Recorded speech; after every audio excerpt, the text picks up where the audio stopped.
welcome to the Gold Coast in Queensland, Australia. Over 50 kilometres of beautiful beaches, sun, sea and surf.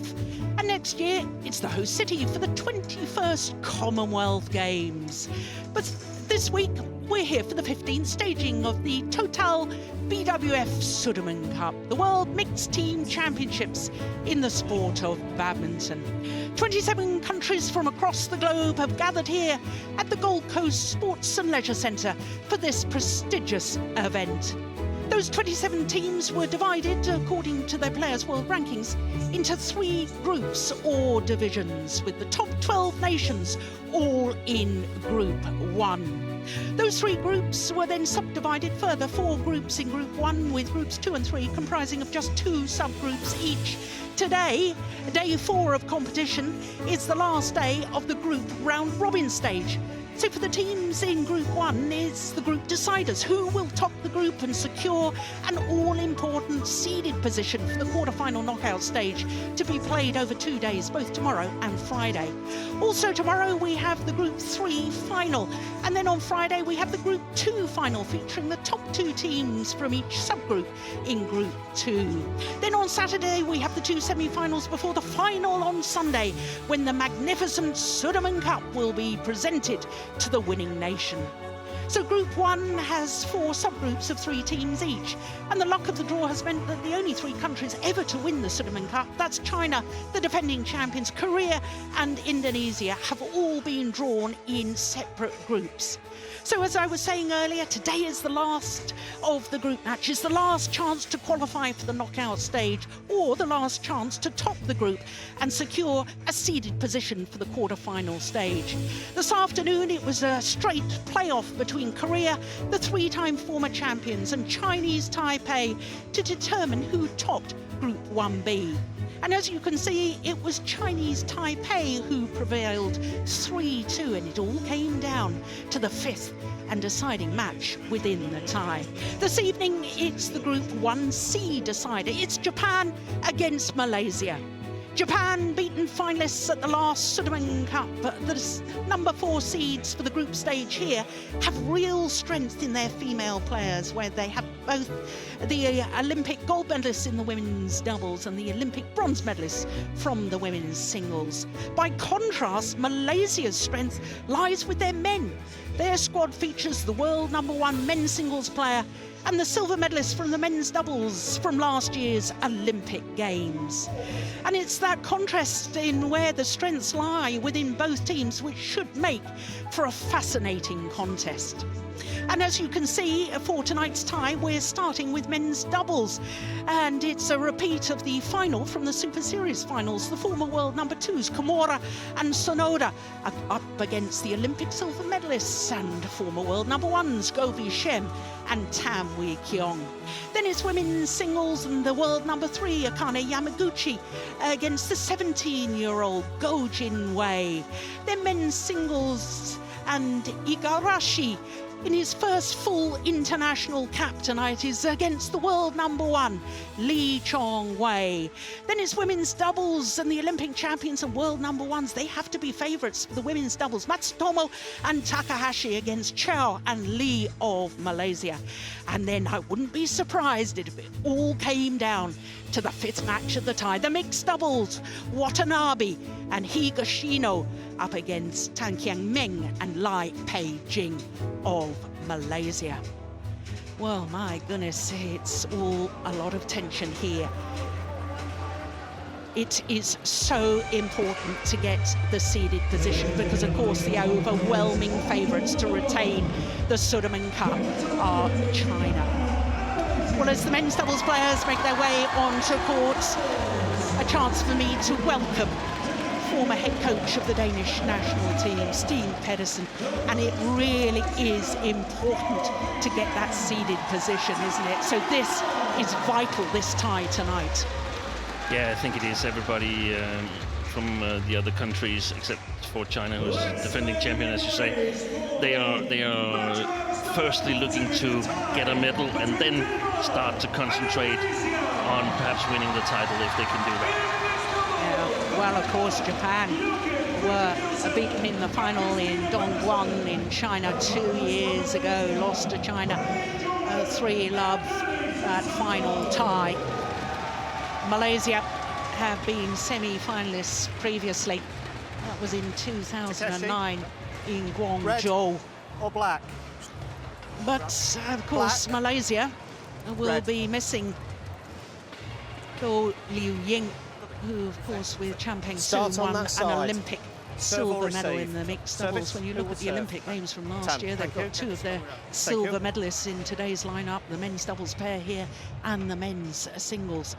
And of course, the mixed doubles, that had there not been an injury, and certainly all badminton fans across the world will wish Go Liu Ying well. She's just undergone shoulder surgery in Germany. We wish her a speedy return, but it will make a difference, I suspect, to the Malaysian team.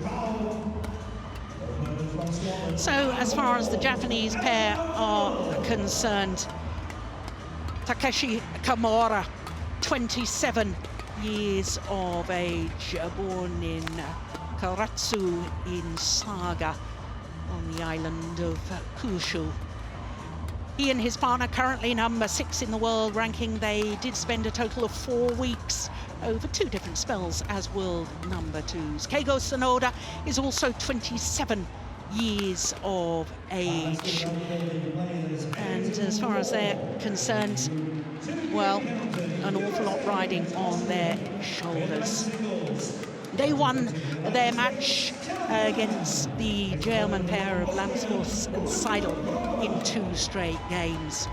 So to the Malaysians, Ngovi Shem, 27 years of age from Kuala Lumpur. They're down to number 4 in the world ranking because they did spend 18 consecutive weeks from November last year, the 10th of November, as world number 1s. His partner Tanwi Kiong turned 28 3 days ago, on Sunday, the first day of the Sudirman Cup. He was born in Johor, but was brought up in Sabah. Olympic silver medalists, former world number 1s. And there's not a lot to choose between these 2 pairs because this is the 5th meeting between them. And as you can see, the previous 4 honours have been shared. But the last time they played were in those Super Series finals, the final in Dubai. And it was 2 straight games. In fact, it was only 40 minutes for those 2 straight games in Dubai. Paul Buffum from England is our umpire for this one. Jeetan Bhatt from Australia, our service judge. And for both teams, Steen, no question, it would be wonderful to get off to a good start. Yeah, it's a very, very crucial match, this one. The most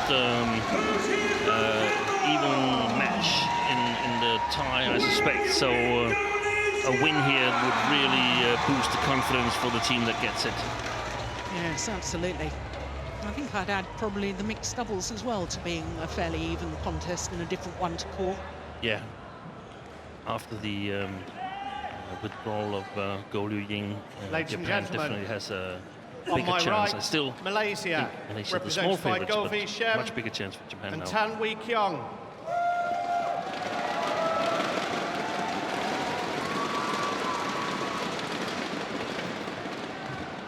And on my left, Japan, represented by Takeshi Kamura and Keigo Sonoda.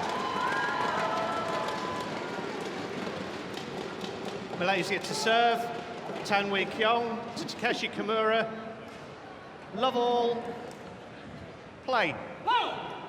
So Malaysia in the form of Govi Shem and Tanwi Kiong, former world number 1s. Getting this all-important men's doubles underway. Service over.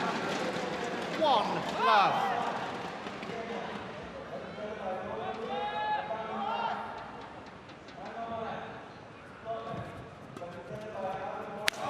Well, yeah, that's a nice angle from Tanwi Kiong.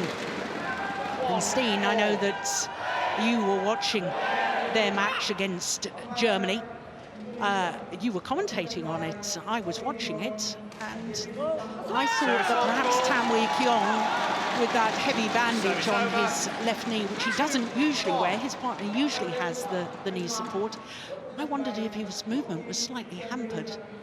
Yeah, and I think it was actually, seems like he walks just a little bit odd, and there's some movements that are limited, and of course that's the whole idea, in my opinion, with a knee bandage like this, to make sure that your knee is a little bit more stable, and it can take time to get used to play with a bandage like this. So whether it will make any difference, that's really hard to say, because the match against Germany was a bit lopsided, so they weren't really pushed the Malaysian pair, even though the score was quite even in the men's doubles actually.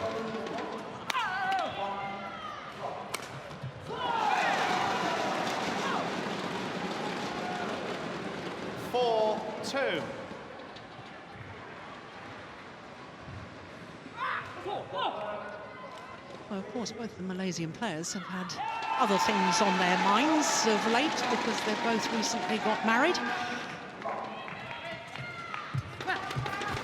Oh, that was quick. Oh, that's brilliant. 5-2. Oh, it didn't go over. That's what went over. Bad play. Terrible decision.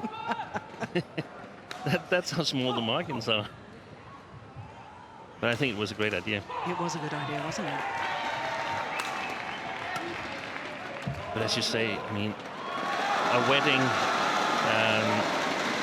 is a very, very big thing. Some would say that it's bigger than badminton, and it takes some concentration. And at least I think it's safe to say that since the Dubai Super Series finals, where these two pairs were playing each other, Tan and Go haven't performed to the level we saw them perform at the Olympics and since the Olympics, because they played really well post-Olympic as well. Yeah, they certainly did. And just to emphasize your point, that after the Olympics, they won the Denmark Premier Super Series and, of course, the Super Series finals. And since the beginning of this year, this Malaysian pair have not progressed past a quarter-final of any tournament they've played. Exactly, and the pairs they've lost to have not been that high on the world rankings. So, I mean, you can always lose to, even if you're number one in the world, you can lose to perhaps number 4, 5, 6 or something like that. But they've lost to some pairs that are sort of aspiring to go to that level, but are not there yet. So that was a little bit worrying if I were a Malaysian. Yeah. But also, one of the big goals is, of course, this tournament here, the World Team Championship and the World Individual Championships coming up later this year in August. Yeah, in Glasgow. So I guess you have to have some kind of break after that long period where you're focused on the Olympics. And this is a good time to regain form, I think. Yeah, well played. 7-5. Well, he is very, very good in the front court area, is Tamwi Kiong. Look at the precision on that net play. Brilliant.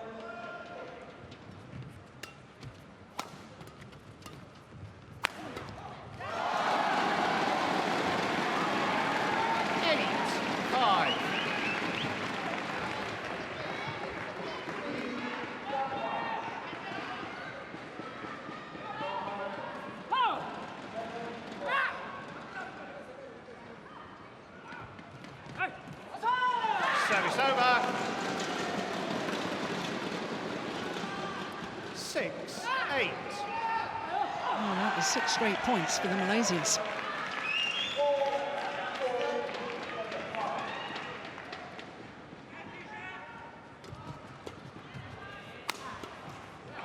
That was clever. Softer smash. 9-6. Always varying the pace and the angle.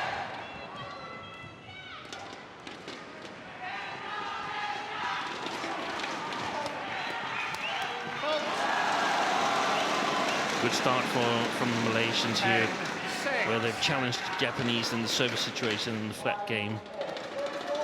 And that's a bit of the stuff we saw in the later part of 2016.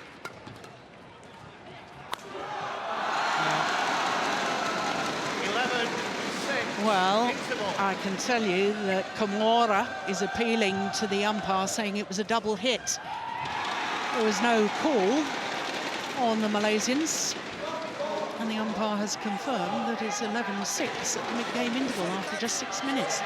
Well, now I can tell you, yeah, Rioni Manaki is also telling the umpire that he thought it was a double hit. Chong is concentrating on tactical advice. Let's have another look at this. Was it there? It must have been. I didn't notice either. Yeah, yeah, but they're both complaining. Yeah.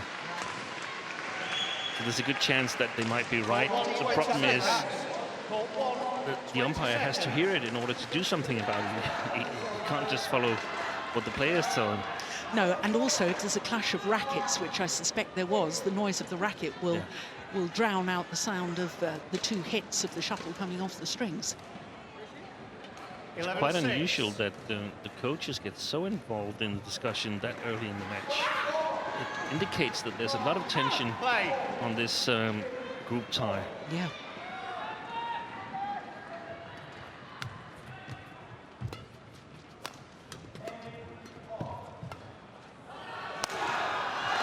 What a great smash from Gobi Shem. 12-6. Fair to say he's one of the most effective smashers in the men's doubles game, even if it's not the hardest smash. Yeah, I think he is.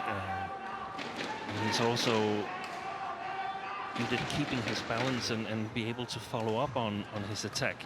Covers the backcourt really well, in my opinion. Yeah. And we saw him at the Olympics. It was a big surprise to me that they won the silver medal, but I think it was perfectly served. They could even have won the gold, were 1 point away. Yeah.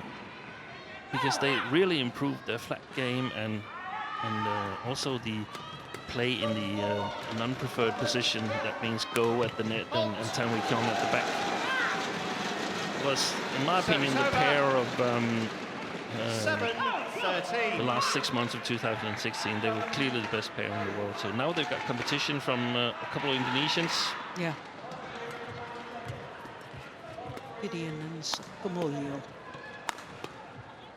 It's going wide.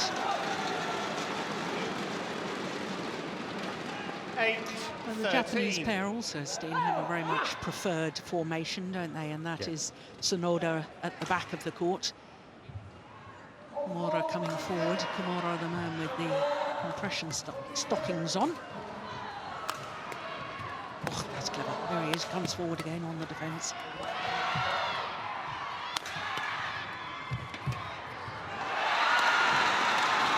That was one of the situations there, going for that drop shot, Tanwi Kiong, where I thought it looked a little bit odd. It's not the way I'm used to see him. So that's where I feel that this bandage is a little bit in the way. Yeah. Not in the way, but hampering his movement. Yeah.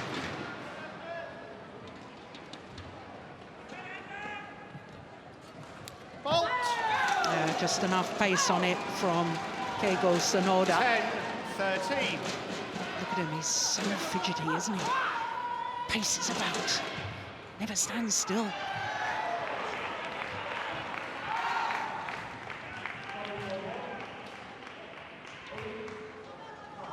Good serve. Very good return. 14-10.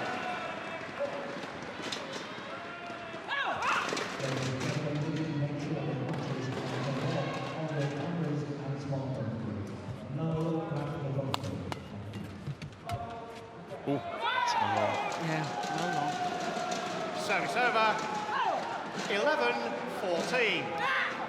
Now, earlier in the week, Lars and I were trying to work out all the the drift here, Steen, and we came to the conclusion there was a little bit of drift going towards the far side of the court as we looked down, and also a sideways drift from right to left. Is that how you figured it?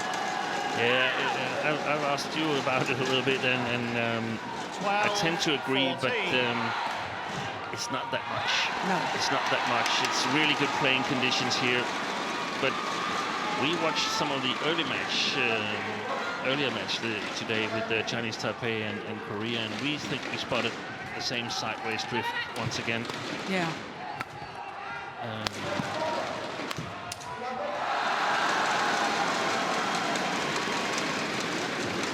Service over. And most of these players, that they're used to playing in windy conditions, so to speak. So a little drift alongside the court and a little sideways drift, that doesn't really matter to them. They are so used to coping with it. It's more like if it gets a little bit windier or the conditions change suddenly, if doors go up or there's a lot of movement in the spectator seating.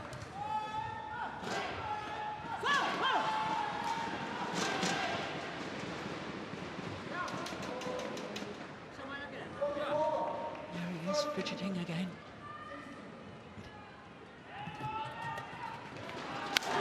Oh, what a smash.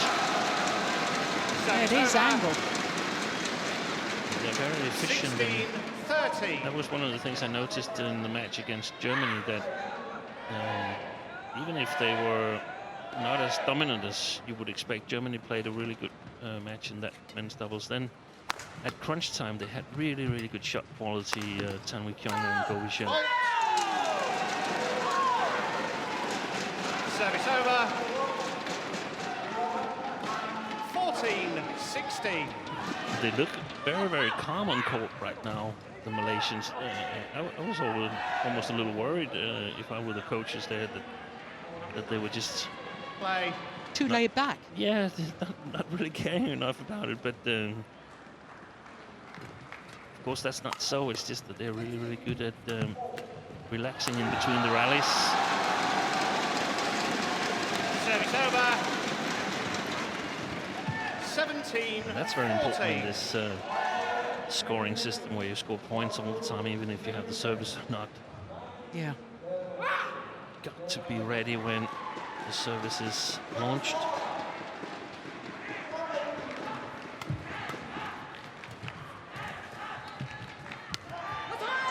That was clever from Kamura. Service over.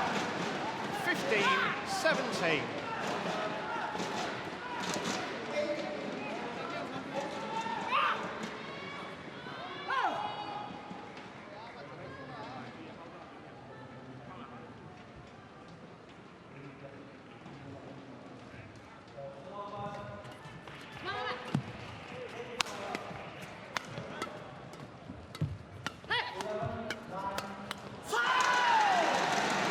That favoured formation again with Kamura at the front of the court. 16-17. And also one of the situations where I feel he's a little bit too laid back here, Go Shem. It takes too long time before he's ready for the second smash. And it is those fine margins, isn't it, of alertness and taking it just a fraction of a second earlier that makes such a difference in the rally. And it would be really great for Sonoda and Kamura if they were able to steal this first game here. The Malaysians have been pretty much in control, but they're definitely not out of it, the Japanese combination.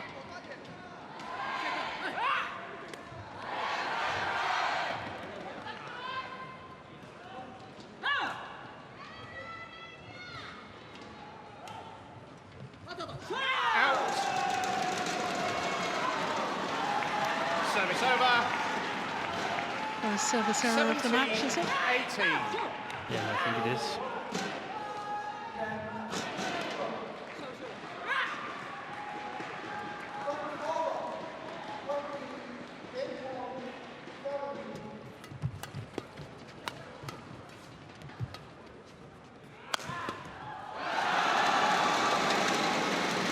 Service over. 19-17.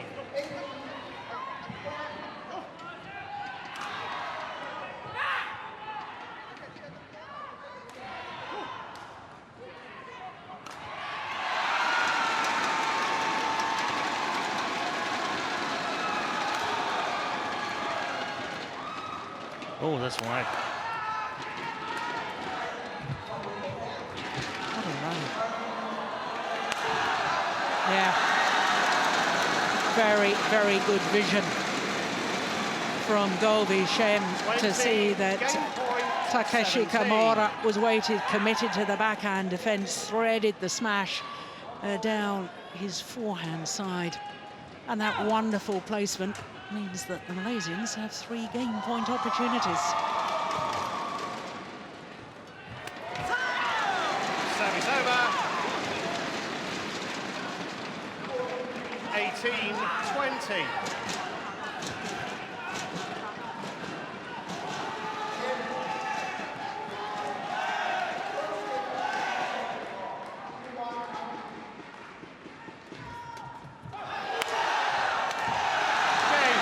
Converts on their 2nd game point opportunity. 21-18, opening game to Malaysia in this opening match of the tie. Malaysia, 21-18. 15 minutes needed for that opening game. Oh, what a good match it is.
Coach is already back on their coach's chairs during the game.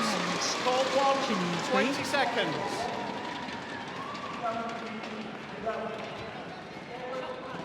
Now there seemed to be something there, Steen, about smashing towards the right hip. Leone Maniki, I don't know whether he was telling his players you're getting caught on the right hip, or whether he was saying that's where you should aim at your opponents. Love all. Anyway, he was very, very animated during that coaching, and if we think back of the interval when there was this complaint that the umpire didn't spot a double hit and so on, it's imminent that this match is very, very important.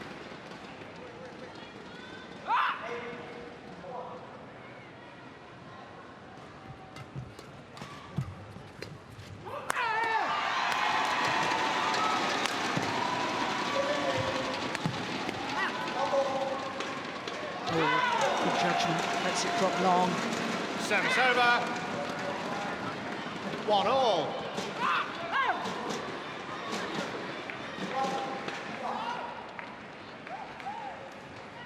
Yeah, got himself in a position. Should he have changed his mind, he would have still been able to play it. Oh, that's gone well. 2-1.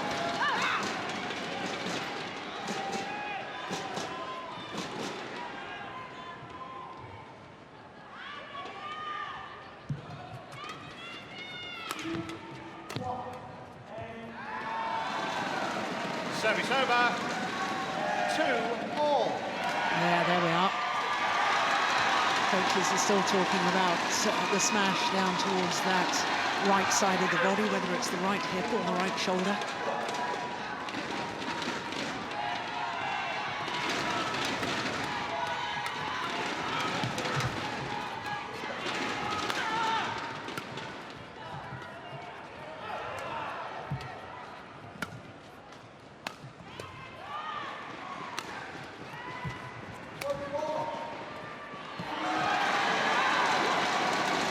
Service over.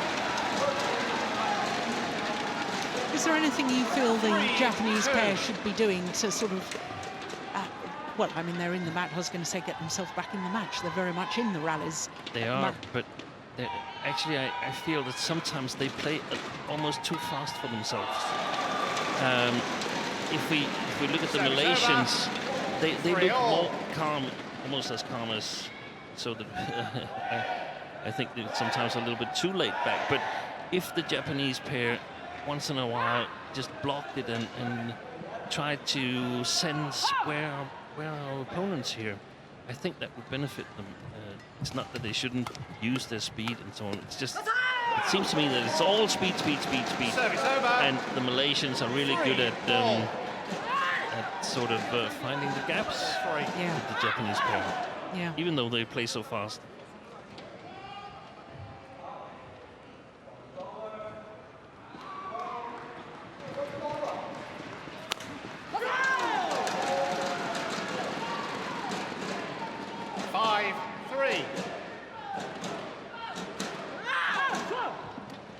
There's another example of what you were talking about earlier. Now look at that movement. When he landed on his left leg. He's protecting his left leg a little bit. He's not putting all his weight on it. It was exactly the same the last time we talked about it in the first game. It took a long time before he put his left foot in on the floor. And until you put your left foot in the floor, you can't move your right foot unless you jump. So. 6-3.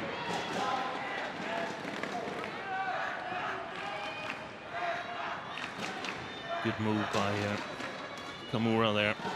That's also important, in my opinion, that he takes responsibility and tries to get involved in the game. Sometimes when Sonoda attacks from the backcourt, it seems like Kamura is a little bit out of the match. And service over. Yeah, I agree. I just felt awfully uneasy about the movement there of Tanwi Kiong. He went off, and I don't know whether he changed the racket, but his movement at the end of that rally, it looked to me very awkward indeed. I don't know if you spotted that, Steen. Yeah, it is heavy strapping, isn't it? It is.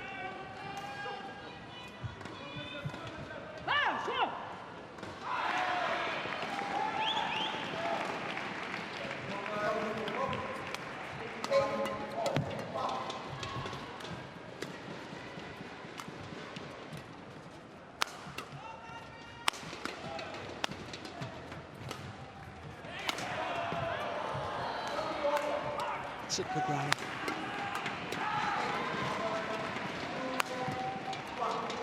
Probably the longest rally of the match as well. It's going wide. Yeah, well left. Service over. 7-4.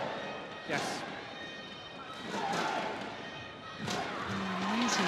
It always looks a little negative to me when they... Yeah, it was. Oh, yes. Yeah. Yeah, I didn't like that. Was the previous rally, wasn't it? And I didn't like that movement. He was protecting that left leg quite definitely. 8-4.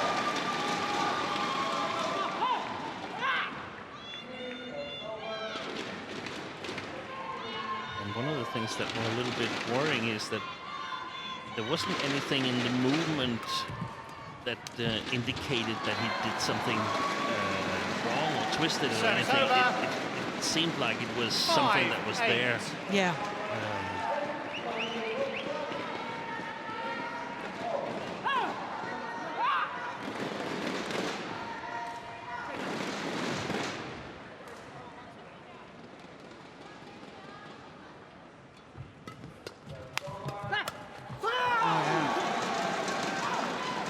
Service over. 9-5.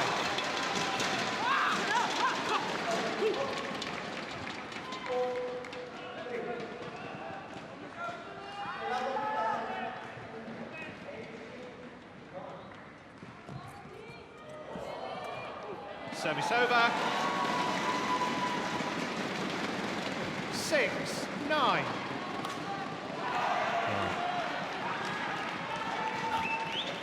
perfection on the return. And amazing that Kamura was able to get it back. Service over. 10-6.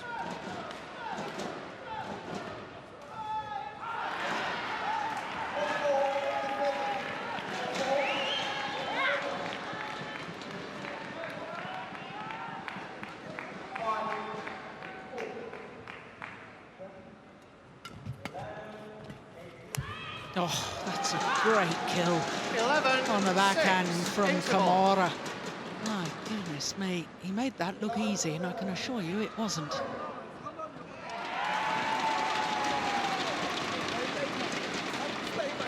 a nice way to go to the mid-game interval with a 5-point advantage. For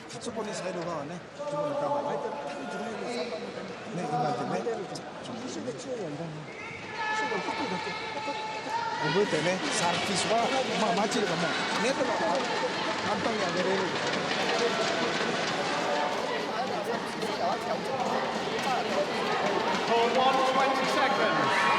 For 120 seconds. Well, and I had to interpret the gestures there from Chinny Wei to Tan Wei Kiong. It was, we've got to be more alert at the front of the court. That's where he plays the best. That's where he is a real danger. Not quite sure what Park Ji-bong was saying, something about skimming the net or something about flat play, wasn't it? Yeah, I was looking so much on the Malaysian coaching. I didn't really see what Park was doing there. Yeah.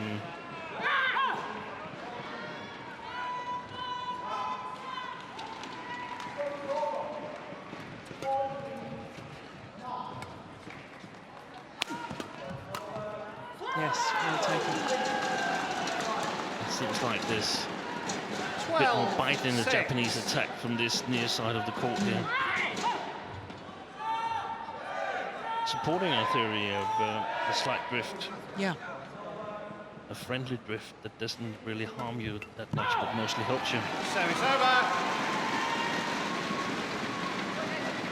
7-12.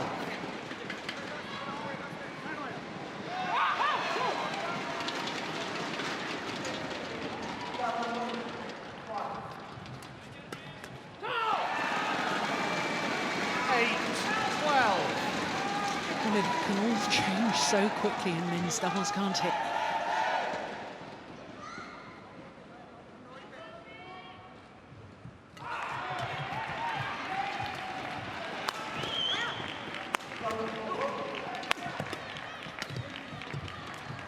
Oh, goodness me. String's gone, did it? No, I think it was a miss hit. Service just a over. miss hit. 13-8. Well, the exchanges, the flat, fast play, surely that's going to suit the Japanese pair more, Steen. They move really, really fast, both Japanese players. The more I see this match, the more I get certain that Tan Wei Kiong is hampered in his movements by the bandage here. And whether he's conscious about it or not, that's difficult to say. But I'm also certain that Shem, he knows it, either conscious or unconsciously. He knows that his partner is not the same as he was without this knee bandage. And I'm certain that this affects the Malaysian pair. I think one of the problems is that if Tan Wei Kiong gets us right in his movement, then the problem is not as big. But if he has to adjust, I think that's difficult for him. Yeah.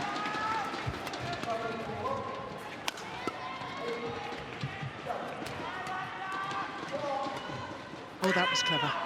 I was just a little short, I think, actually, but I like the little hold and try and flick it over Kamura's head. 15-8. Because he does like to encroach in.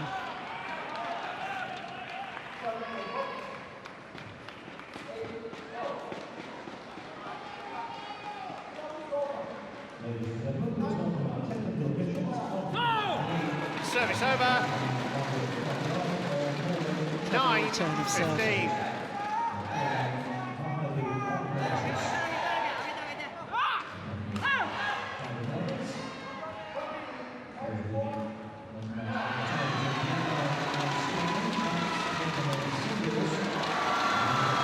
Service over. Bounced off the top of the tape.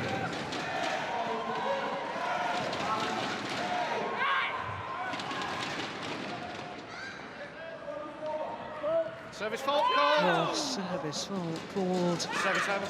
Go. Struck above the waist. Service over. 16-10. Yeah. Quite high.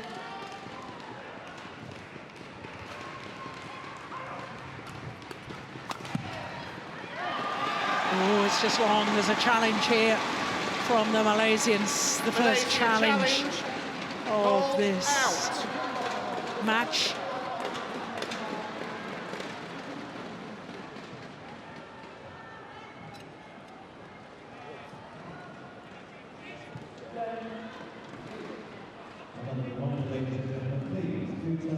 It's landed in. It will also support our three about a slight drift.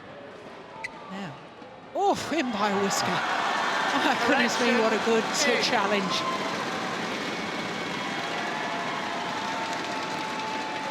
Service over. 11-16.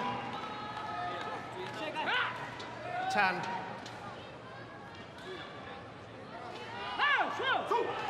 Play.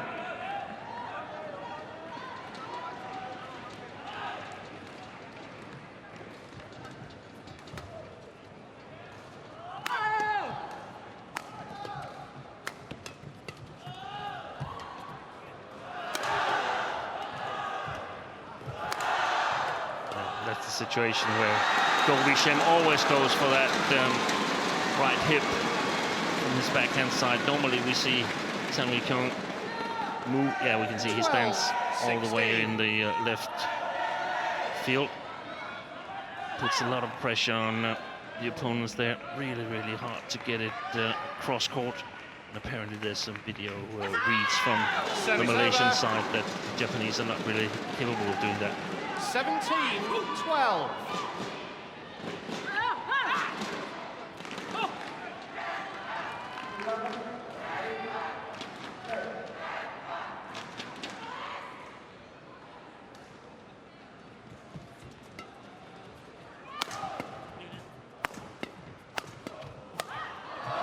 Made his way forward.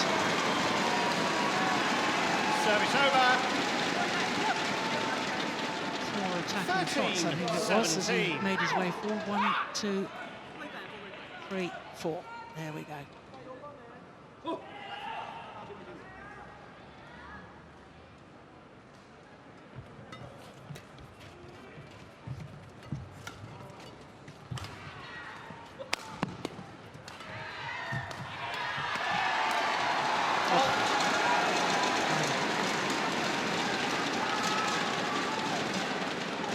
Service over. Ah, okay. They just changed the scoreboard. That moved it up to 14. I thought they'd get that out. 13. Clearly in kill.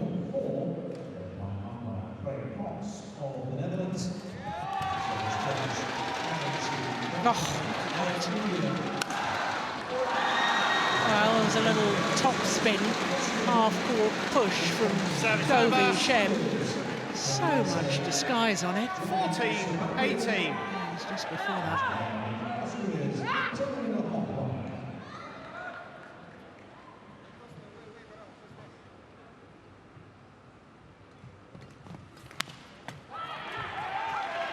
Good coverage by Kamura. Service over. 19-14.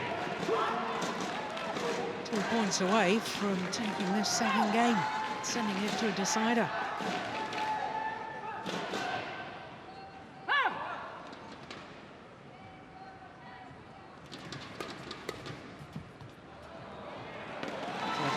There was that little push Service over over. them that you mentioned before, Jill. Very efficient. 90.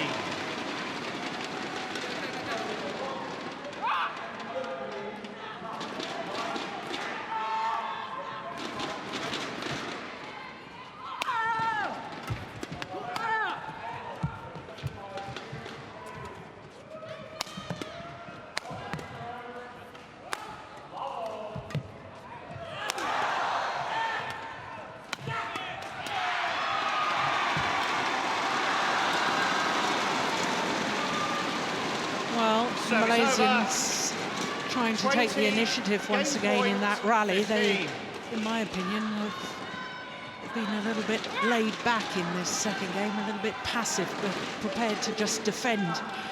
And it looks as if they're about to pay the price, because it's 5 game point opportunities for the Japanese pair. Oh, well, intercepts like that. Service Who over. knows? 16-20.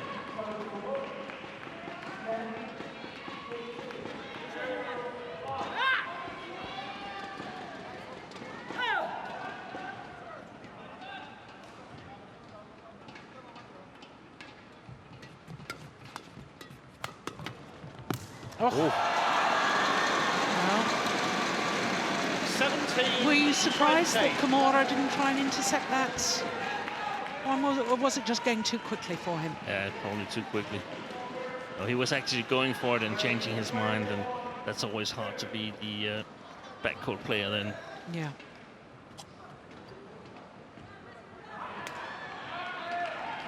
Especially in men's doubles, where it's so fast-paced, the flat game.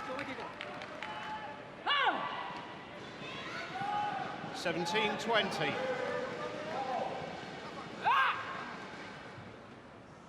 Two game points have come and gone.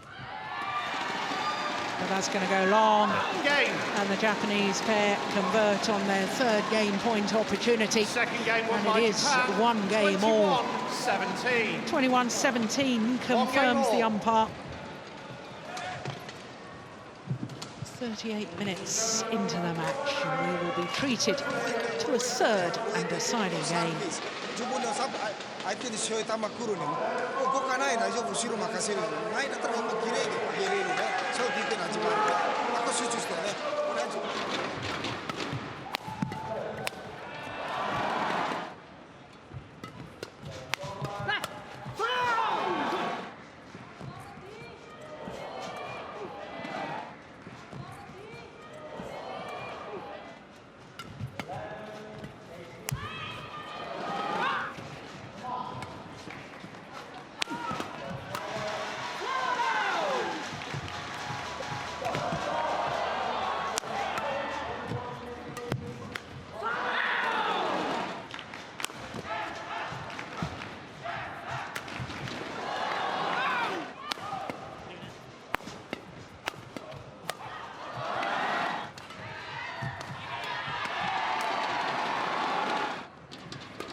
Court 1, 20 seconds. Court 1, 20 seconds. Very outside the picture, Johan Park is very insisting, very animated, and I don't really know what it's about, but the theory could be that they have some video footage from this year, from 2017, Final and game. they've spotted that Tanwi Kiong is not in the sufficient shape to so he can be exploited. And if you have that feeling as a coach that you have a really good chance of winning a match, and then you get off to a bad start, it's really so frustrating, because you feel the chances perhaps much bigger than Keigo, the spectators, and really wants to win it. Yeah.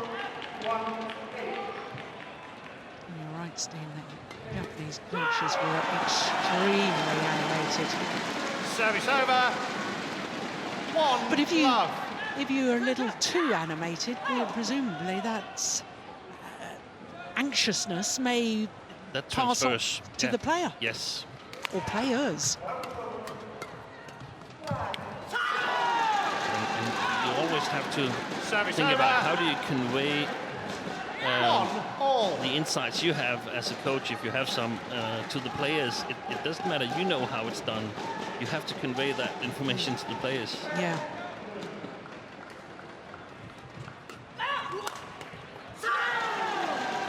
Look at the celebrations after each rally from the Japanese pair. 2-1. But I'm sure that the Japanese coaches, they've felt that this is a match that they should win. Whereas the players probably hasn't felt that secure because they lost quite easily in the Super Series finals and feel that they were a little bit outclassed there in that match. So they've been seeing it as an equal match. Yeah.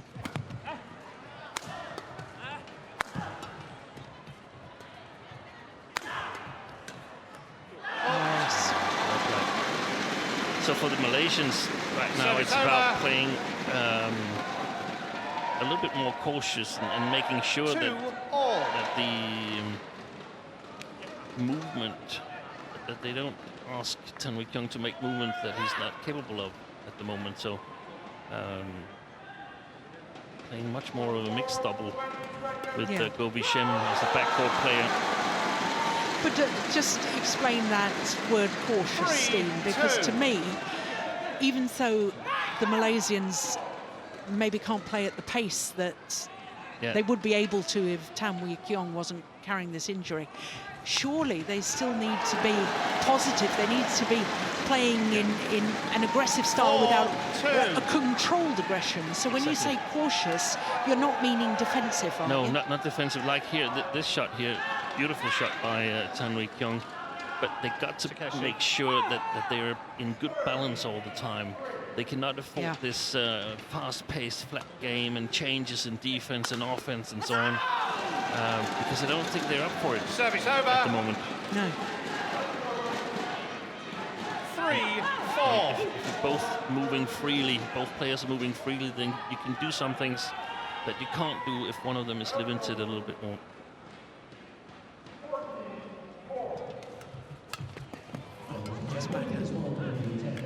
Oh Oi. my goodness, indecision. Cost him, dear. 4. He was going to leave it. He then looked down at the line to get his spatial awareness. And by the time he tried to play it, completely mistimed it. Look, he looked down. Yeah, then has another look.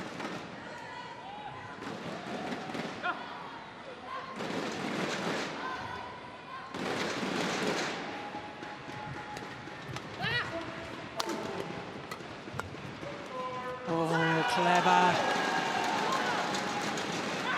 5-4.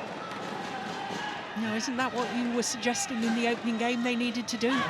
Yeah, but they've also been playing well in the second game by just playing fast-paced. So there's a lot of possibilities right now. Yeah. And I'm thinking, have we seen a lot of rotation on the Malaysian side? I don't think we have. I think we've seen mostly Tan Kiong trying to come forward, which is a very good idea. But, for instance, when Gobi Shem is attacking, we've seen him attack towards the sidelines and so on. That, when you do that, that's because you don't want any rotation. Yeah. So that's a way to protect the movement of Tan Kiong as well. 5-4. If you rotate, well, if you come out to the back court as a front court player, you have to break and then move again. And I think that's what's really difficult for him at the moment. Yeah. 6-4. So momentum with Sonoda and Kamura right now, definitely. Yeah, and the whole body language is far more upbeat, isn't it? Yeah. And that's what happens when they suddenly see what the coaches mean and say, oh yeah, that's right, we've got a good chance today. We've got a really good chance of winning this match, yeah. Takeshi.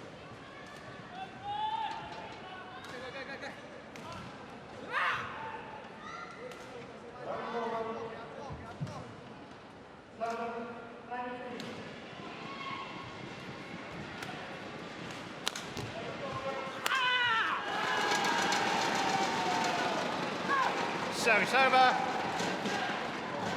7-5.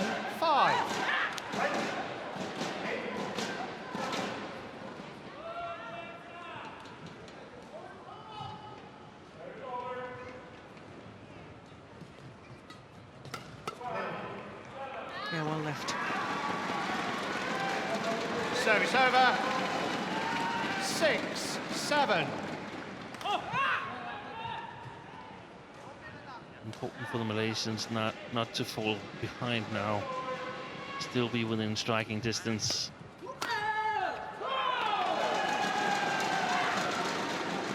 Service over.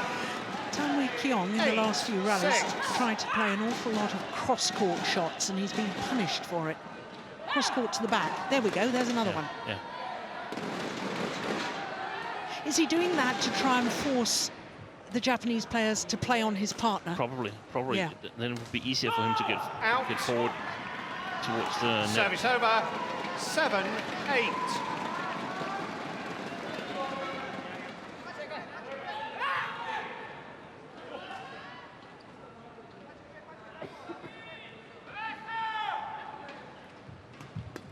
Not the best of serves. Service over. 9-7. Fantastic interception.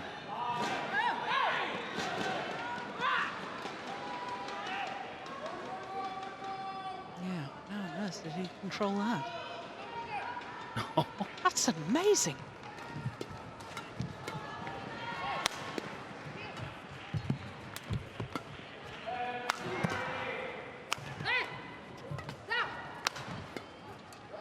There's the problem. Yeah. He's not able to make the difficult moves. Kiong. 10-7. Look how long time it takes to recover, and then this one, no. Yeah, can't change direction. And this is worrying because this is much bigger than a Sudirman Cup campaign. He can't go on like that, even if he's got a knee bandage. Yeah.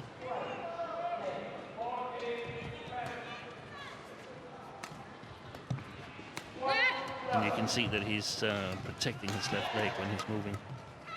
I could hardly move there.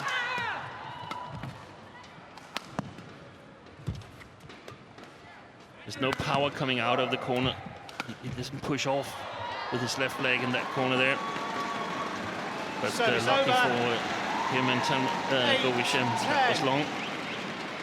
Yes, because he was nowhere near that, was he?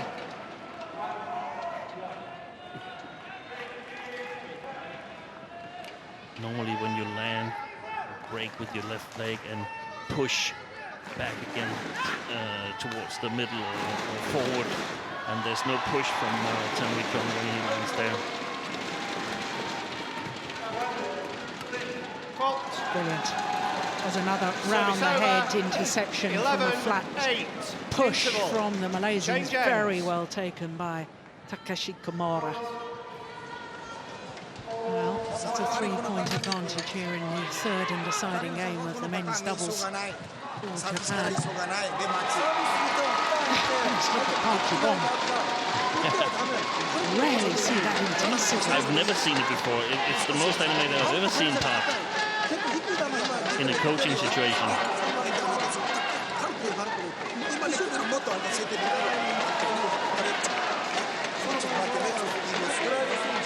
You know that the Meineke family, they have some sort of temper.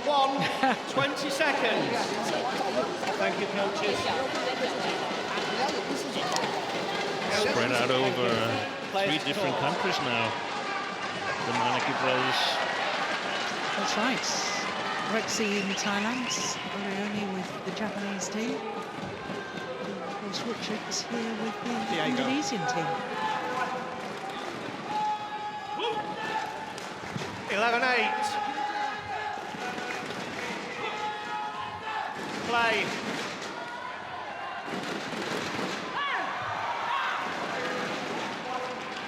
Tan.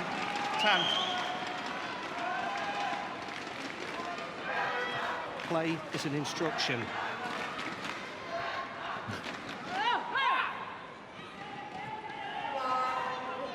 Oh, that's quite clear from umpire Paul Botham.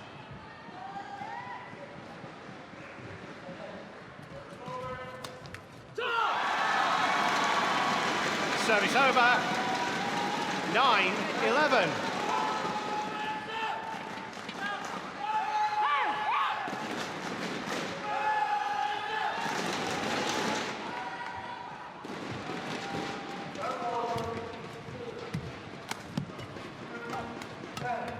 Well played. And this is not a done deal at all for the Japanese pair here, because 10 and go there within striking distance, and if you're a little bit injured, then one of the things here you can do is to go for the 50-50 chances, and who knows, you might have the luck of the day and hit the net, hit the lines. Yeah. Read the game right on the chances that you take.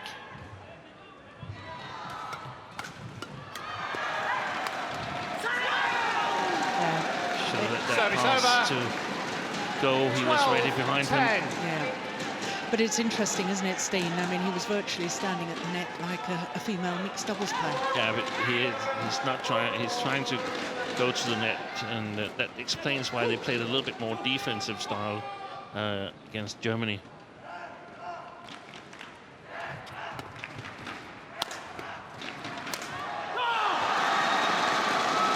So when 10 comes to the backcourt and smashes, he moves and smashes, then Govi Shem has to take the next shot. 12, quickly. Regardless of where it is on court. Unless it's really, really close to Kiong. Yeah, yeah. But he can do that. I mean, he can cover a whole lot of court. Yeah. This man.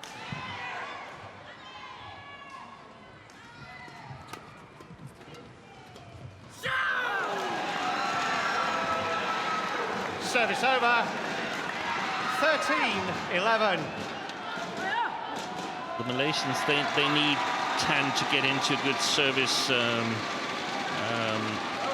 good couple of services where he can be at the front and control the game. Go. Ready.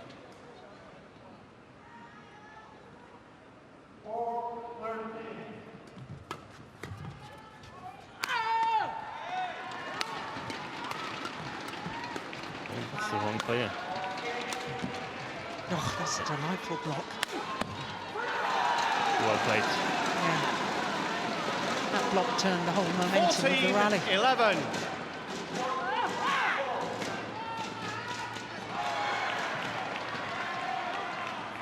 Look at that. That's beautiful.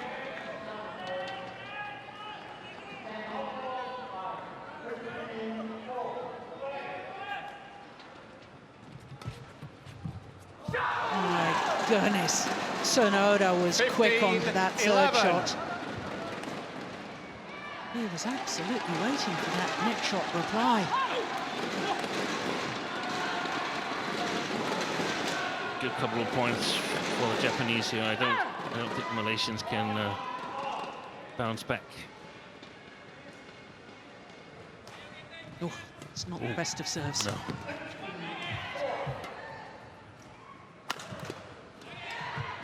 Reached.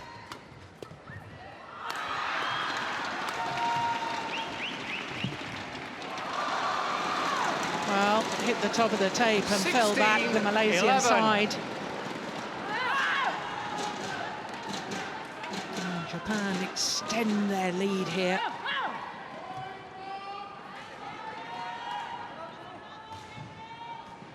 Crikey, I had a little think about it, didn't it?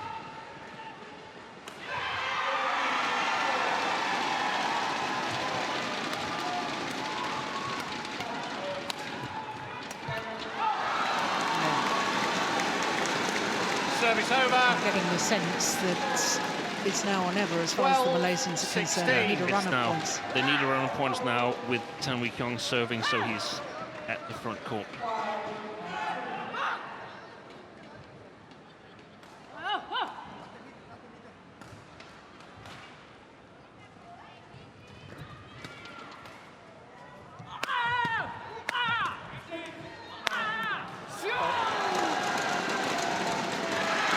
Service over. 17-12. And that's one of the signs that it affects Shem as well. Normally he's really, really solid in defense, and it would be very difficult to kill it on him standing straight in front of him.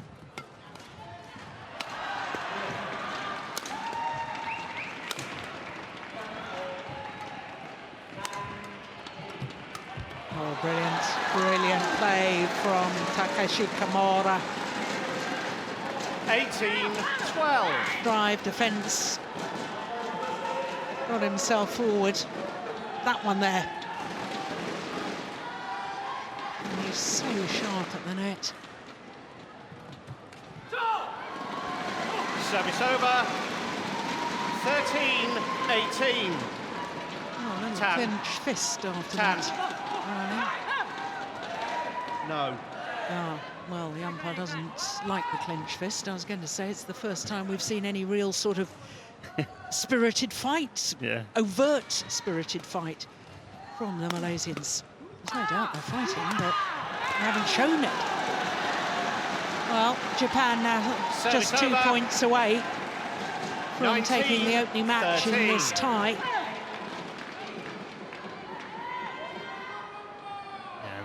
It's worrying for Malaysia, not only for this tie, but also for the rest of their campaign, because they're relying heavily on this men's doubles, but it's definitely not at the same strength as in 2016. No.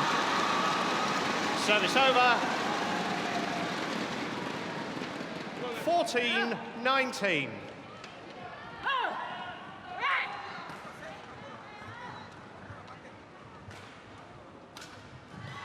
Good serve. Off. He's been very, very sharp Service at the front over. of the court today, Kamura. 20, match point 14. Japan now 6 match point opportunities.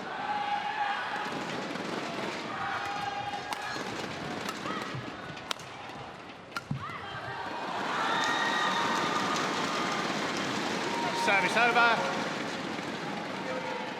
15-20.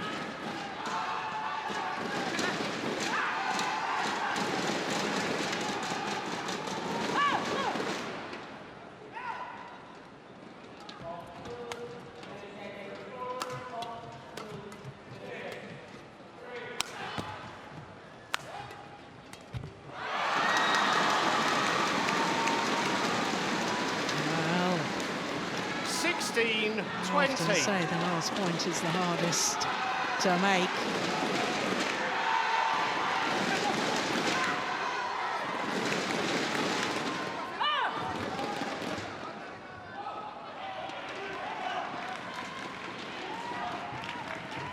Oh, net called on the return. It's going to go long. Game. And this time, Japan converts. And they take the men's doubles, and it could prove absolutely crucial in this group decider against Malaysia. 3 games needed, and 3 thrilling games it was. They celebrate and thank their fans. One has to feel a little for the Malaysians, because quite clearly Tan Wee Kiong was struggling physically with a knee injury. Well, the match just 1 minute shy of the hour mark, and the victory to Kamura and Sonoda in 3 games. 18-21, 21-17, 21-16 in the deciding game, and Kamura and Sonoda has got Japan off to the perfect start.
great to see some of the players enjoying the wonderful beaches here on the Gold Coast. Well, Japan have got off to the perfect start in this group decider against Malaysia.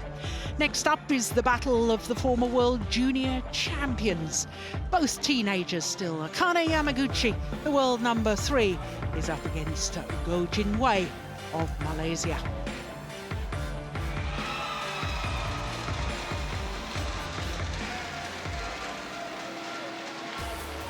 Led out by Akane Yamaguchi, two-time world junior champion in 2013 and 2014.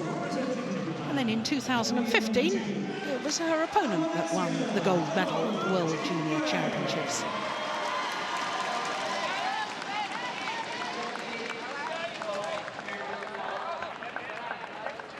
Two youngsters with outstanding talent.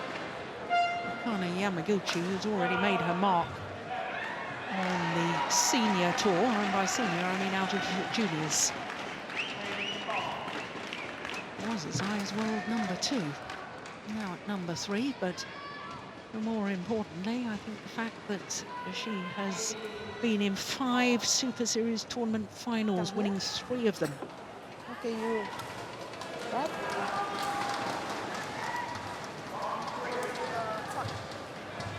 Umpire from Indonesia, our service judge from England. Now the players will change ends before the start of the 2 minutes warm-up.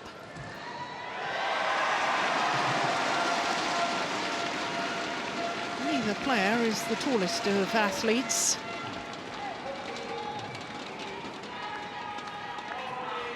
In fact, by my reckoning, Go Jinwei is slightly taller at 158. No, they've both got incredible speed around the court.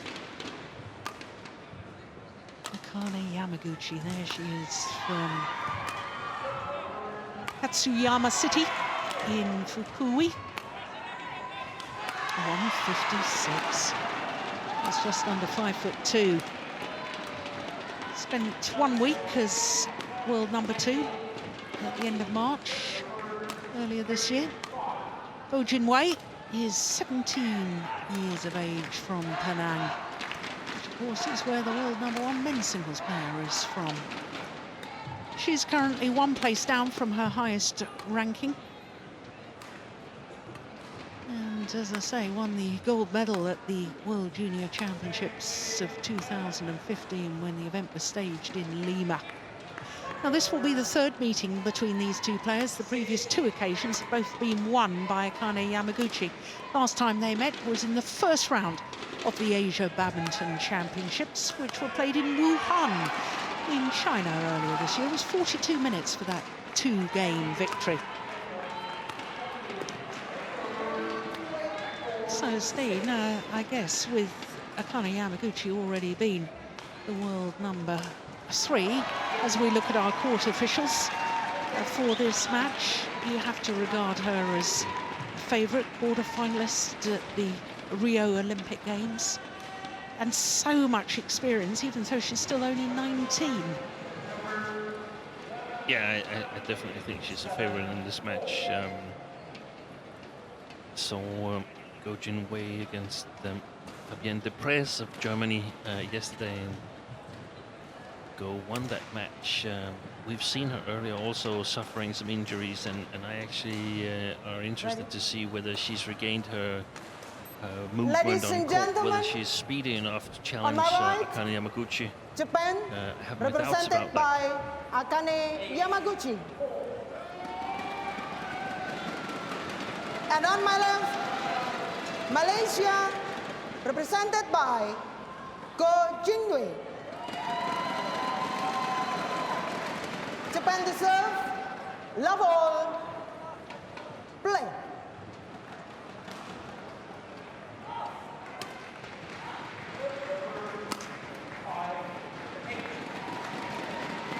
Service over, 1 love. Steen, you make an interesting point, because Go Jinwei did play yesterday against Germany.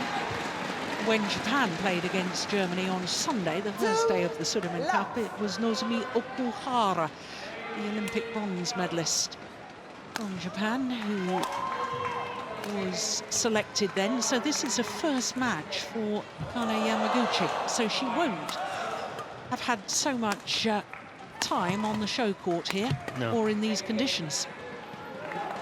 No, so that's a little bit of a disadvantage to her, but I guess 1-2. Japanese team management would have thought that we have two strong women's singles, so we got to get both of them into play in the group stage, so we can select more freely. If you, on the other hand, because there's also another way to look at it and say, okay, if you know who's going to play, then you give that player as much playing time as possible in the arena conditions.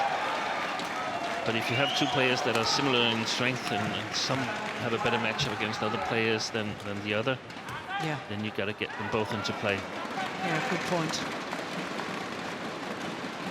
And Japan are very lucky that they've got such strength and depth in women's singles that they have that luxury. Yeah.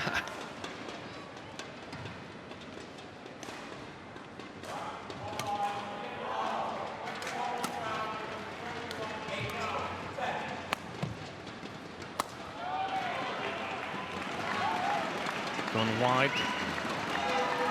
Can't really see whether the side drift that we talked about was playing a role here, because we're sitting over the opposite sideline.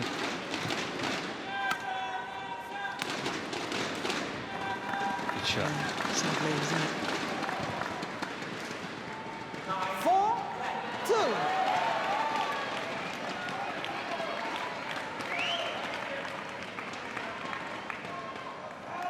Yeah, look how her body weight is coming forward as she's playing the shot. She's transferring the body weight.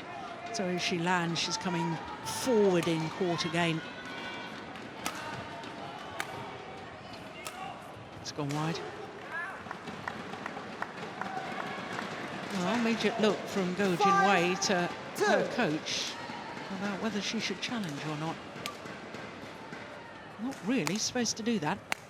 No, and that should be one of the things that the umpire is looking for. Yeah. When they decide whether a challenge is timely made or not. I think a look at the coach should immediately avoid any challenges. Yeah.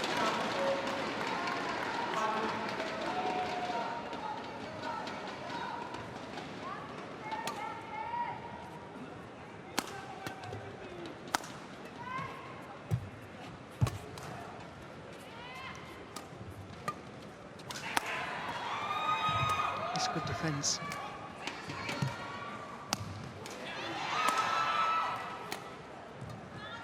There's a good rally. There was a lift early on in that rally from Yamaguchi. It's been a wonderful neck shot from the Malaysian. How on earth she managed to get it to the back of the court, I don't know. Do you see that as a sign that Go Jin Wei just beginning to run out of ideas? And it's very early stages. That's a little unfair of me, really, isn't it? Yeah, but it could actually be the case, because, I mean, when Yamaguchi is just playing Go Jin Wei to the backcourt, then what should she do? She's got to have better shot quality, because her attacks so far haven't been successful. No. And she's not able to, due to shot quality, to get Yamaguchi off balance or in difficult positions. She's been in total control until now. It's gone long. Yeah, well, it's 9 straight points because she was love 2 down.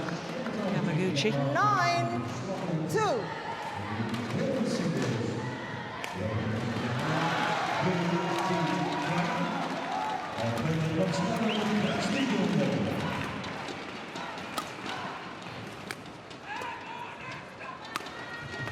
Good deception. And that's what differentiates these two players, that Yamaguchi's got much more deception in her shots. So it's much harder to see where it comes. It's not that Go Jin Wei doesn't have good shots. She has, but it's not that deceptive.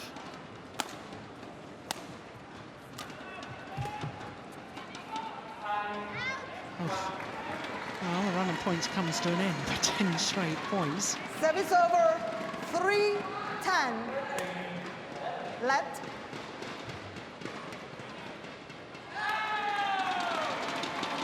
They've got to come up with something, Malaysia's women's, either in the singles or the doubles, because they need an upset in one of these two matches, in my opinion. Well, it's Japan through Akane Yamaguchi who has the advantage, and it's a handsome advantage, 8 points.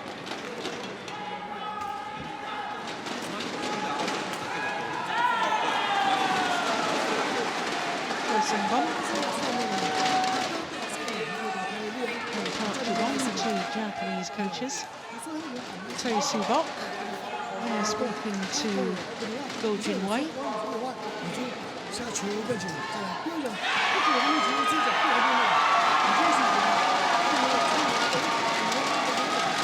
Hold 1, 20 seconds.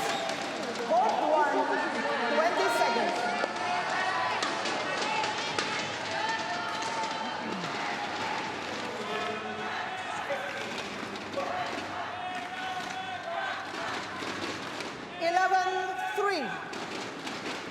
Play.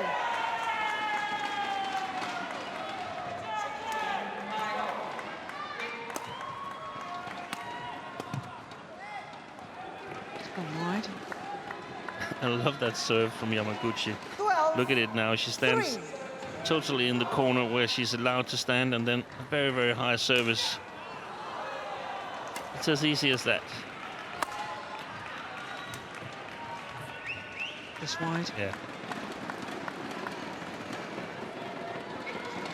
Steen, just picking up on a point you made a little earlier about the difference between these two was the deception that Yamaguchi has.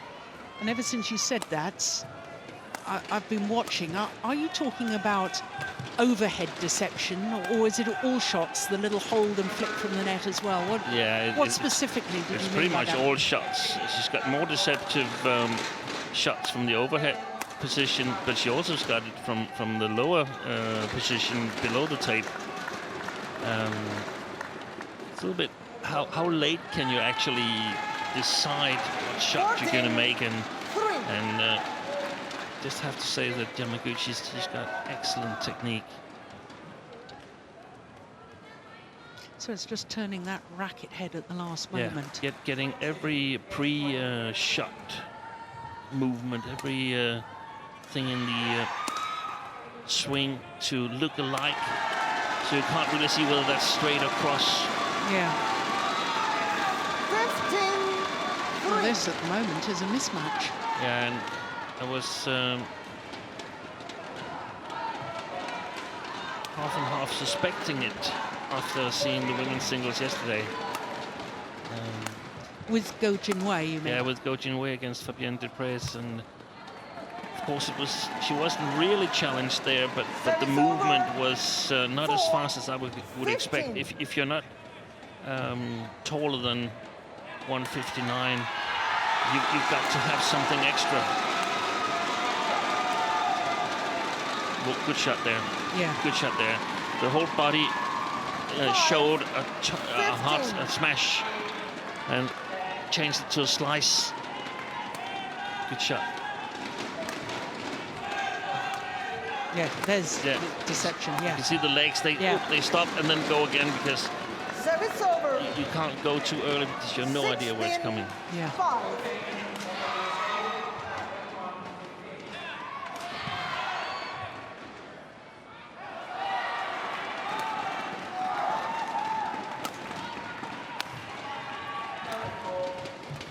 It's going wide.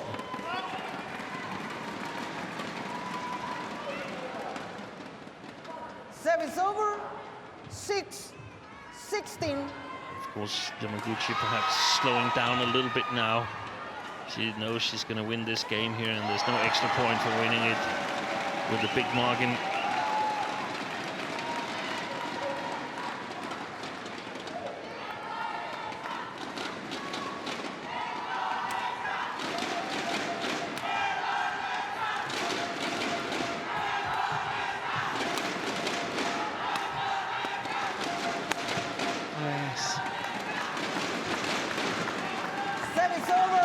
Slice straight down the forehand side of her opponent, then follows it up with the power play. There's the slice, and then the kill. And it's so hard to hit that slice straight down the line when you come moving from the middle to the backhand side. Very easy to put it wide on the sideline. Look at that. That is just delightful. 18. Deception 6. and accuracy.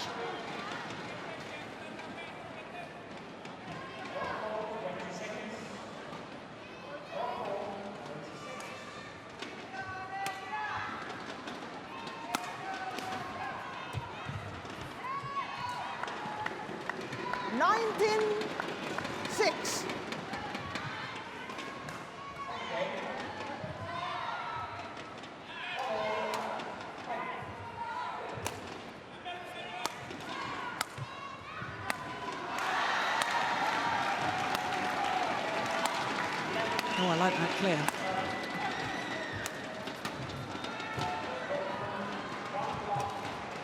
It's a good rally.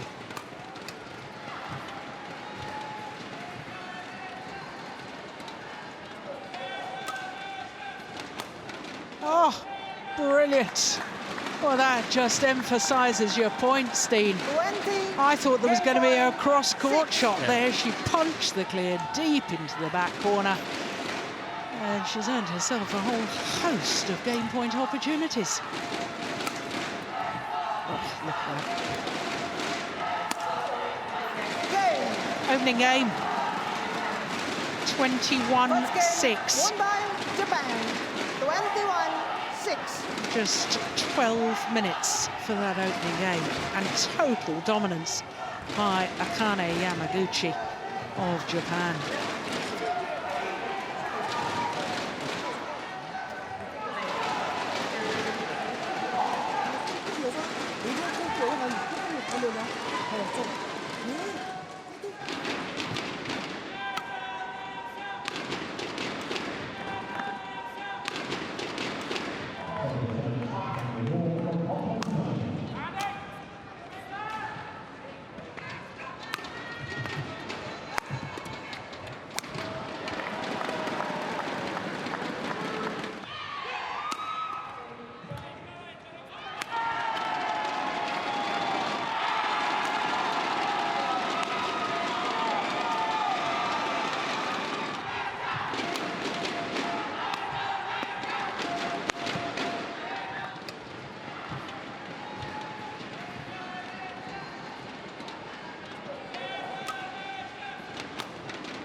Well, she looked very, very Court one, composed 20 in that seconds. opening game, did Akane Court Yamaguchi. 20 seconds.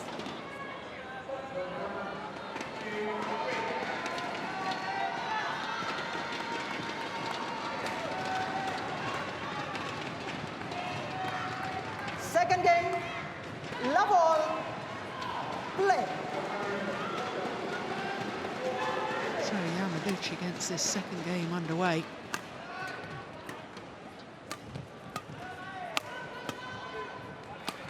There's the disguise again.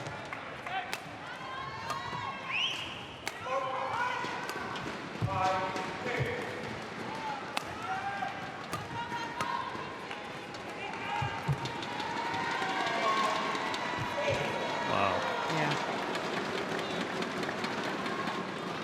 One. Here's an interesting love. stat for you, Steen. Jin Wei is already 17 years of age. Akane Yamaguchi became the youngest ever winner of the Super Series title when she won her home event in 2013 at the age of 16 years, 3 months and 16 days. Now, when you look at it like that, and Go Jin Wei, I mean, I've had it in my mind, she is a youngster, and you've got to allow for the fact she's still a junior in junior badminton. But her opponent was winning senior Super Series tournaments. The Super Series is the elite tier of tournaments in the sport of badminton.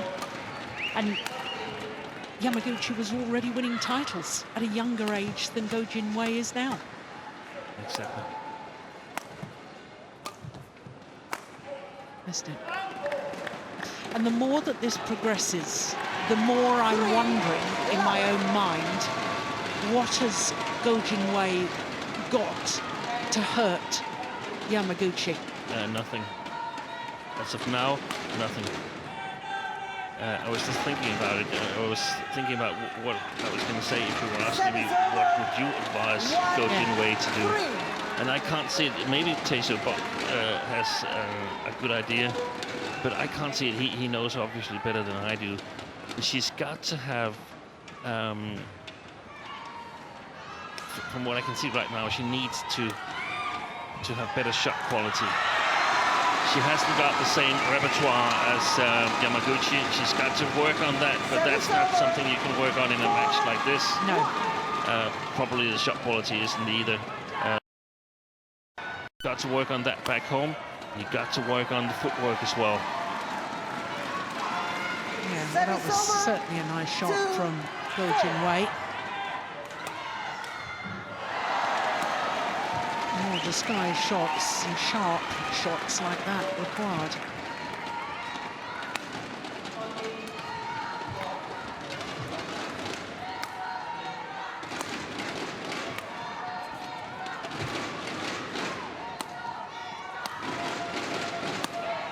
Missed it. Yeah.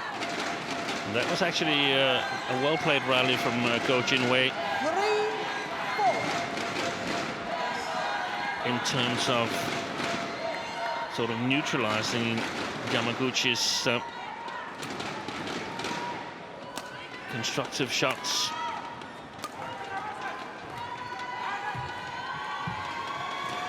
Oh my goodness. Well, the kill from Yamaguchi went straight onto the racket of Go Jin-wei, and Go Jin-wei, in essence, plays a winner. Look at that. Yeah. Japanese coaches were up from their chairs, but it was actually okay. They're not in a really good position to see whether Go Jin-wei was blocking. She's not allowed to block Yamaguchi's chance of making a shot. Yeah. But she wasn't. And the Japanese coaching bench getting a little bit irritated by that. I would have thought, Steen, that they should feel that their player, after the first game, was so much in control. Yeah, give a little smile instead. Yeah, let it go. Yeah. But a couple of good rallies by Go Jin-wei.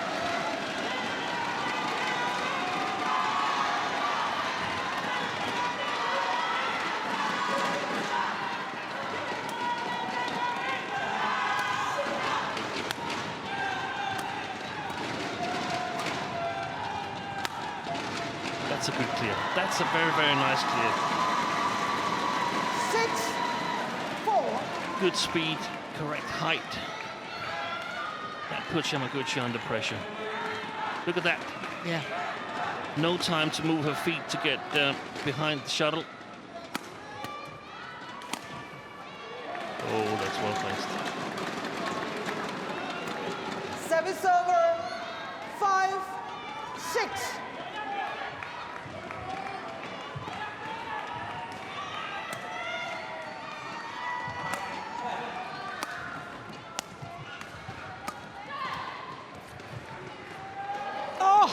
Don't believe it.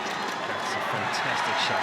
She took that a few centimetres above the floor, looked as if she was going to lift it, and plays the perfect net shot. And look how it turns, it starts, when it passes the net, it's wide, and then it comes back in. Amazing shot.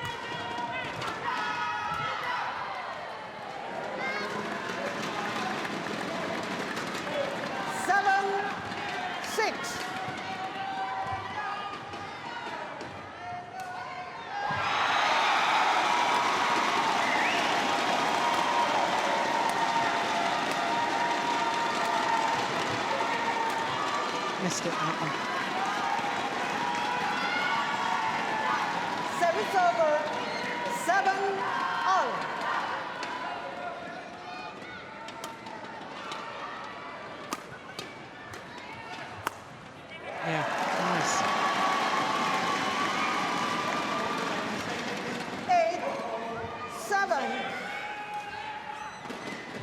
think she's taking more initiative now as well, Steen, Go-Jin Wei? Yeah, she's definitely doing better.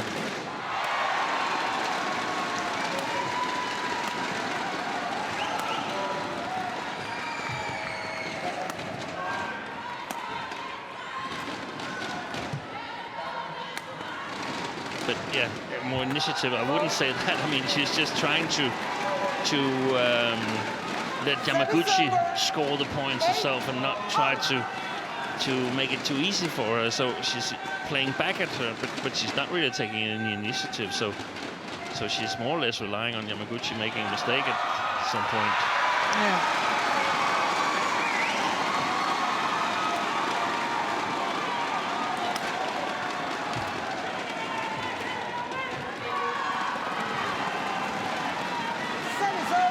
Yamaguchi is obliging in some of these rallies. Yeah. With the errors.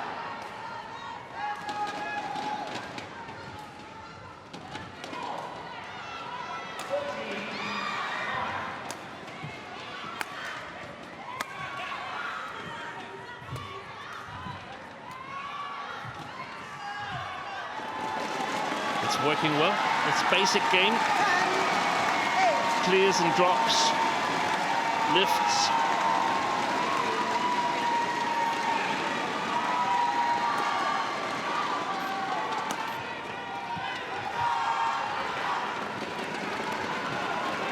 Service over. 9-10.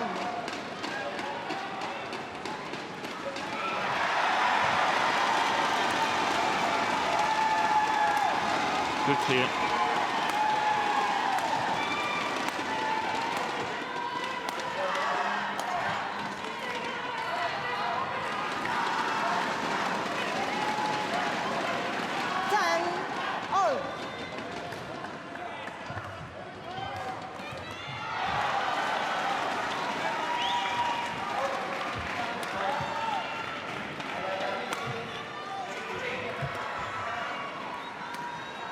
That's a nice pop.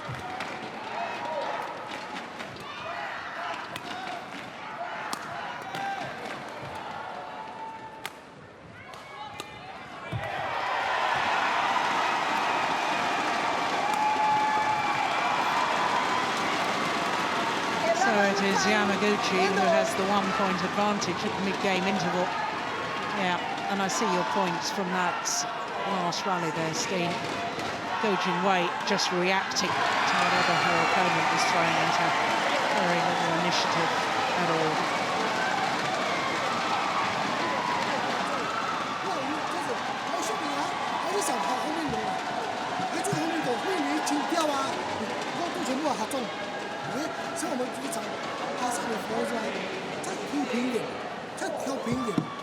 Court 1, 20 seconds. Court 1, 20 seconds. Thank you.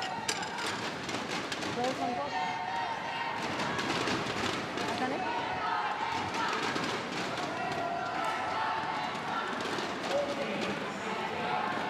Thank you. Line judge.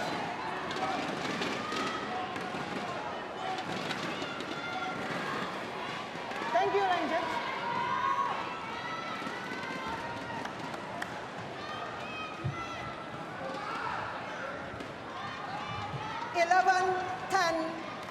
Play.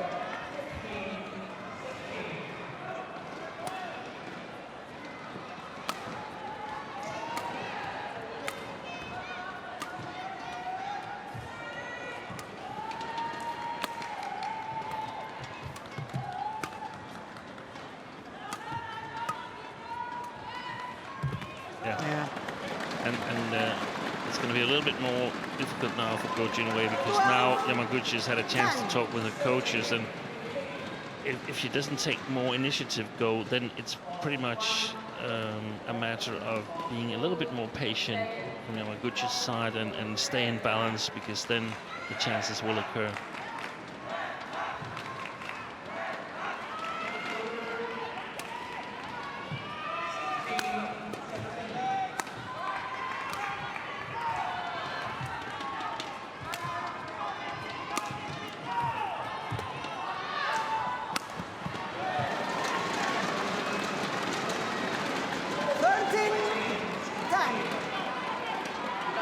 5 straight points because she was 8-10 adrift.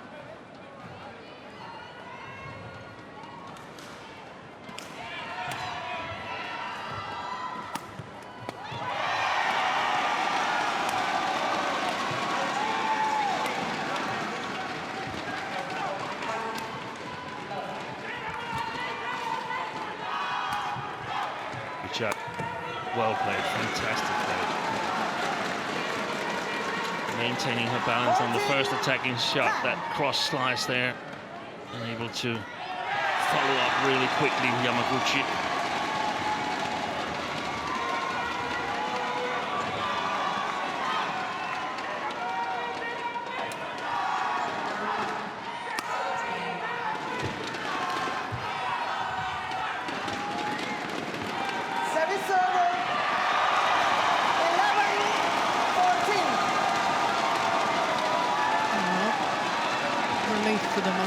Since that run comes to an end, that 6 straight points has really put Go Jin-wei under pressure now.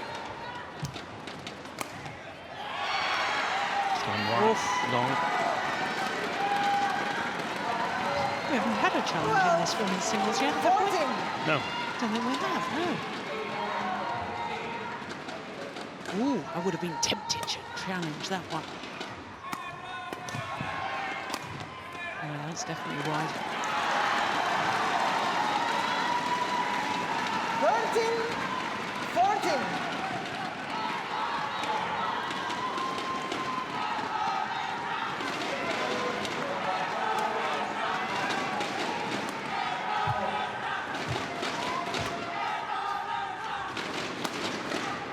Oh, goodness me, what happened there? Just completely mistimed it. I think actually it was one of the first times that Yamaguchi's used the body smash. Yeah, I think you're right.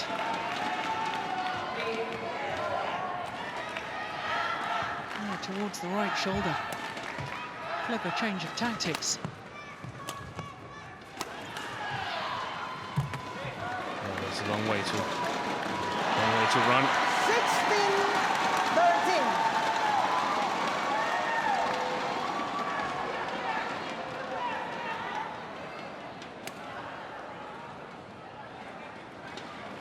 He's landed in. It was the centre line that was in question.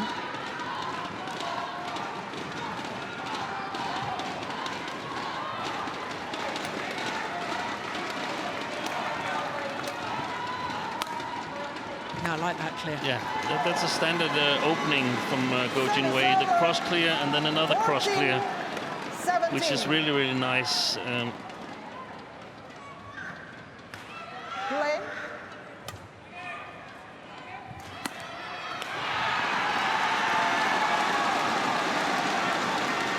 15-17.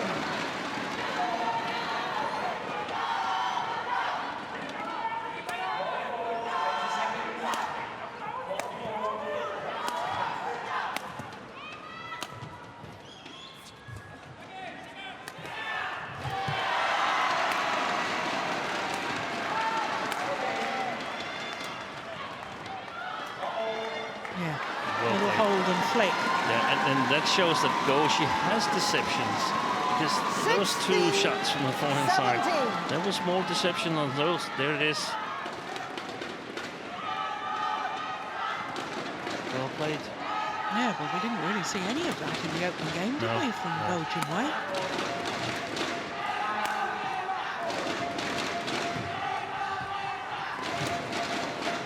Oh, so fantastic lift again.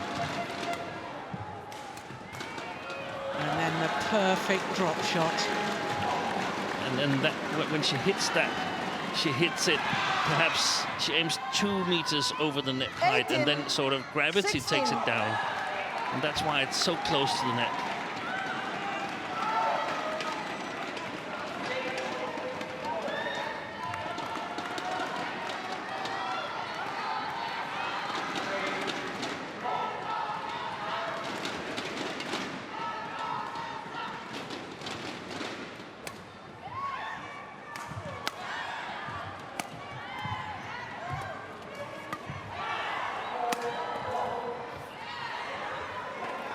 All good. Wow. This is now very interesting. 17-18.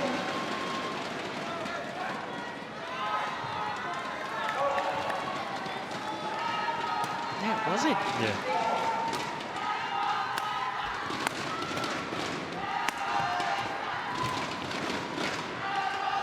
Oh, that was a pity. That could be costly. Service over. 19-17.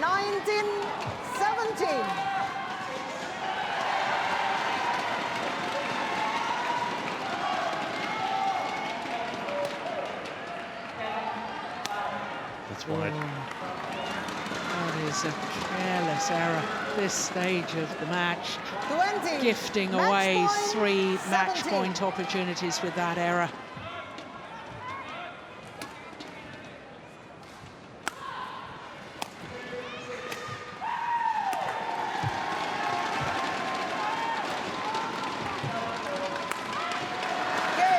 And Japan and Akane Yamaguchi convert on their first opportunity. 21-6, 21-17. Well, it was a much, much better game in the second. Gojin Wei fought hard in that second game, having been, in all honesty, outclassed in the first. And that's victory for Akane Yamaguchi. It's the last rally. Means that Japan now have a 2-love lead in the tie. So their confirmation, 21-6, 21-17 in a match lasting 32 minutes. Yeah, all smiles, so she should. Well played, Yamaguchi.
Well, Japan 2-love up in the overall tie against Malaysia, but surely this next match with the world #1 Lee Chong-wei is a banker for Malaysia.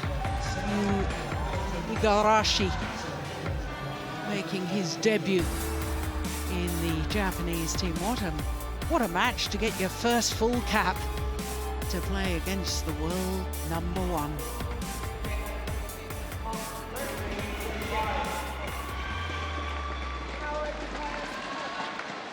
So the players come on to courts. Igarashi has only been playing international tournaments this year. When I first took notice of his name when in the first round of the German Grand Prix Gold earlier this year, he beat the man who is now the European champion. Yusuf, I didn't beat him. He actually went to 3 games with him. I'm giving you duff information there. But he had 5 match point opportunities against the now European champion. Good evening. Lee Chong-wei. Good evening. In the match against Germany. We do the toss. Red. Destroyed. Black. You have red. The 2013 European Junior champion, Fabian Black. Oroch. Receive. 2 straight games. You serve. 12 okay. and 11. Lee, this In side. just 34 minutes. Lee Chong-wei really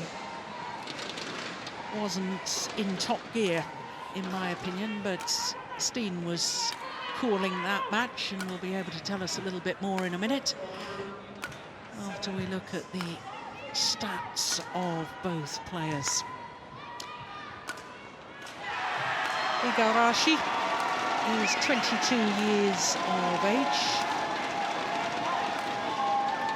and he's won 71. Now, when selected for this Sudirman Cup campaign, he was 104 in the world ranking. He's actually gone up a couple of places since then. But the important thing is, or the extraordinary thing is, he was actually the 6th ranked men's singles player from Japan, and he was chosen as one of the 2 singles players to come here to the Gold Coast to perform in the Sudirman Cup. Lee Chong-wei, 34 years of age now, the world #1. 3 Olympic silver medals.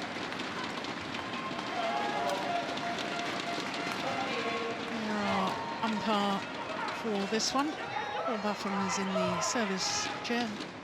Sven Sery of Belgium is our umpire.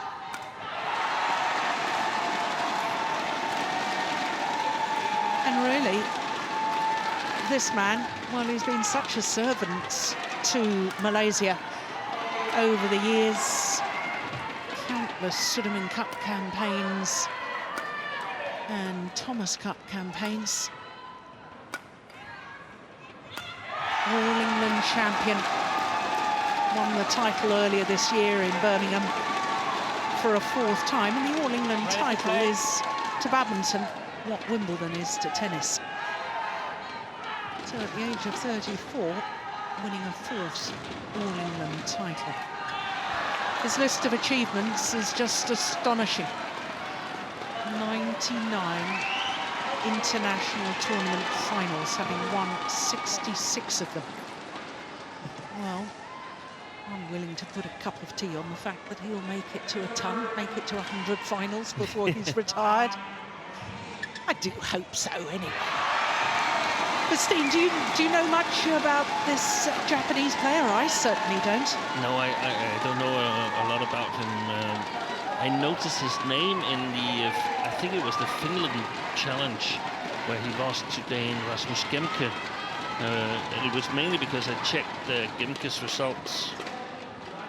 Yes, he came through the qualifying of that Finland Open with the Japanese player to lose in the final.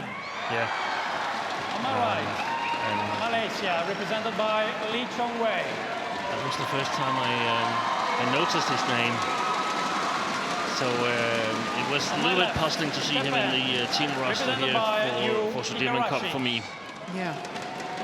Malaysia to serve. Level. Of course, there could be injuries, or it could also be that you've already tried the players that are in front of him and know that they're not going to make an impact at this stage, and so you want to give him a break and see if something good might happen by exposing him to international challenge at the highest level, and this is the highest level with Lee Chong-wei, so nothing is expected from Igarashi.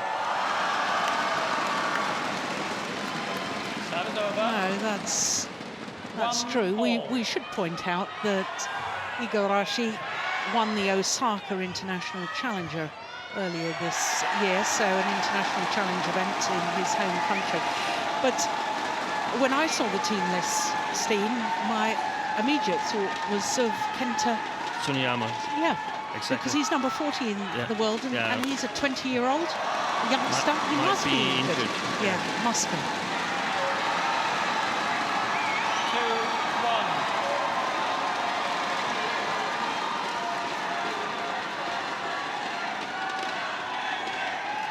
Yes, beautiful mover. Chong.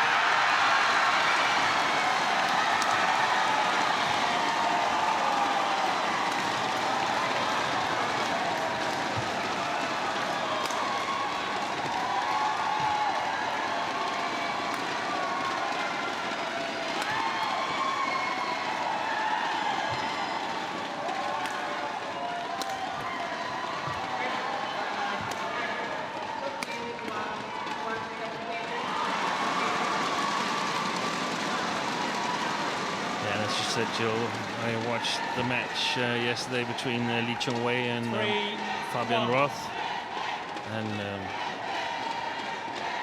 Lee Chong-wei was, of course, much better than his opponent.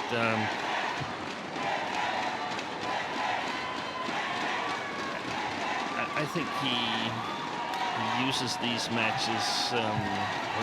He doesn't really use it. He just enjoys himself, and that's, of course, really nice. It must be hard when you've been there at the top of the world for so many years, and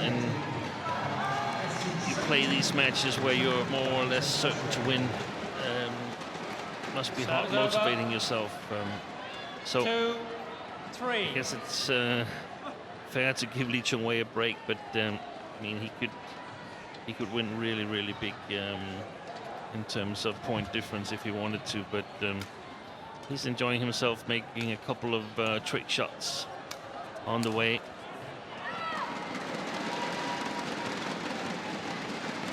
Serves over. 4-2. Well, he's been world #1 for so long. Obviously, it hasn't been continuous, but it was before the BWF, the Badminton World Federation, had their database, and so we're not sure exactly how many weeks he has been world #1. And that in itself is absolutely ridiculous. Yes, that he's been #1 for so many weeks. Yeah.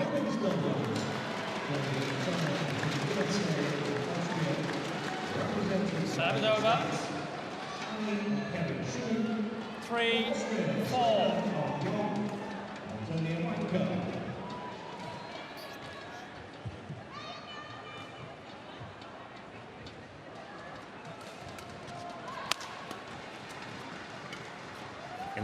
In many ways, it's a little bit of a worrying sign that he's winning so many matches so easy. Worrying sign in what way? That the rest of the world is... For the rest of the world, I mean, yeah. Come on, get yourself together. You must be able to challenge a little bit more. He's 34. He's still fast as lightning, but yeah, I mean, everybody knows what they're up against. Yeah, no, I appreciate the point there, Steen, but, you know, I'm thinking of other sports, and quite frankly, I want to enjoy every moment that Roger Federer is still on the top of his sport. I want to enjoy every moment that we have the pleasure of watching such an outstanding athlete as Lee Chong-wei. Yeah, we should, but I mean, he's been around for a number of years. It's been obvious to the players wanting to make a name for themselves. What is it that we must practice and what is it we should be able to do? 3. Yet, Lee Chong-wei, he wins so many matches in total convincing fashion. I mean, and cruise control. Yeah, so sometimes I feel that if he was sort of jumping only on one leg, he would still be able to win the match. Yeah. Do you think that because of his status, because of what he's achieved, there's sort of an aura about him that the other players, you know, have this huge respect, not only for this man, but also for Lin Dan, Yeah. the two-time former Olympic champion, that, you know, they're still winning on reputation in a way some of the time. We can't say they're winning on reputation, but reputation is part of it. The problem is that when you get in there, you suddenly discover that the reputation is right. He is Yes. that good, Yep. and Lin Dan is that good. Yep. What I'm disappointed in is that some of the players apparently hasn't been able to practice better, so that they can challenge them when they're 23, 24, young and fresh and so on. I mean, there's so much video. You can see what you have to be able to accomplish in order to be able to challenge. I'm not talking about winning. I'm just talking about challenging. Yeah. Lee Chong-wei, making him sweat, making Lin Dan sweat. Yeah. Here, Yeah. Service over. I wonder if he's warmed up. 4. I guess he has, because when you're 34, you need a little bit more time to warm up. Yeah. But there's no way in the world that he's going to lose this match if he stays on his feet. Yeah. It's fascinating, Steen, because I understand exactly what you're saying.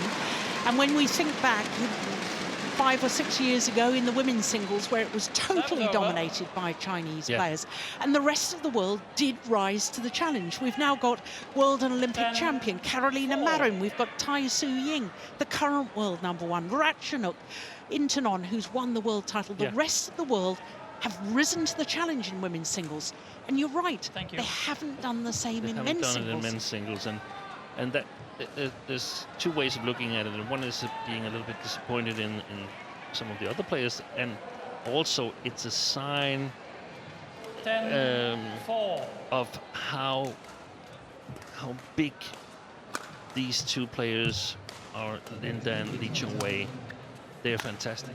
Yeah. We have Chen Long, of course, the only one, in my opinion, that is challenging them Yeah. and winning world championships and Olympics and so on when he's at his best. Yeah. But Lee Chong-wei looking as smooth as ever, appearing to be in total control at the moment. Only 8 minutes to the mid-game interval and an 11-4 advantage.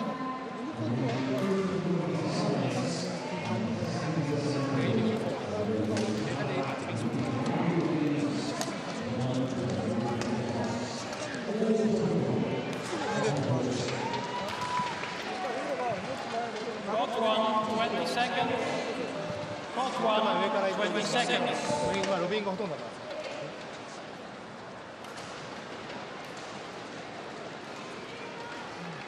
Well, the Japanese head coach on the left, as we look at them, Park Ju-bong, well, he was always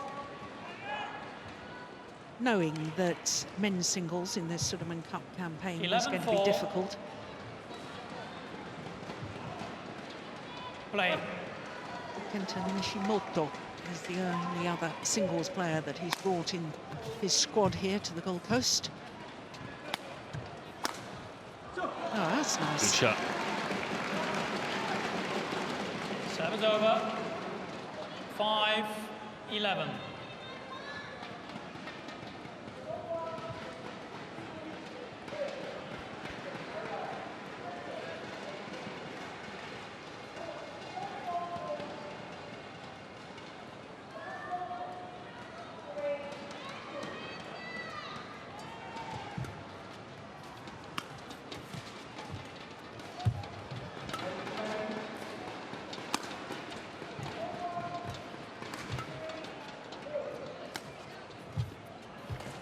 Oh, good rally. My goodness gracious. Yeah, well played. Igarashi. 6-11.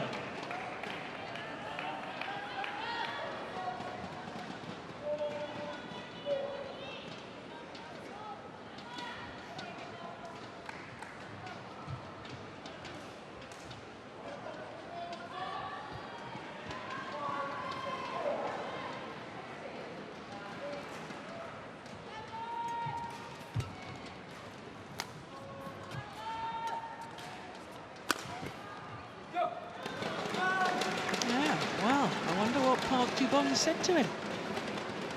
7-11. Won all 3 points since the mid-game interval.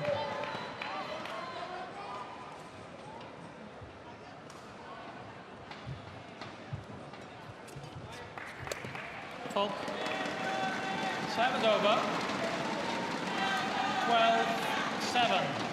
This was exactly the same that happened yesterday when Chong was playing Fabian Roth, and suddenly Fabian Roth had some good moments, and then Chong he raised his game from 60% to 75% and scored points at will. Yeah.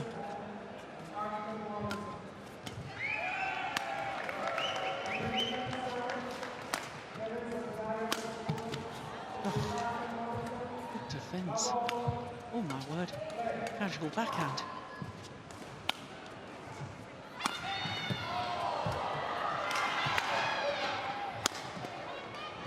What a good rally. It's a pity it ends on an error there. Court will need to be mopped of the perspiration. And quite frankly, it's a problem for all players against Lee Chong-wei. How do you get him out of position? His court coverage is so good. He gets so much back. Yeah, he does. Thank you, thank you.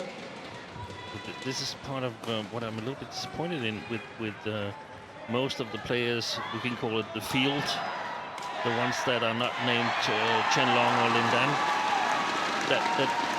These two players, when they play Lee Chong-wei, they actually give you a blueprint on how to beat him. Yeah. But nobody seems to pick up on it.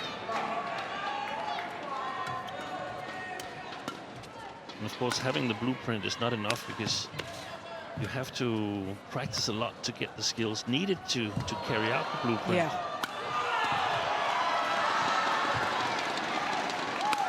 Fantastic. Brilliant.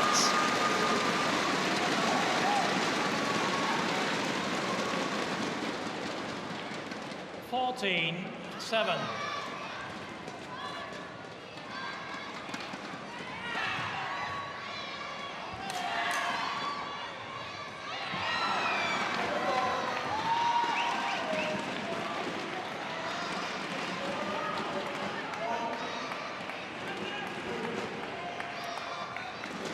Thank you.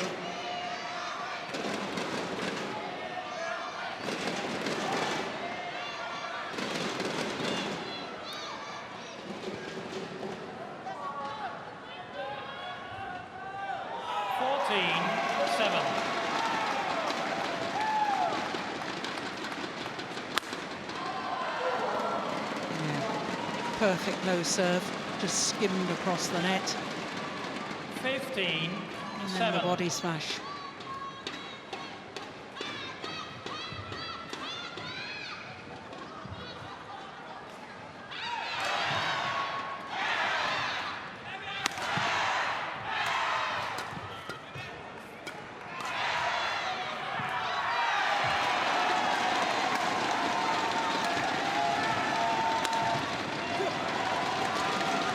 Good movements from Igarashi here. Very, very quick from right side of the court to the left.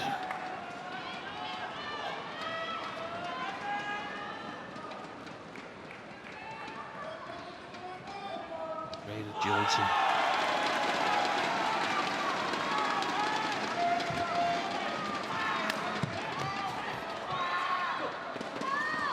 Oh, it's all wide. Yeah, and the coaches tell that he should challenge, but he's never played on a challenge court yet. 8. Igarashi. Good umpiring, because he says, no, you didn't challenge immediately. I think that Igarashi was having a word with the umpire and saying, but I challenged that. No, you were too late. Yeah. And looking at it again, I think the line judge made the correct decision anyway.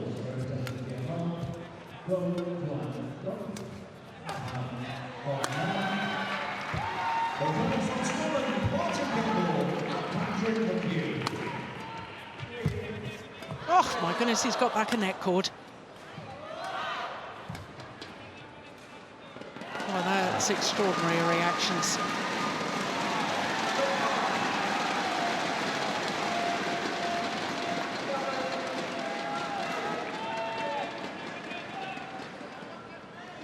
17-8.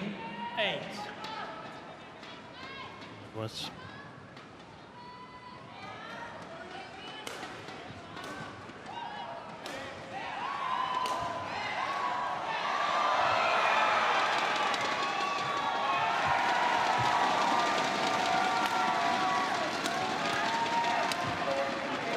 just wide.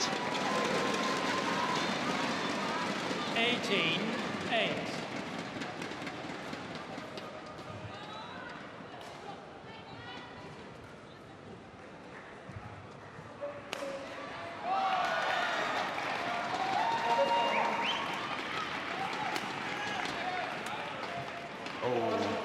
good deception. I think I would challenge it if I were Igarashi. 19-8. But it doesn't bother.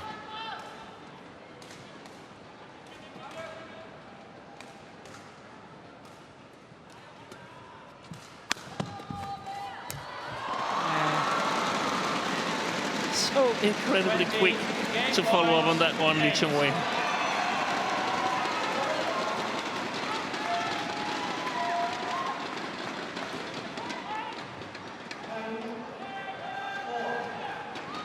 Game point opportunities.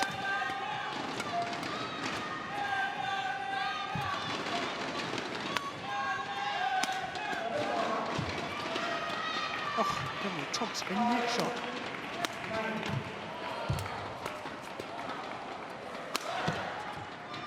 Oh, There's the toying with him. trick shots and circus shots. Yeah, you're right, Steve. It's nice for us to watch. Nice for us to watch. And fun for Lee Chong-wei to play. 21-8, opening game in 17 minutes.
On court.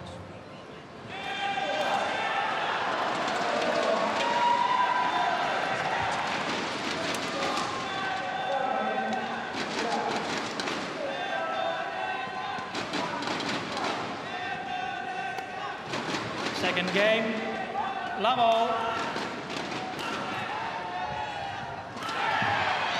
Play.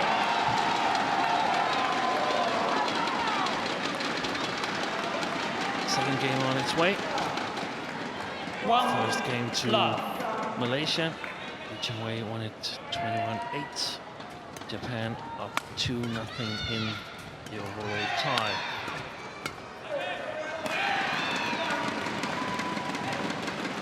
Two love.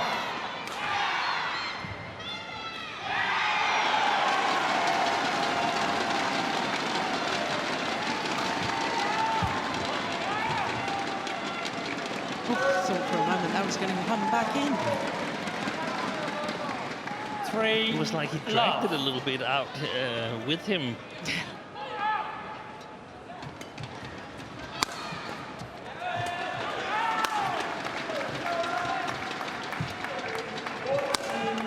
Well played. Oh, it's a powerful smash straight down the line.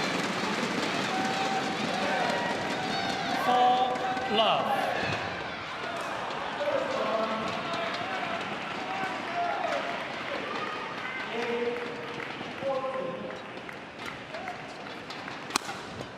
There's another. Yeah, he's geared up here. Oh, and challenged that. Yeah, he has challenged it. Challenge. Japan challenges called in. Oh, we've got better sight of that line, haven't we, Steen? Yeah. I've got a It's a cup close of one. tea. I've been out.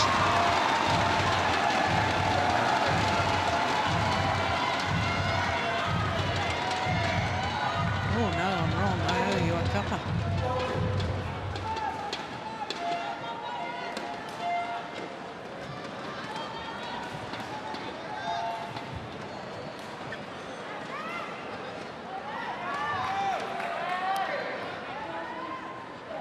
Yeah, I don't know if it hasn't been shown on the big No. screen here in the hall yet. No, it We hasn't. can see That's why the delay. All the players and the umpire are waiting for it to be shown on the giant screen, and it's not being shown. So they don't know what's happening. We know that it's being called in.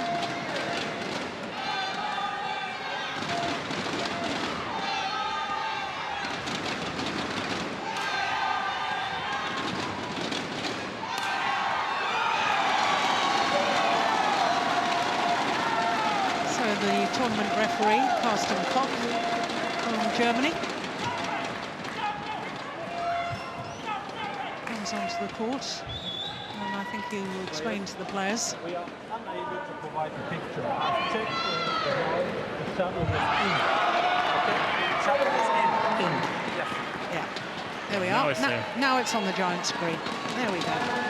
Little technical hitch. Challenge unsuccessful. Japan, one challenge remaining.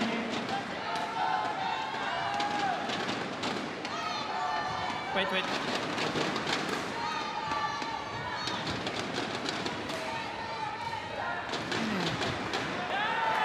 5-love. Play.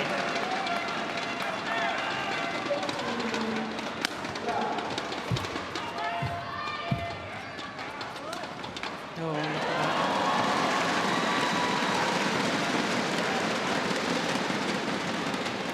He's played very concentrated here from the 6 beginning of the second love. game, Lee Chong-wei. It's like he wanted certain that Igarashi doesn't get any ideas after the interval, after the coaching break. And look what happens when he just ups his intensity just a little bit. Yeah.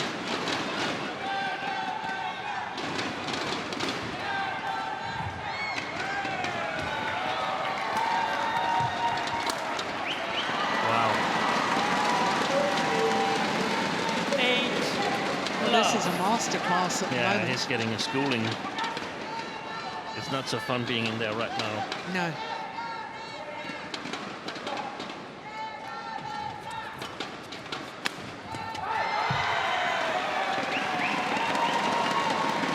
Nine. 9-love.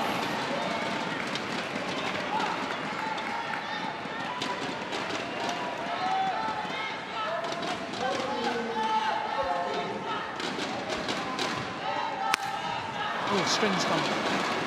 Service over. 1-9. Yeah. I was going to say, I bet they're right in the middle of the racket, and they were.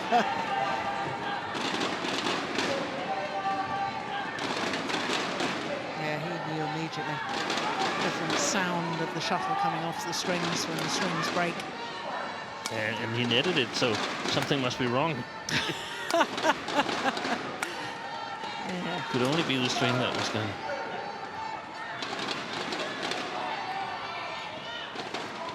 One 9.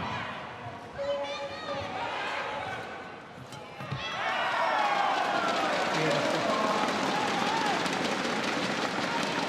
Service over. 10-1.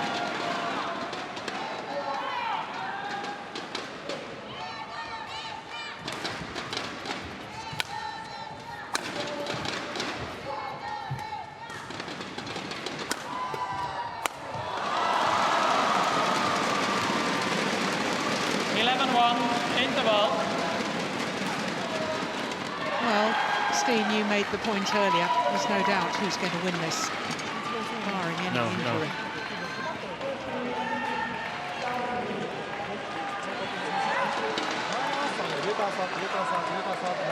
You can just sit back and enjoy it. And for Igarashi, it's immediate feedback on what he needs to go home and practice on.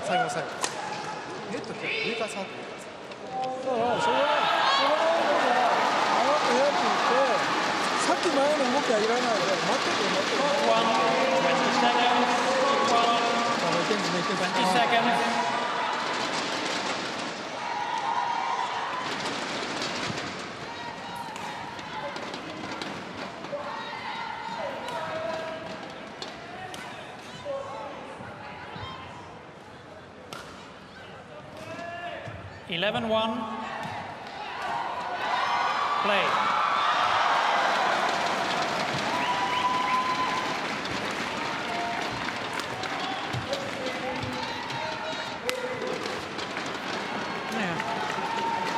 Nice.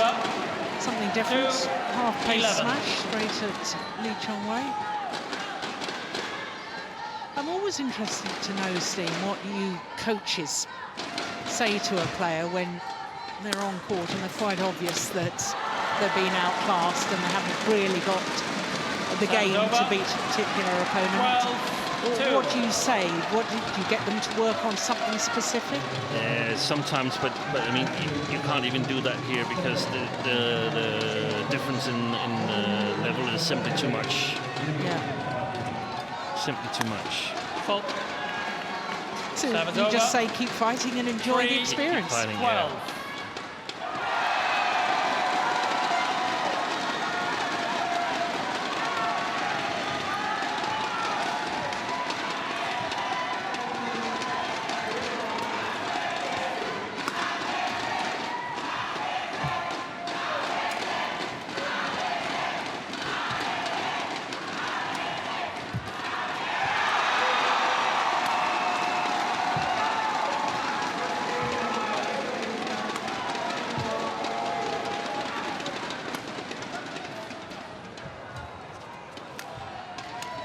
Oh, a little bit of trickery again. Yeah, I moved a little bit here on my chair. Oh my goodness! What? How casual was that? Ah! Fantastic. I thought he'd stop playing the rally for a moment. And we saw a couple of those 13 moments yesterday 3. as well. Just looking at him. I don't believe that.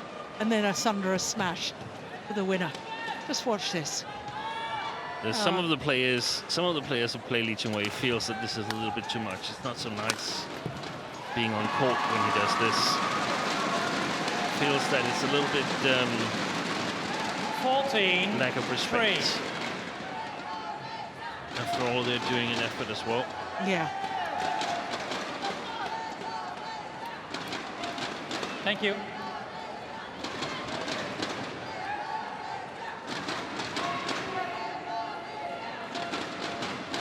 Fourteen 3.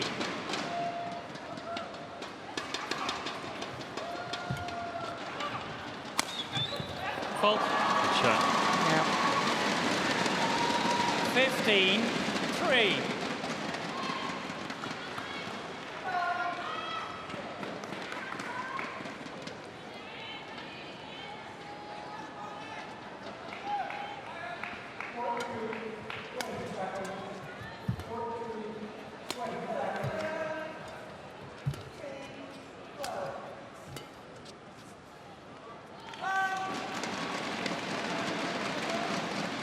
As a team, this is exactly what you want Lee Chong-wei to do. 16 Win 3. convincingly, so we don't have to use any psychological energy around your match. There should not be any doubts. The others should not say, what's going on with Chong-wei? Could he be in danger of losing, or what is happening? No, just be clinical. Reduce the score, and then let's get on with it.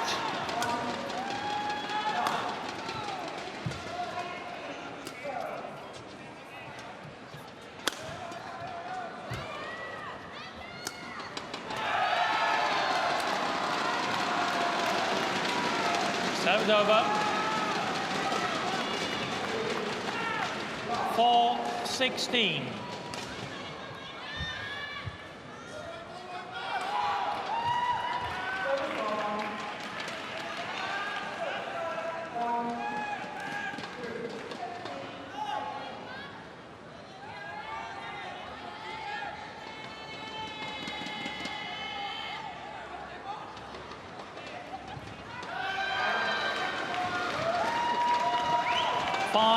Oh, 16. Perfect low serve.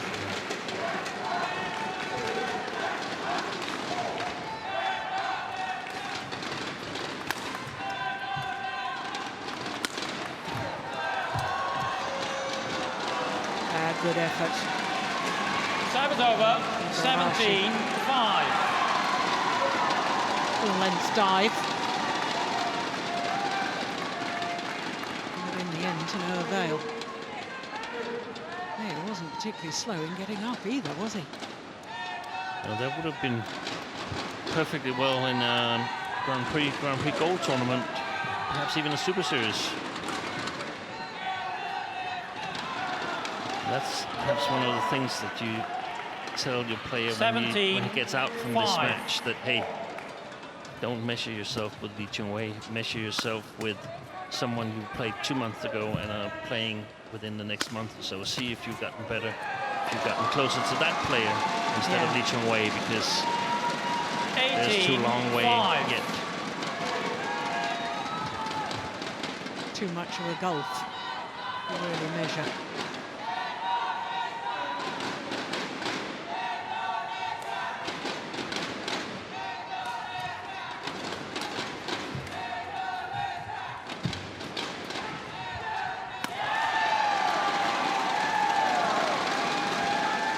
Points away from securing Malaysia's first point in this deciding tie.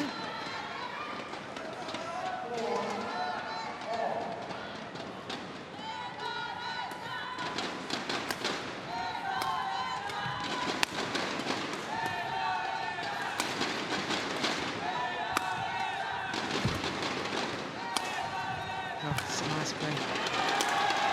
Perfect. On the line.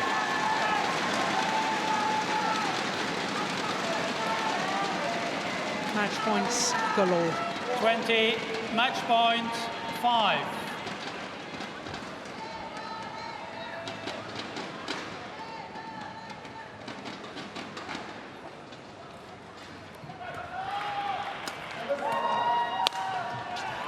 Game. Only needed the one, so 21-8, 21-5. 33 minutes. And Malaysia are still in this tie. Well, it was clinical.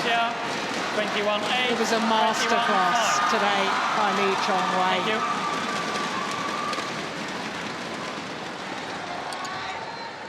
And a 2-game victory with only 13 points scored against him.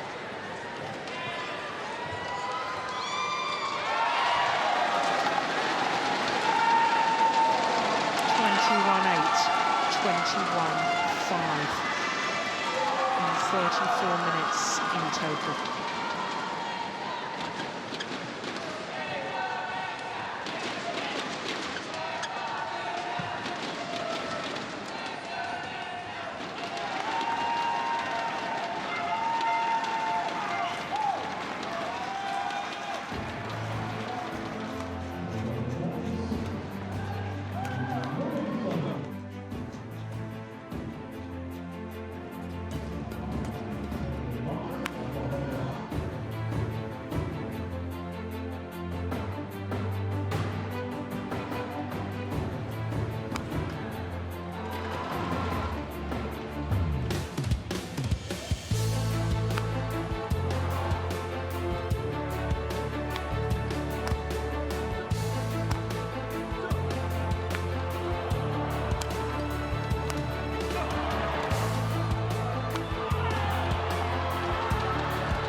So with the tie at 2-1 now in favour of Japan. Next up is women's doubles, and it's the Olympic champions and world number ones Misaki Matsutomo and Ayaka Takahashi up against Chow, Kuan and Yean of Malaysia.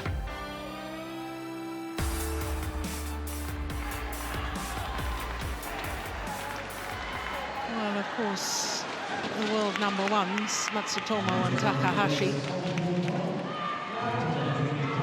the Olympic champions.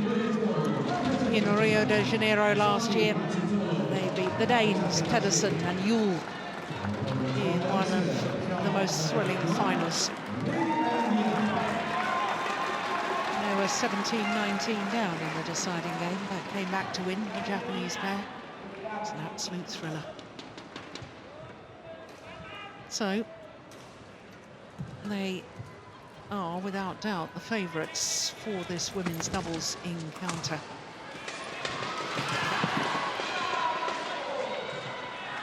But it has to be said, this year they've only recently played themselves into form, winning the Asian Championships in Wuhan and losing in the final of the Singapore Super Series. They choose red, you have black. Jean Bat from Australia is our umpire for this. Receive, who will receive first? Ayaka, receive. Who will serve? Service judge from Indonesia.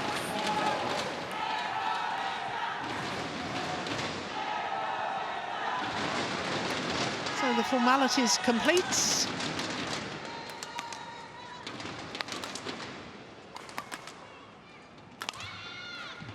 Japanese pair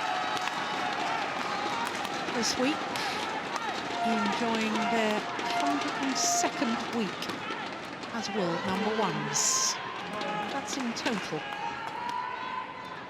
Enjoying their third spell as world number ones. Misaki Matsutomo is 25 years of age, born in the town of Aizumi, Tokushima.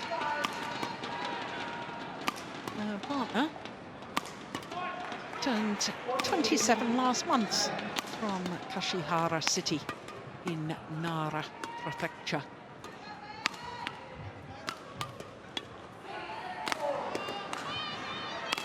So two finals this year from their 4 previous tournaments, the Japanese combination.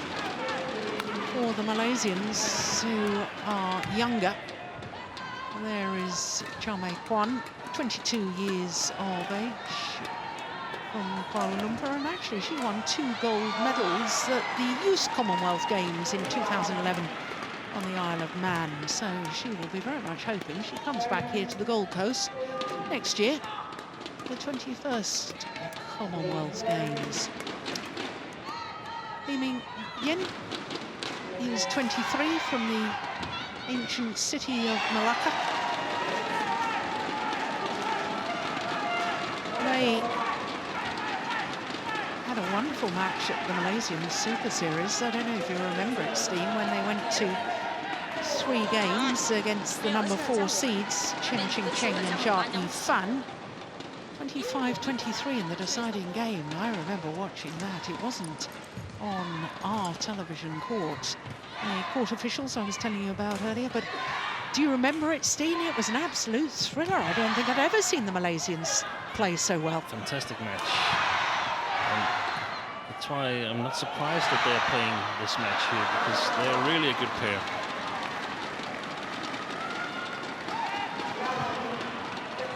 So this will be the first meeting between these two pairs. They've never met previously. Basically been playing different tier of tournaments until very recently. Ladies and gentlemen, on my right, Malaysia, represented by Chow Kuan and Meng Yean. And on my left, Japan, represented by Misaki Matsutomo and Ayaka Takahashi.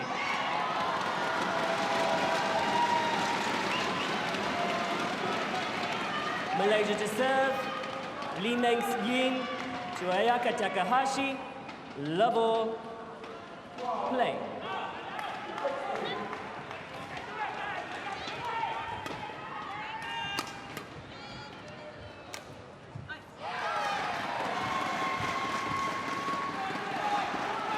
One love.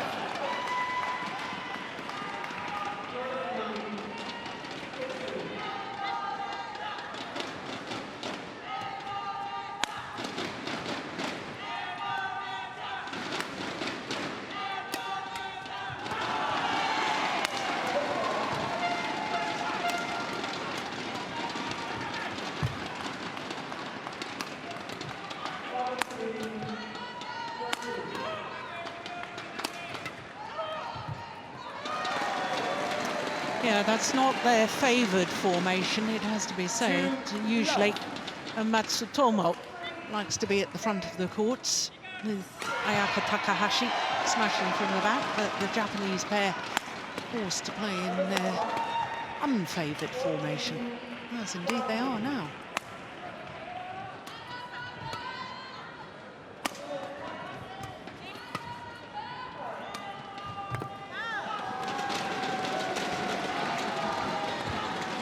Service over. 1-2.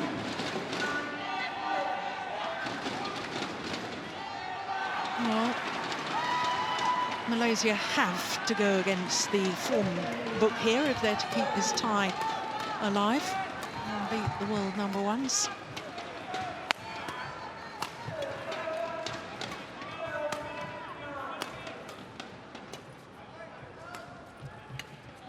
Yeah, a little Confusion. Service over. 3-1.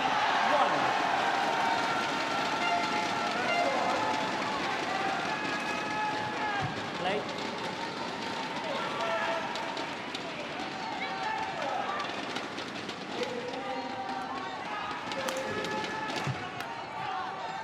Service over. 2-3. I think it's going to be very interesting later in the year, Steen, at the World Championships in Glasgow, because though the world number ones have won the Olympic gold medal, they've never been beyond the last 16 of the World Championships, and for the last 3 World Championships, they've either been seeded number 1 or seeded 3. It's amazing. It is amazing, isn't it? Amazing. 3-all.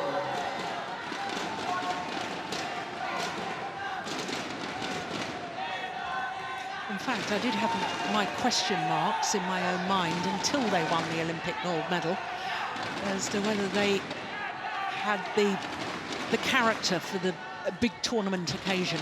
Yeah, But and they've- I think they were marked by the enormousness of the event. Yeah. 4-3.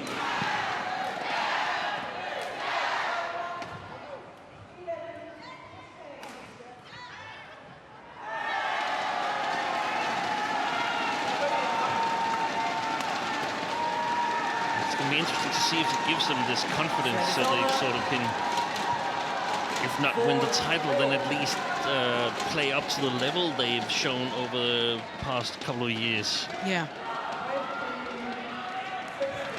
Service over. She's still got a little bit of problem with her low serve, Yeah. Matsutomo. Yeah, we've noticed that in recent months, haven't we?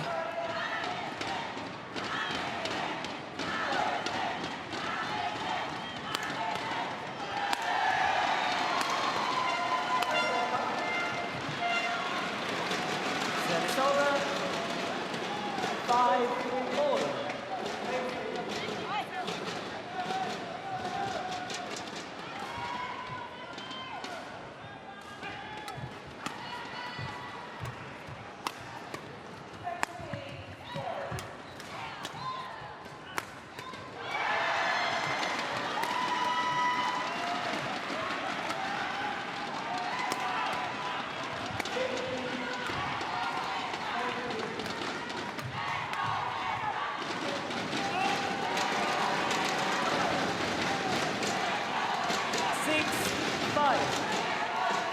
Well, Matsutomo and Takahashi played on Sunday against Germany.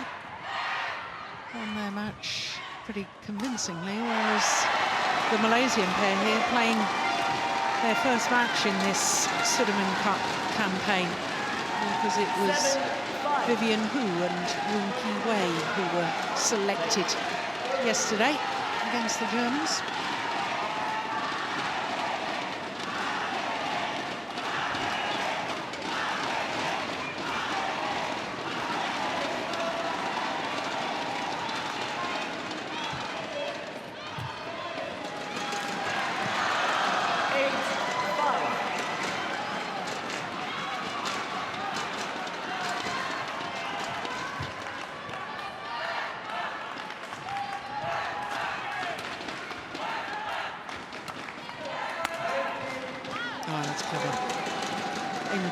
That right hip. 9-5. Very, very difficult when defending a powerful smash to sway your body out of the way, give yourself the freedom to play that forehand defense.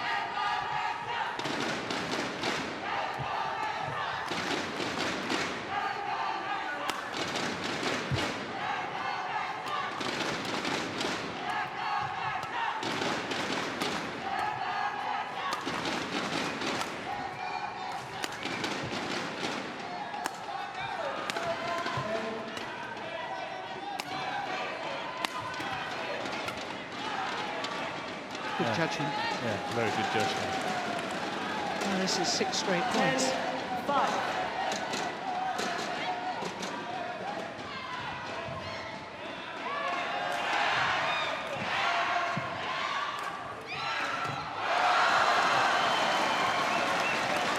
That's a nice angle.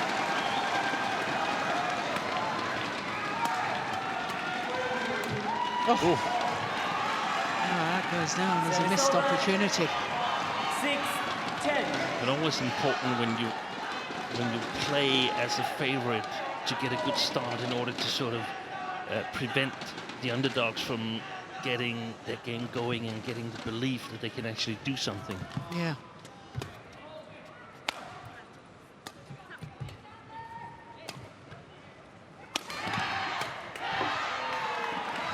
That's well taken at the front of the court from Chow Kuan. 7-10.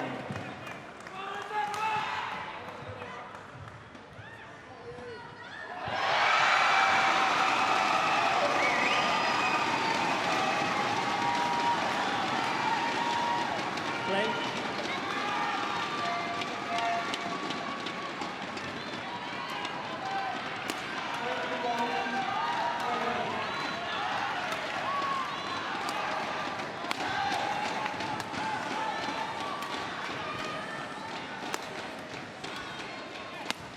Good shot.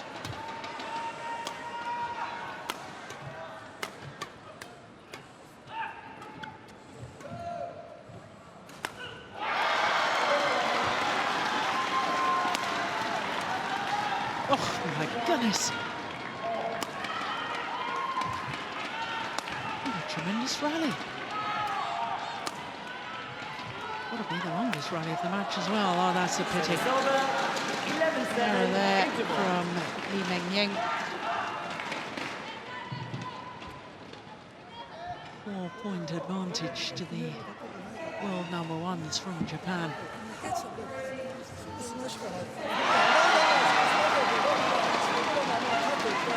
Just 9 minutes to the mid-game interval. It was indeed the longest rally of this match so far, 48 shots.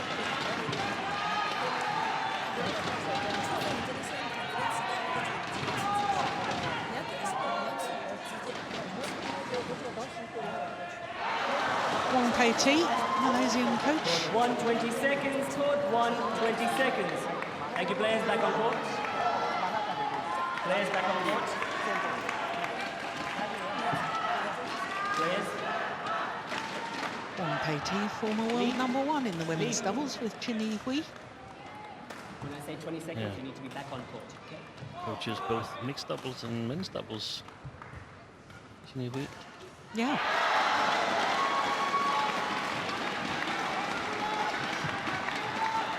(11-7).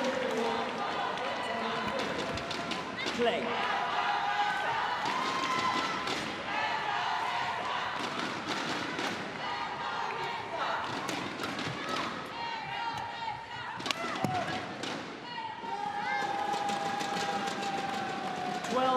7.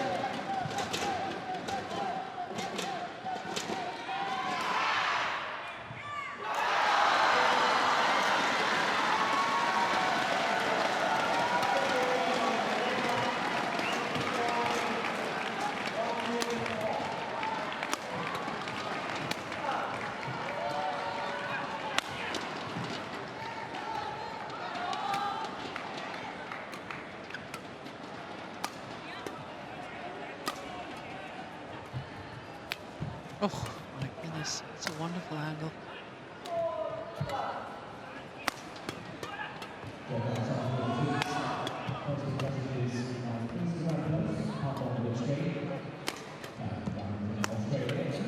Yeah, good rally again.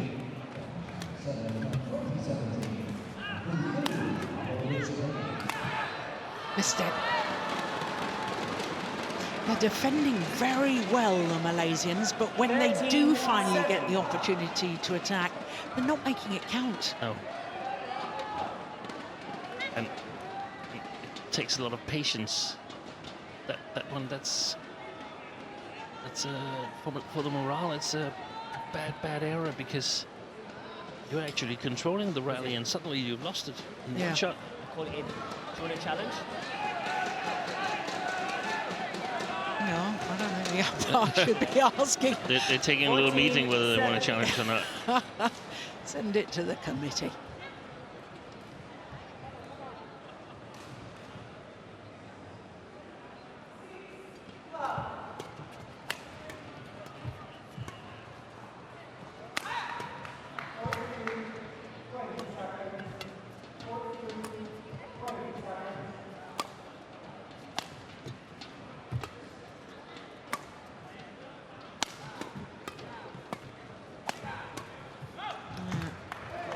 Again, had the opportunity when hitting in a downward direction, or otherwise known as attacking play, but they didn't get enough advantage.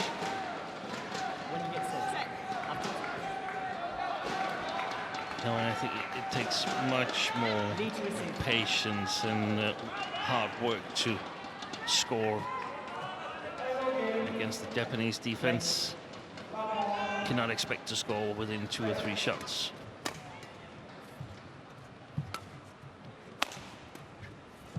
Oh, that's super. Service over. 8-15. Thank you.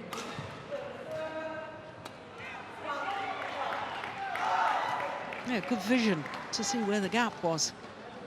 I like that.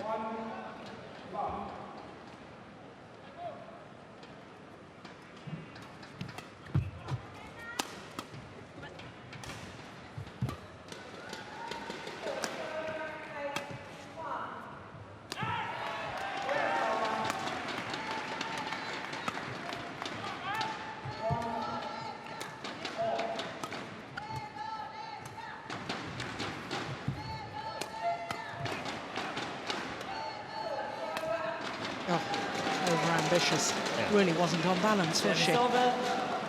16-8.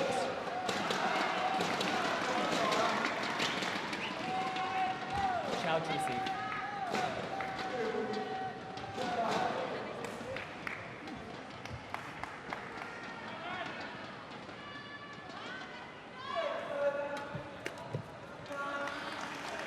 Service over.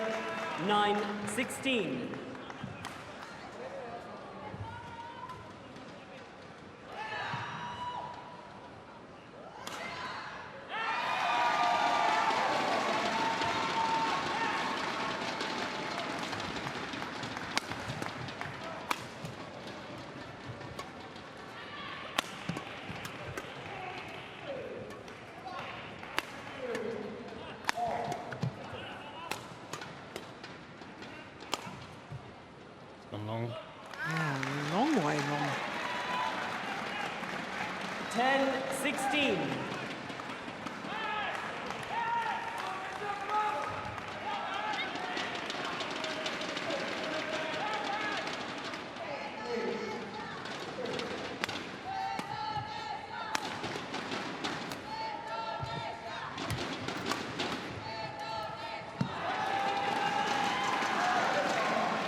Kosovo, 17-10.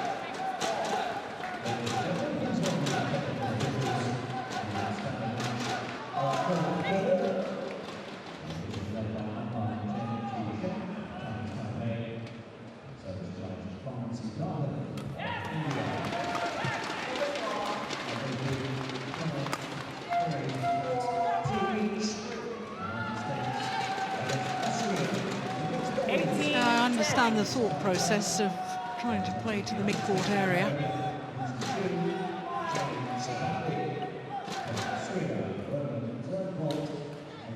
Yeah, I mean, from a positive point of view, the Malaysians are looking for points and possibilities all the time, but sometimes it becomes a little bit too much, in my opinion. 11-18. Sometimes you're pretty satisfied just playing to a draw and making sure that the opponent doesn't have a good chance of scoring a point, or you're making the points for the opponents.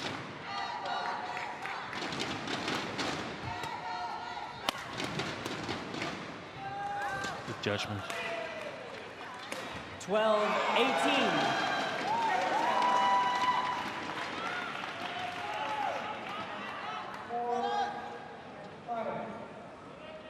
Play.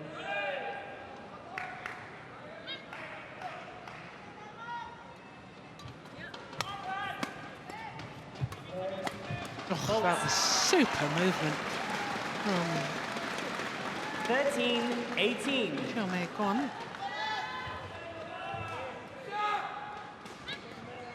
That's terrific. We were seeing Ashwini Ponapa doing that earlier in the week, weren't we? Around the head intersection of the net.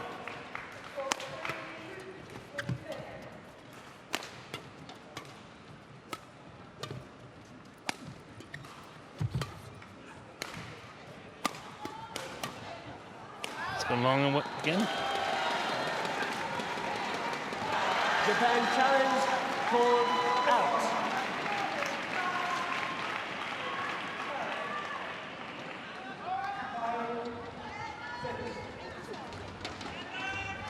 Well, no challenges so far in this women's doubles. I suppose even if it's a tactical challenge.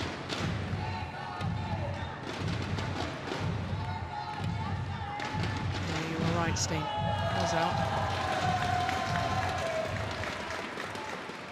Challenge unsuccessful. One challenge remaining. 14-18. Play.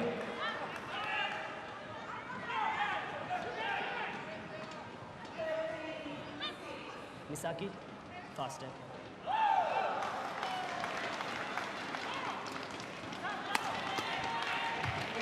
Is it a double hit there? Yeah. 15, And in fact, if 18.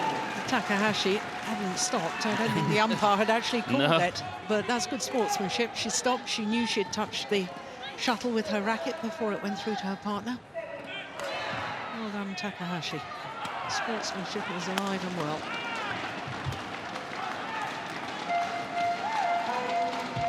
Oh, that's good play.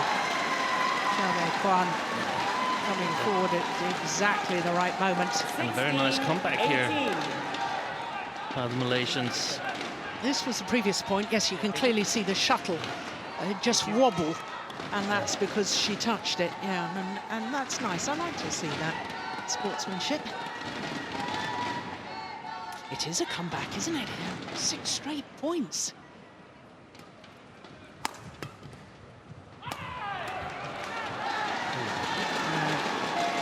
If you're a Malaysian fan, that will be disappointing. 16.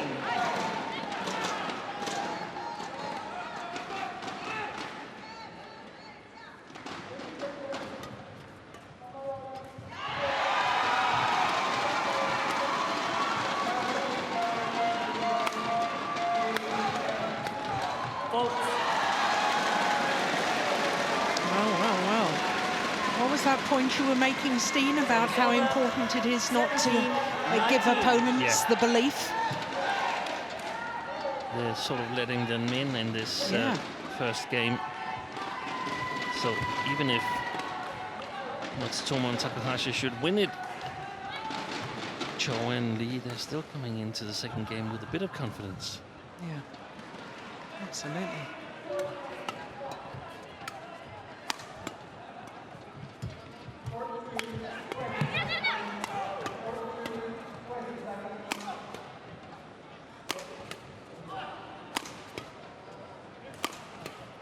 This is such an important point.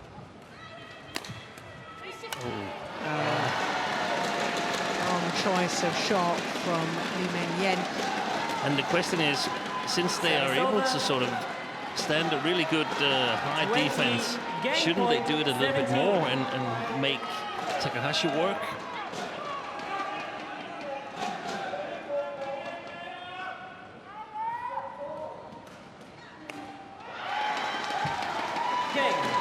It's a good serve. She was struggling early on with her low serve, but that was a wonderful serve from Misaki Matsutomo.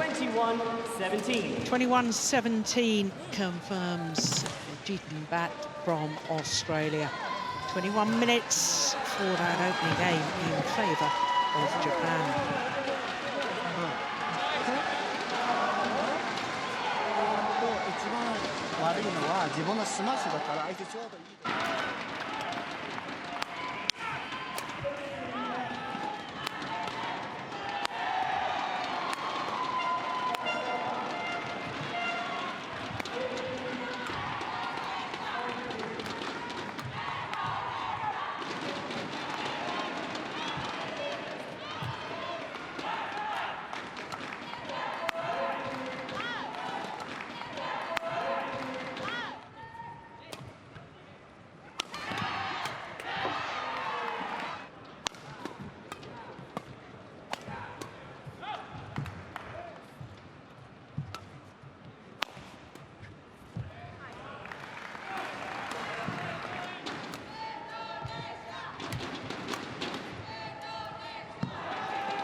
20 seconds. Well, all credit to the Malaysians, because quite frankly, I thought when they were 10-18 down that they weren't really in the match, but you made the very good point at the end of that opening game, Steen, that they now, even though they've lost the first game, they now have belief that they can live with their opponents and perhaps even beat them. Yeah. Also, they give the coaches a little bit of information to work with. See, how are we actually scoring these points from 10 to 17? 1 love.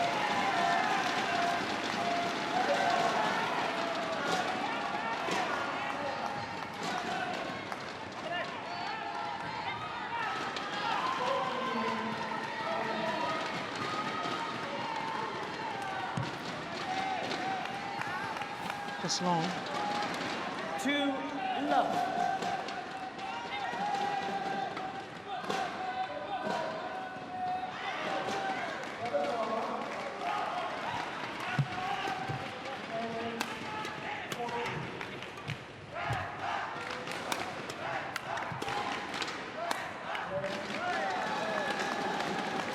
Good variation from Takahashi.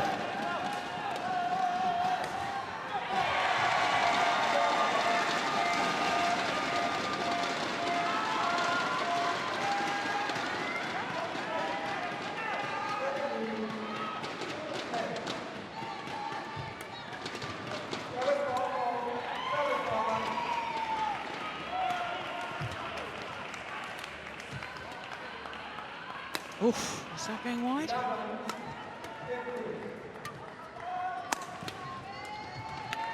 That certainly is. Yeah. Service over. 1-3. Misaki.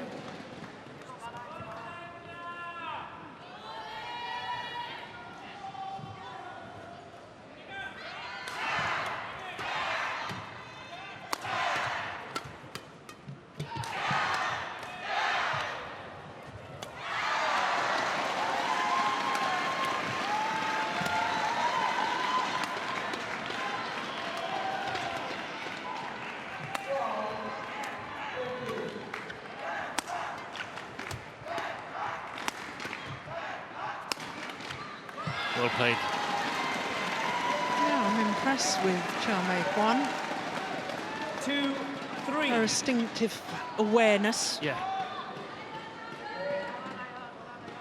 In the right place at the right time, also seeing where the gaps are, where the opportunities And are. she gets herself in a little bit of a better position and then uses this variation, the smash to the left side of, was it Matsutomo? Yeah. Not afraid to go on the outer side of the Japanese players. Oh my goodness, she almost fell over there, though. What on earth happened? Good shot. Well, on the point anyway. She seemed to lose her balance. What on earth? Yeah, she's just going and... 3-all.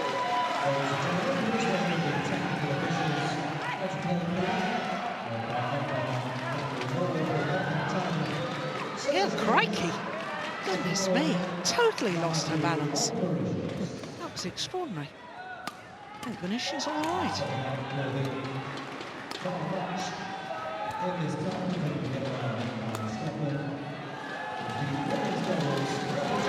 It's over. 4-3.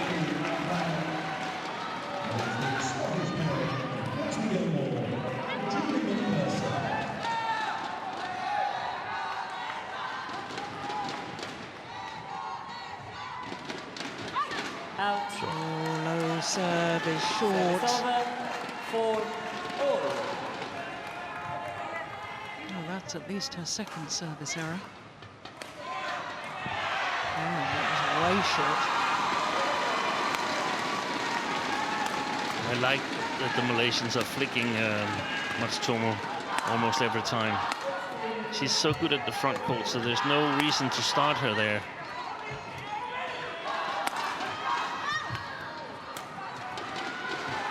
Yeah, as she's just proved, going forward on that last shot. 5-4.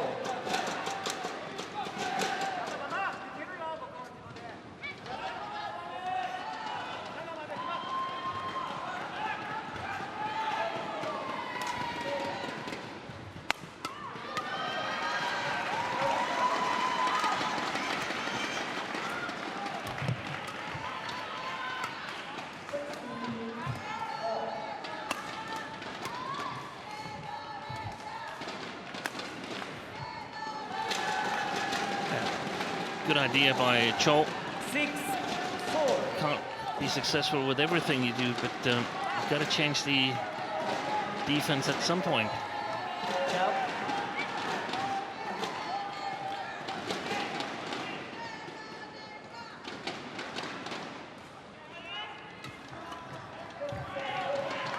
Oh, that's a lovely disguise. Service over. 5-6. Yeah, sways the body one way and hits the shuttle the other. Well played.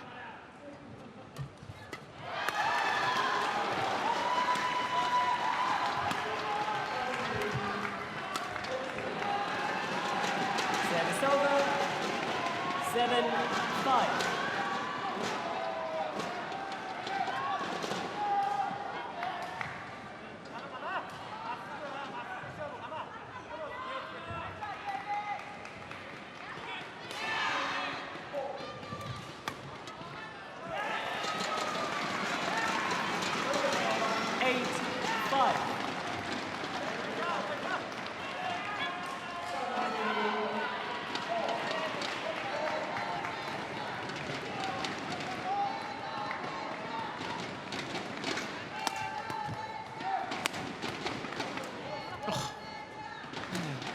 Nice angles.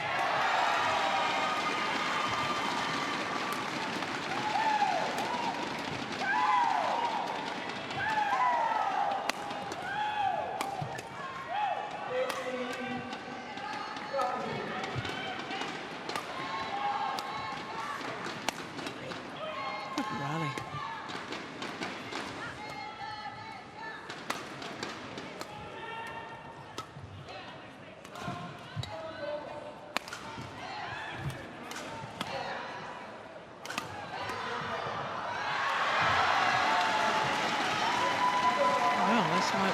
longest rally of the match so far. Yeah, I think it will be. It's not so easy for Takahashi and Matsutomo to score when Matsutomo is working on the backcourt. Oh, went for the big disguise drop shot. Ayaka Takahashi.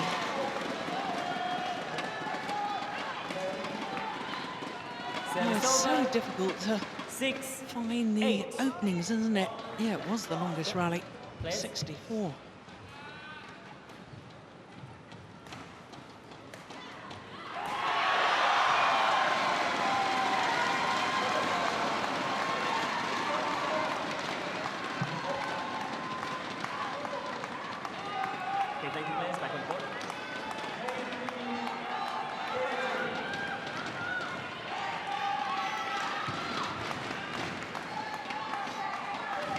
It's really, really important that they are patient, this Malaysian pair. They've got a good defense. And they've succeeded in getting Matsutomo at the backcourt.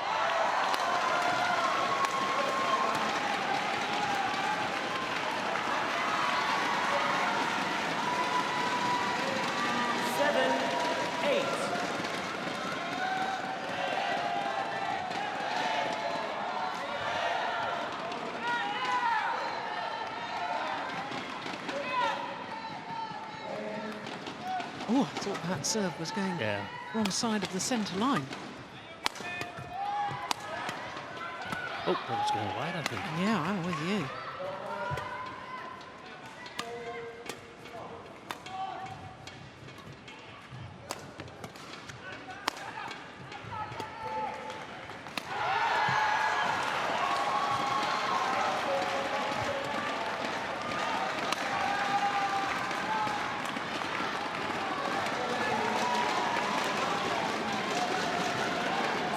It's a long, hard ball and rally again.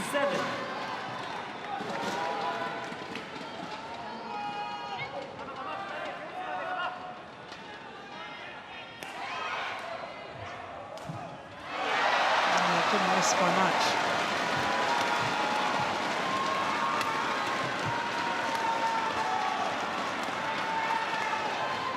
Oh, oi, bit long.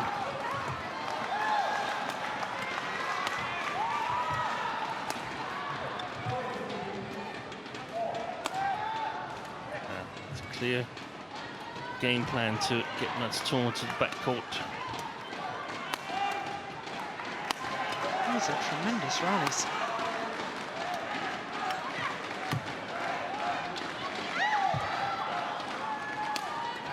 Whoa. Unbelievable!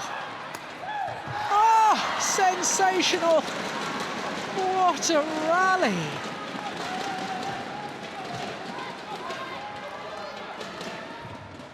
How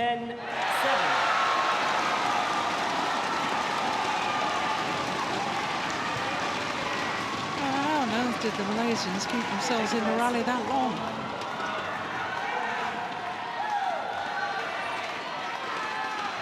Look at that.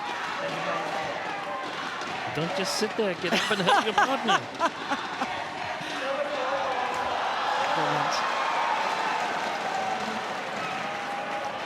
10-7.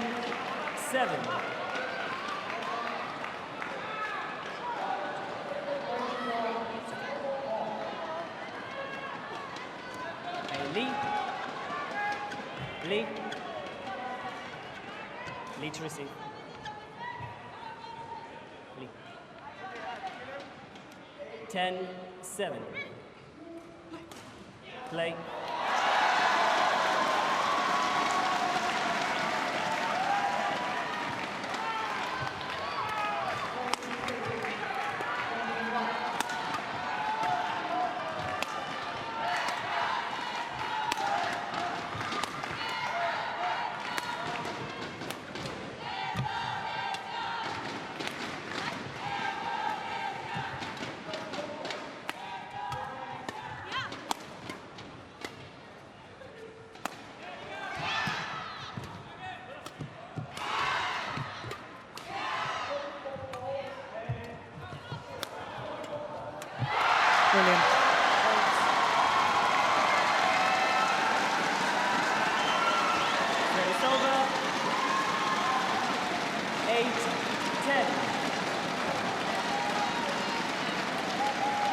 are certainly fighting, the Malaysian pair, and their fighting spirit is paying dividends. Look at that. Yeah, there's a little sign at the end of that rally that Takahashi's getting frustrated. And it's also when you play this kind of game plan, you've got to allow time for it to work. I mean, later on in the game, what's happening there? You only have to play best from the second part of second game and the rest of the match. Yeah. And Matsutomo, she's made to work much more than she's used to from the back court. And that sometimes influences the actions on the front court, where you're feeling really well in the game, and where you have your key competence. It's gone wide. So to the mid-game interval with a 2-point advantage, the Olympic champions. And this is very, very much tighter than many people may have expected. What a good match.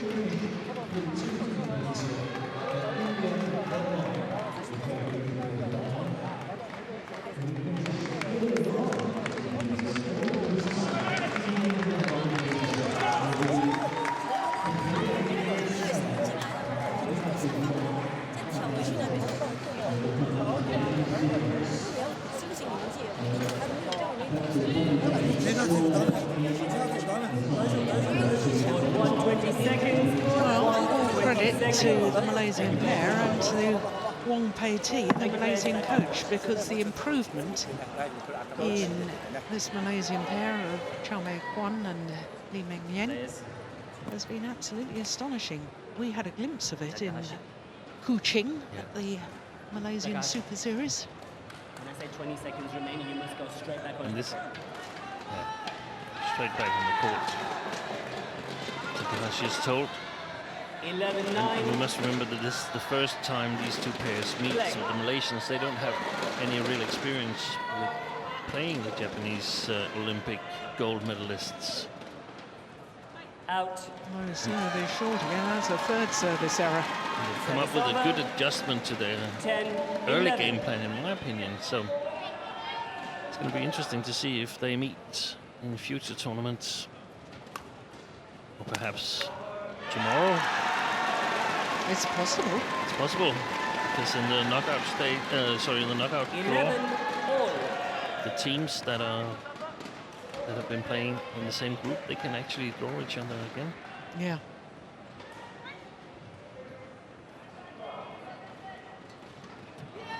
There's some service problems there as well for Chow Kuan. 12-11.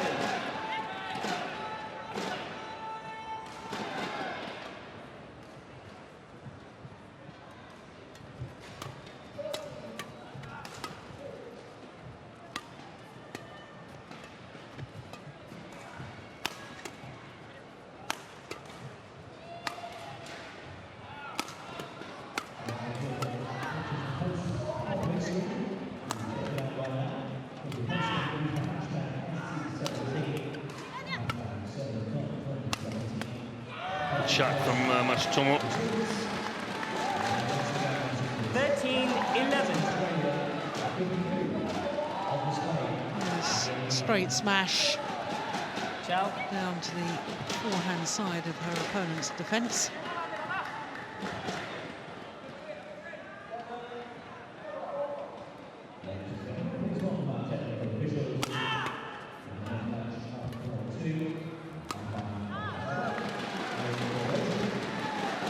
This is where the Malaysians, perhaps their inexperience at this sort of level, and this is where you have to be so mentally tough.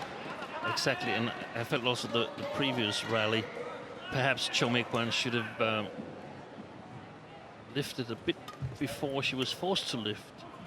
Didn't really get into a good position in her defense.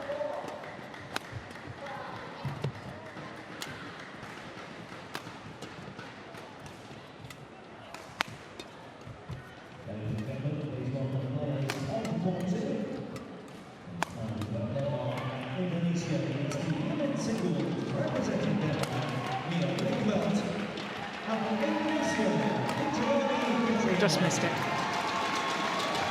that's 3 costly points for the Malaysians, because 15, I suspect 11. it's going to be difficult for them to come back in this second game now.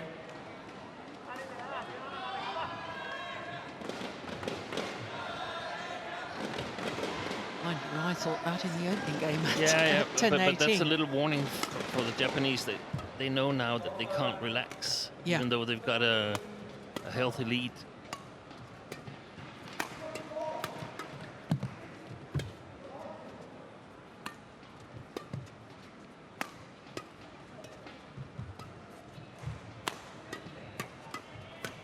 Yeah, well played. 16-11. 5 straight points.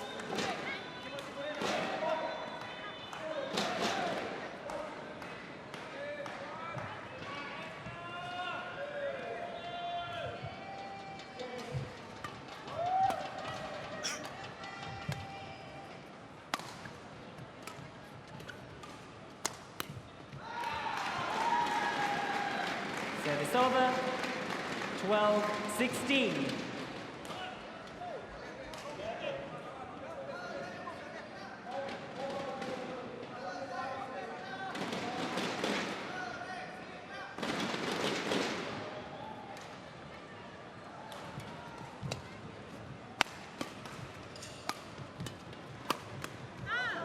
Yeah, really targeting Meng Yean, Service over. especially down her forehand defence. 17-12. That's the body, the last one. One down her forehand side, second down her forehand side, third. And she tries to defend with the backhand.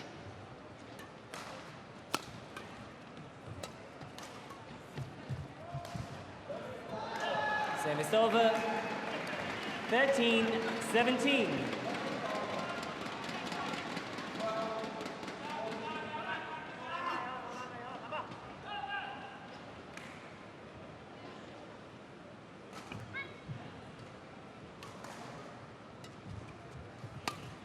There's the flick again to Matsutomo.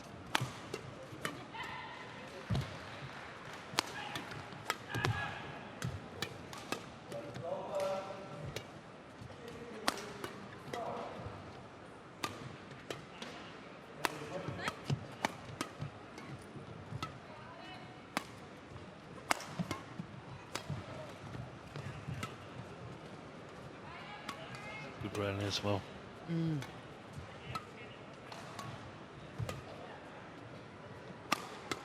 Oh, good defence.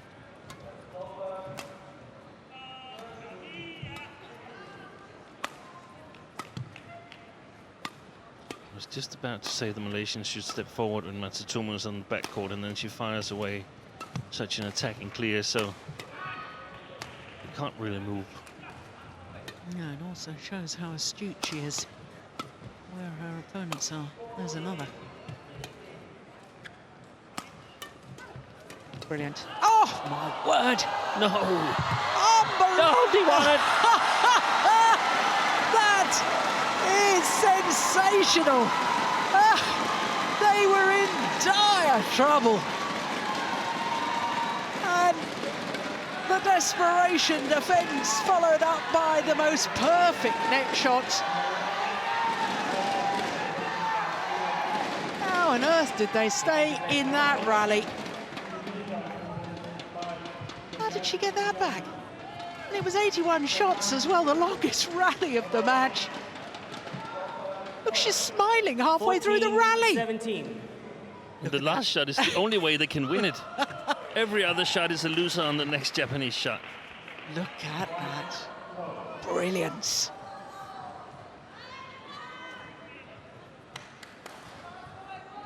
Play.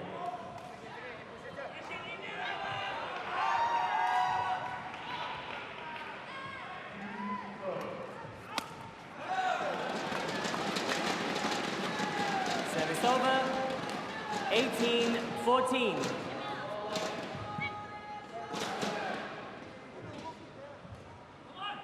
Play.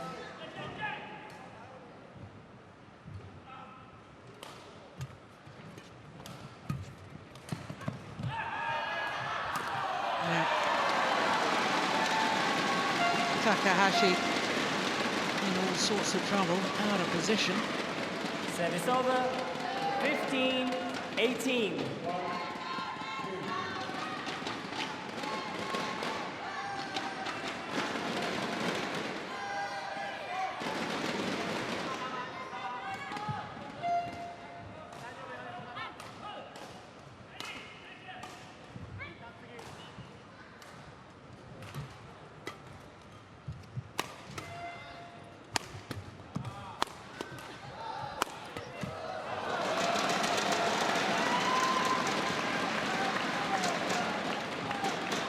Service over, 19-15. Well, Japan now just 2 points away.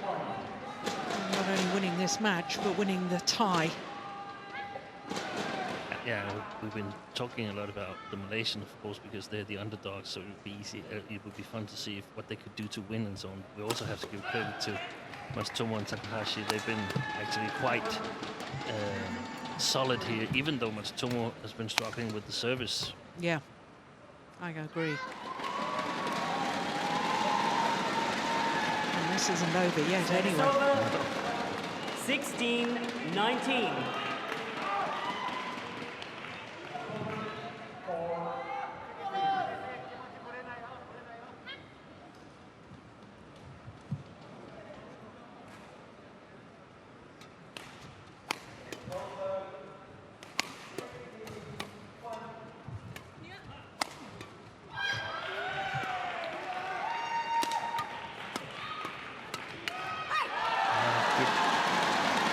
Coverage of the net there by Chong and Kuan, maintaining the pressure. 17-19.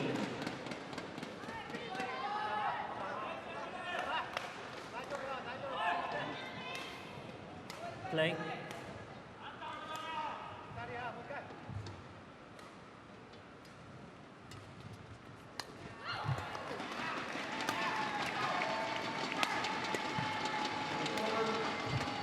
Keeping Matsutomo at the back again. Look at that. Very clever. And the Japanese pair swapped round. And there's some more power in Takahashi's smash. That's why that's normally the preferred positions. And of course... Oh, I don't believe it.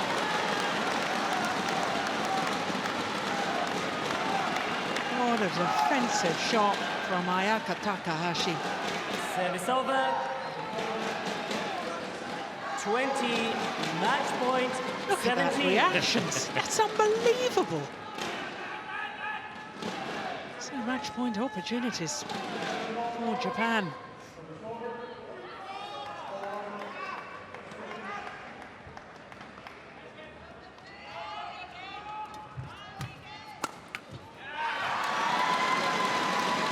Saved. Smash across the body of Matsutomo. Service over, 18-20.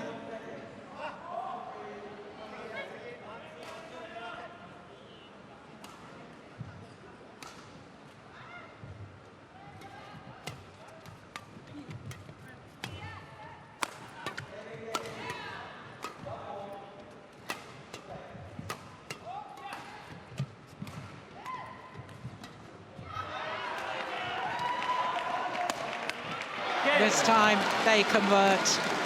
21-17, 21-18. The victory for Misaki Matsutomo and Ayaka Takahashi. And that victory secures victory for Japan in the group decider against Malaysia. My Match goodness, won by Japan, how well 21-17, Chow, Kuan and 21-18. Meng Yean fought in this women's doubles against the world #1s and Olympic champions. They gave them a real run for their money.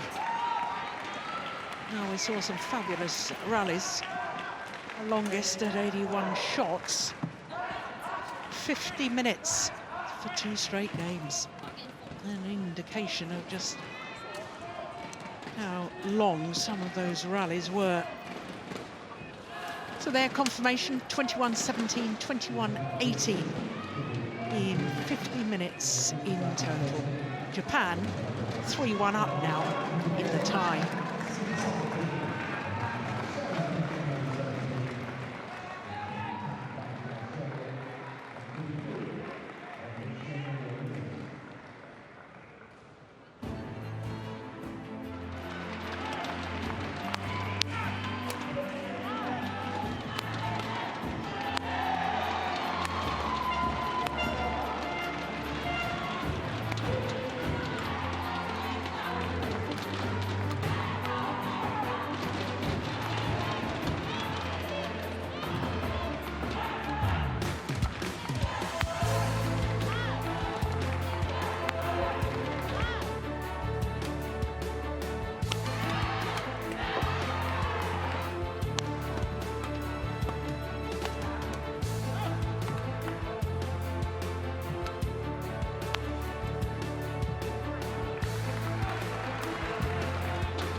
So the tie may be decided 3-1 in favour of Japan, but of course in these group stages we play all 5 matches regardless. It's only when we come to the knockout stage that once the tie is won that any dead matches are not contested. So we've got the mixed doubles coming up now, and Yuta Watanabe and Arisa Higashino of Japan up against the Malaysians Takeshi, Meng and Lai Pei Jing.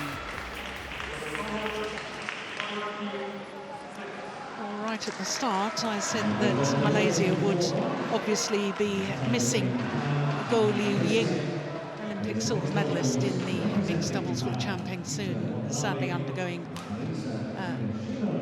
rehabilitation after her shoulder surgery.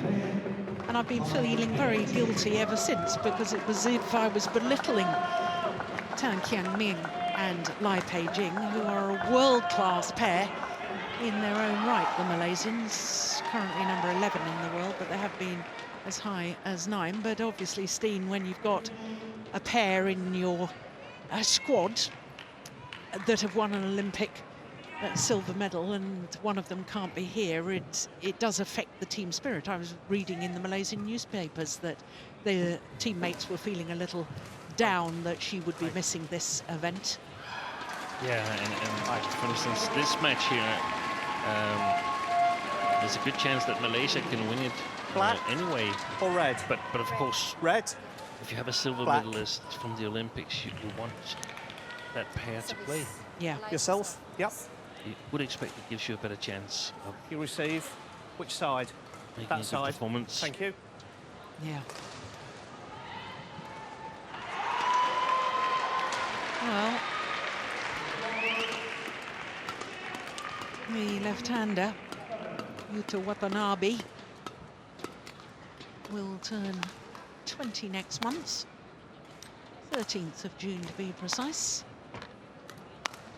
And he was actually a bronze medalist at Asian Junior Championships in the men's singles, now concentrating on men's doubles and mixed doubles. And at the All England Championships earlier this year, he and his partner, Arisa Higashino, reached the semi-final, first ever semi-final of a Super Series event. There you can see they're 22 in the world ranking at the moment. They have been as high as 15. But that All England semi-final shot them up the world rankings, and rightly so, because in the very first round of the All England, they'd beaten the defending champions, Jordan and Susanto of Indonesia. But here is Tan Kiang Meng. He's 22 years of age, so in 8 days' time, he's going to turn 23 from Johor Bahru in Malaysia. He and his partner, as I say, have been as high as 9. Lai Pei-Jing is 24 from Kuantan in Pahang. And they played yesterday against Germany. 2 straight games. They won the mixed doubles, which was the first match in the tie against Germany. So they've got Malaysia off to the winning start. Well, our court officials, Paul Buffon from England, and Mike Wright, also of England, is the service judge. Thank you.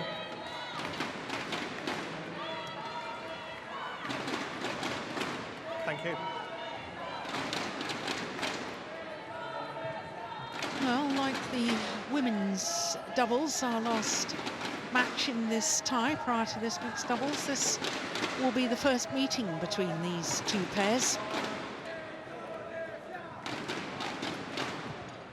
Not altogether surprising, as the Malaysians only formed their partnership at the end of 2015.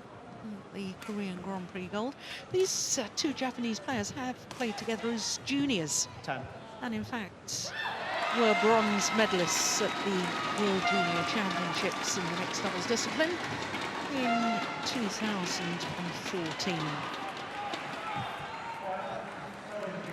They're only really just starting to be regulars on the world tour, this Japanese pair. Ladies and gentlemen, on my right, Malaysia, represented by Tan Kian Meng and Lai Pei-Jing. And on my left, Japan, represented by Yuta Watanabe and Arisa Higashino. Malaysia to serve, Lai Pei-Jing to Arisa Higashino. Love all. Play.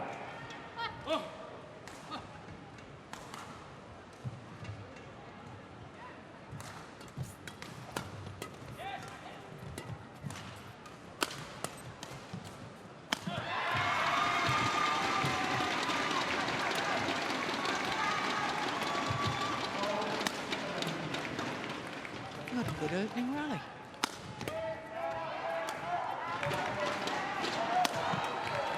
Oh, beautiful block.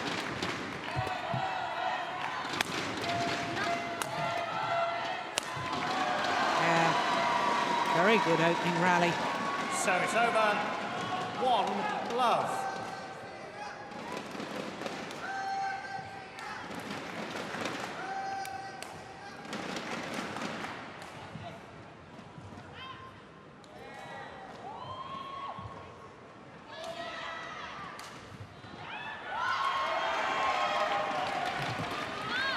Yeah, it was quick into that serve. It perhaps a little loose from Lai Pei-Jing. 1-1. Christina, you surprised by this selection in the mixed doubles for Japan? Of course, Kenta Kazuno and Ayane Kurihara played against Germany on Sunday. No, I'm not surprised. I think the same goes for Japan in the mixed doubles as in the women's singles, that they have two pairs that are more or less equal strength. And furthermore, Kasuno and Kurihara, they haven't really beaten any of the stronger mixed doubles pairings, so I would definitely give the youngsters a chance and see what they can do. They must be really confident in them, because this could have been a decider. Yeah. To decide who was going to top the group. Well, I thought when I saw the lineup, I thought it probably would be the decider. Obviously, we knew that the men's doubles was going to be critical. It was going to be crucial. So far, it's been pretty much as we expected. It's a good pace, isn't it? Yeah. I think the Japanese pairing is probably the fastest mixed doubles I've ever seen. They don't, Yuta Watanabe is not as powerful as, for instance, Meng and other mixed doubles players, but he's extremely quick on his feet. Yeah. Quicker than Sheng Xiwei from China. They're both quick. Yeah, they're both quick. Kevin Sukamulio also was playing the mixed doubles. But look at that flick serve. She was totally in the wrong direction, Arisa Higashino, but still managed to get it back.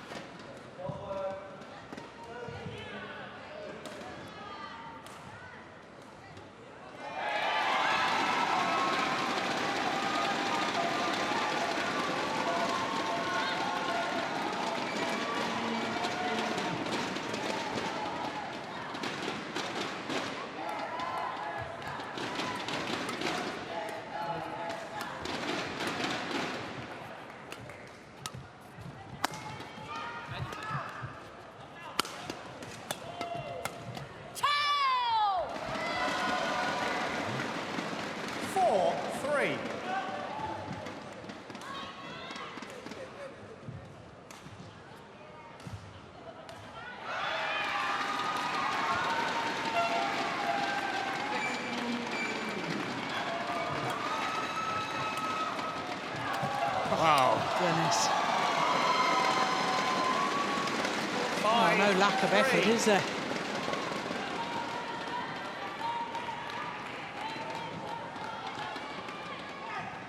Further back.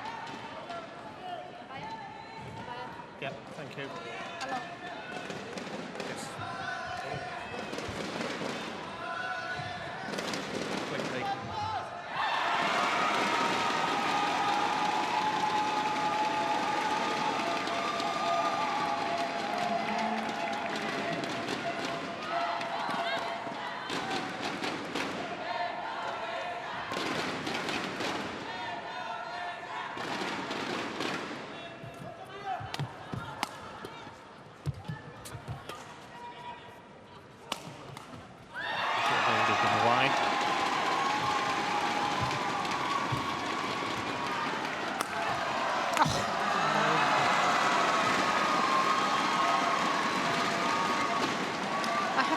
Dean, I do like the development pathway of this Malaysian mixed doubles pair. The fact that they were sent out to international challenger events first of all, started doing well in those, then Grand Prix events. Now they've been winning Grand Prix gold titles. In fact, they have 2 Grand Prix gold titles and are now starting to do well in Super Series as well. So there's been a natural progression. They've never been sent to tournaments where they've been totally outclassed, so they've always developed. I think that's extremely important, because if you start as a new pair and play 2 strong tournaments, you get a lot of defeats. Yeah. And that's really tough on your self-confidence. So to win some matches in the beginning.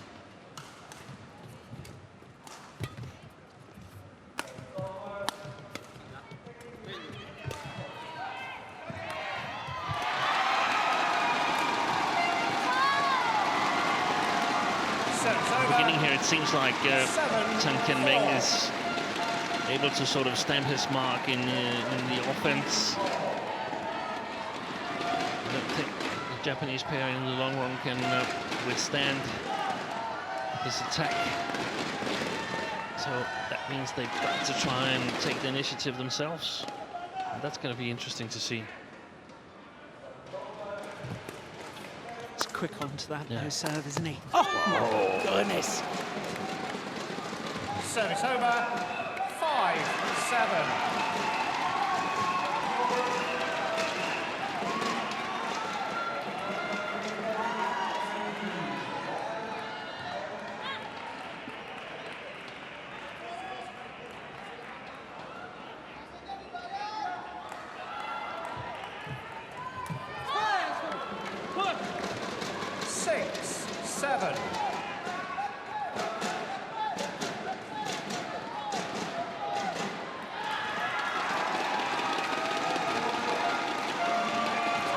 Service over. 8-6.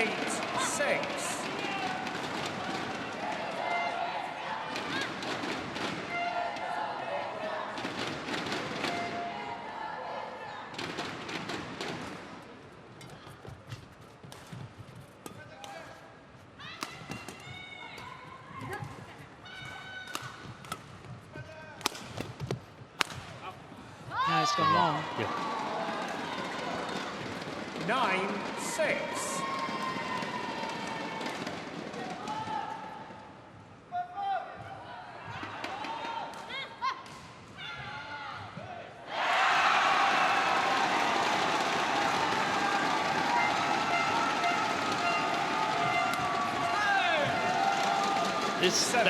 That situation there, that's where Tan still has something to work on in the mixed doubles. We talked about it yesterday that he started his career as a singles player, and he's doing so well in the overhead shots from the back line and the movement on court. But these soft touch shots from the mid-court and the front court still got a lot to work on there, in my opinion. Yeah. Well, just to emphasise that he was a very talented singles player. He was national champion at junior under 18 in Malaysia. Boys singles champion. I think he's made the right decision, though, to concentrate on mixed. Yeah. Service over. I agree. 8-10.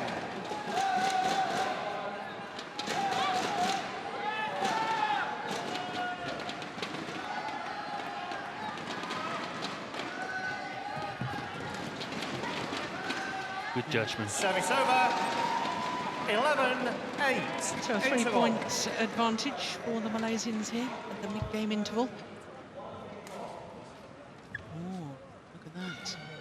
Jing taking the captain's role.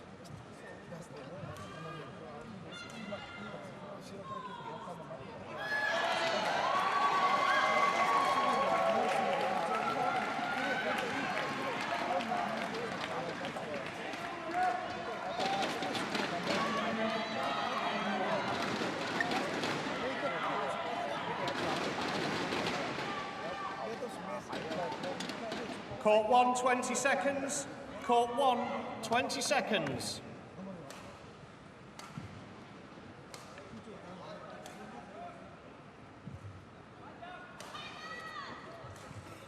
Well, I doubt if there was any drastical tactical deviation, probably from the coach's advice. 11-8. I don't think so. Perhaps from the Japanese side to try and get a little bit higher and sort of block the shots below the tape on the Malaysian side.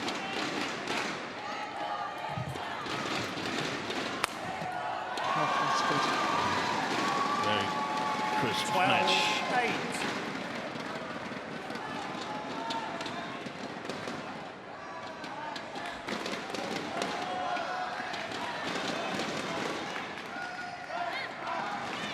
Well, we talked about this, that this being the group stage, so we play all 5 matches in the team tie, because you might have to calculate 13-8. most won ties, most won matches, most won games, and so on. But actually, in this match here, we have a clear playoff for the #1 spot in the group, and Malaysia has qualified for the #2 spot. So, in many ways, this is a lot like a knockout stage, except that both teams play on in the tournament. Yeah. So we have seen it sometimes that one of the players choose to concede that match to conserve energy. Yeah. I don't think they're doing this here because they might meet each other again tomorrow. Yeah. And they want to see how are we actually standing here for Malaysia. Should we put Chan Peng Soon in if we lose this match? And for Japan, if we lose this match, should we play Kazuna Kurohara? Yeah. Very, very good point. Look at this bit of trickery.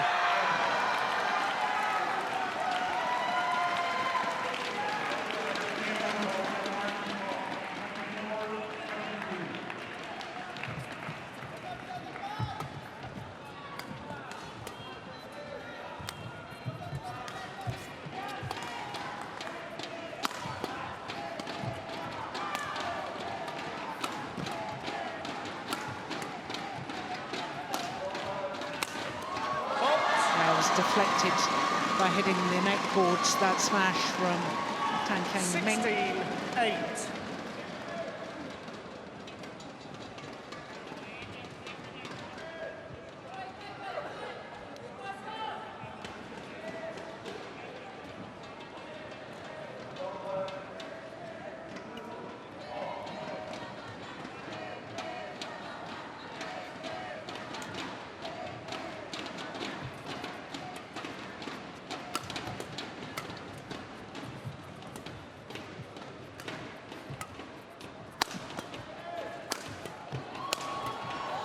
My goodness me. Yeah. Service over. It wasn't an understatement, was it, when you said he was quick? Watanabe. Yes.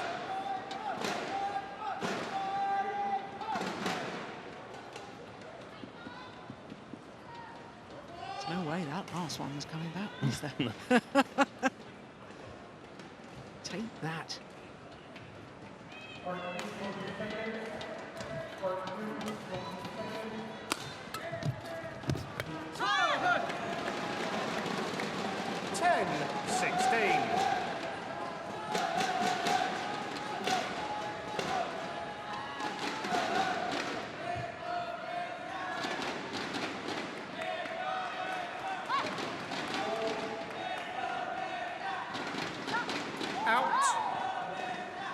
Service over, 17-10. Is that the first service error of the match? Haven't paid enough attention, I have to admit. Service fault called. Now we've had a service fault. Service over. Struck above the waist. Called on Lai Pei-Jing. Too high. Yeah.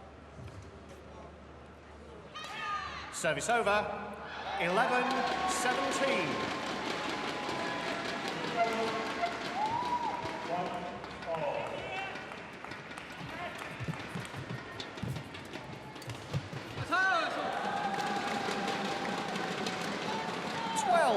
Seventeen.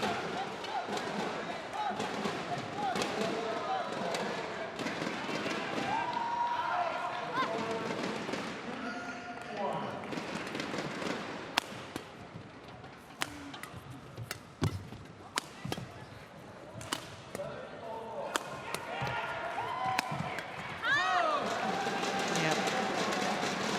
13-17. Trying to get forward and therefore got caught having to use the crouch defence.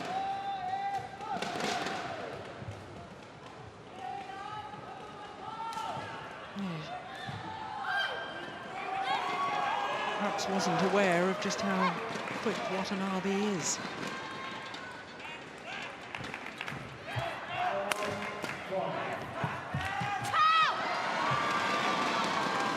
Service over. 18-13. It's that kind of shots that I really feel like criticizing right now. But when he gets them to work, I'm going to praise him for making them.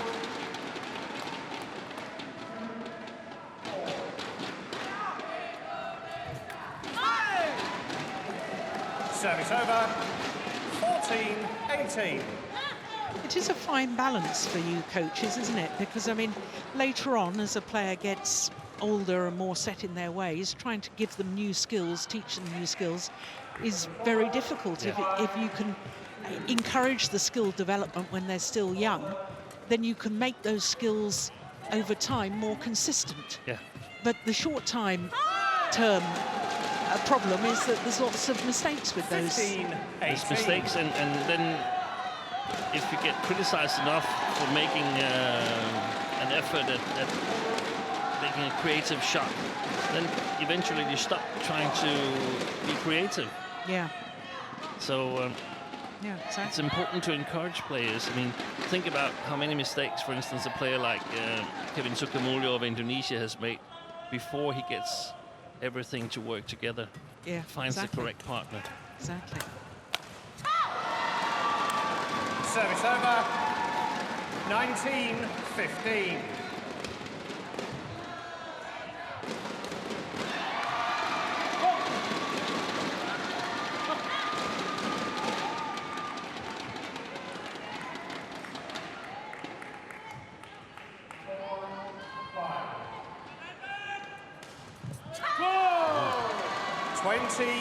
Game point 15.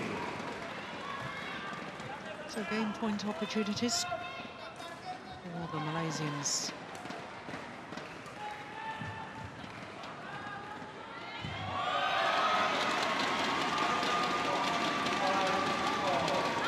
That's a nice return. Service over. Around the mid-court area. 16-20. Past the front court player, and landing in front of the rear court player. And also, like Jing moves a little bit towards the shuttle, and that, I think, disturbs Meng a little bit. Game. But on the second game point opportunity, the Malaysian pair close out the opening game. 21-16. 21-16 confirms Paul Buffum, the umpire. 18 minutes needed for game number one.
They're using a lot of their allotted time, Japanese coaching staff. 20 seconds.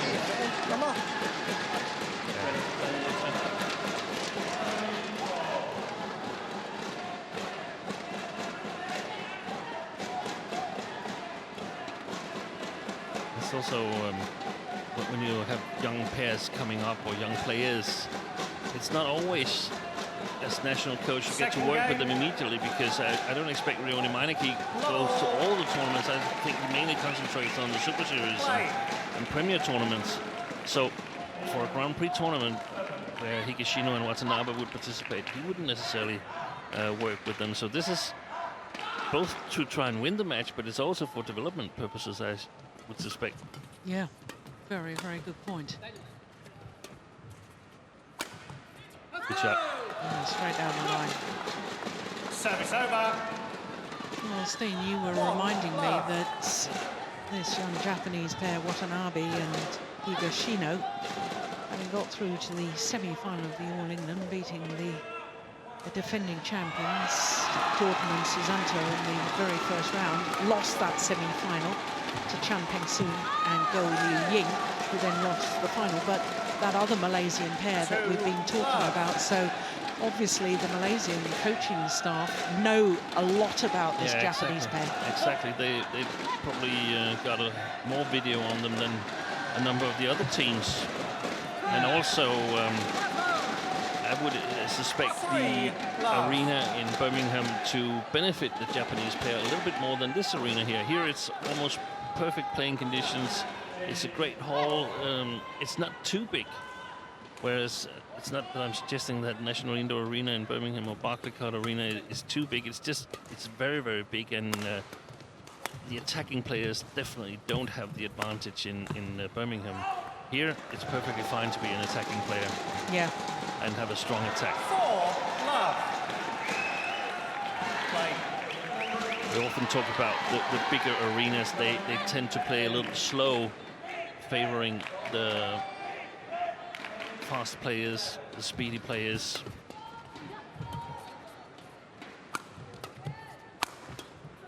That's a nice defense.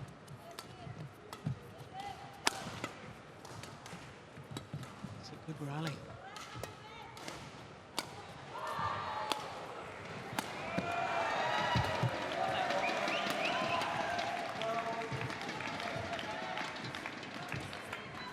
I suspect it might be the longest rally as well. That's going wide. Oh, what a good start by Watanabe and Higashino in their second game. And they've been taking the initiative in the rallies. Quickly. Yeah, it is the longest rally, isn't it? 36? There was one, the very first rally was also very long. 32 that was. Yeah.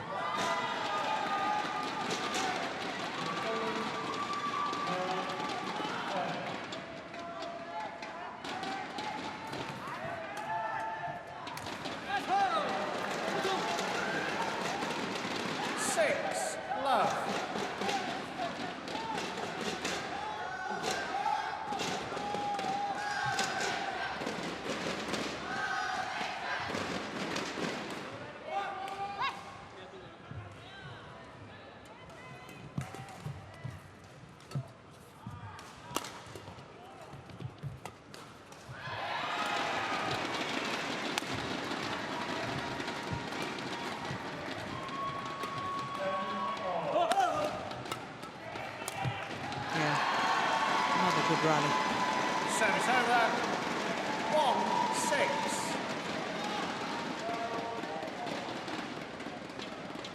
Shuttle. Shuttle.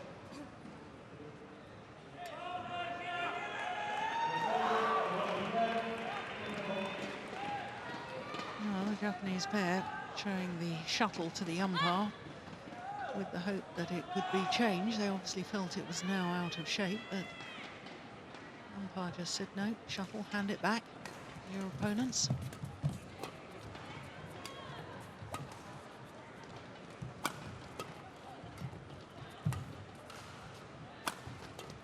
It's going wide. Yeah. It works well when he uses his drop shot, Watanabe, especially to Meng. I think perhaps Meng should take a step or half a step forward in his defense, because Watanabe doesn't hit that powerful smashes, in my opinion.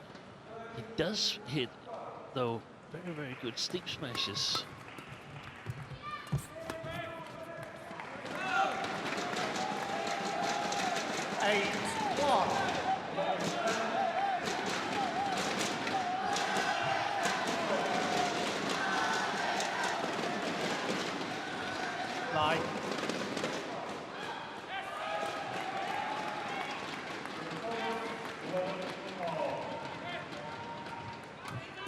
Not the best of serves. Service over. A little loose, yeah, she's going to have a little practice serve. Higashino.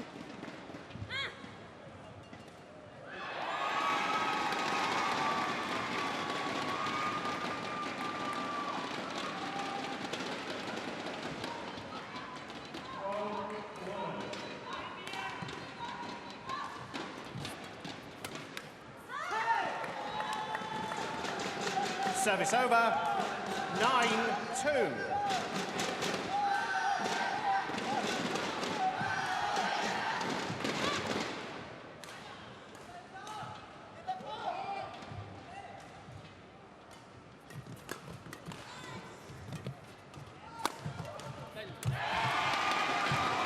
Oh.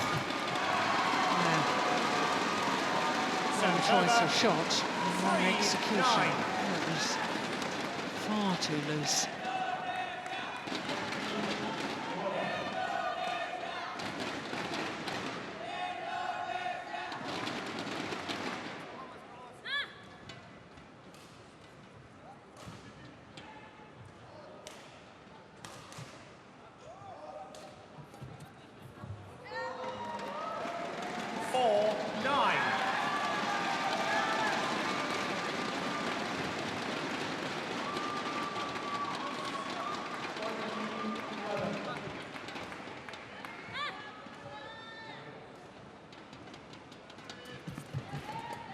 Oh, Oh, my goodness. reception.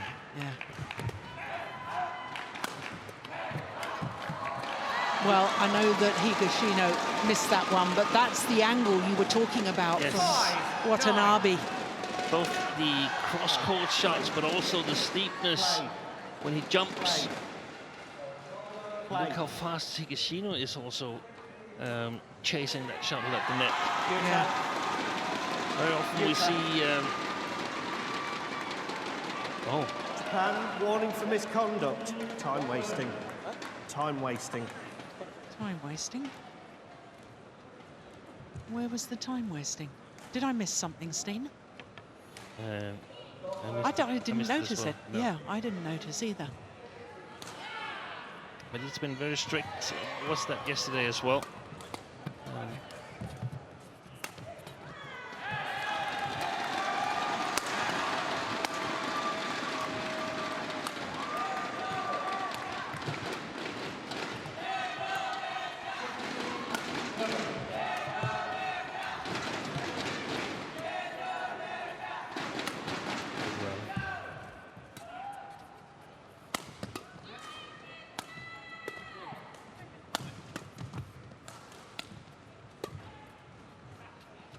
Oh, good judgment. Only decided at the last minute he should leave it. 10-5. I think they're a little bit too passive in their defense, Jing and Tang Meng. He actually looked down towards the back line, got his spatial awareness, and then decided to leave it. Line. Too passive in defence in what way? They seem content to just stand there lifting. Right. And I mean, Service over. we've seen that the Japanese pair, they don't hit that hard, but they're really good at maintaining their attack. And they also ended up winning the rally because the Malaysians put it long. I think they should, there's some opportunities in the defense there much earlier.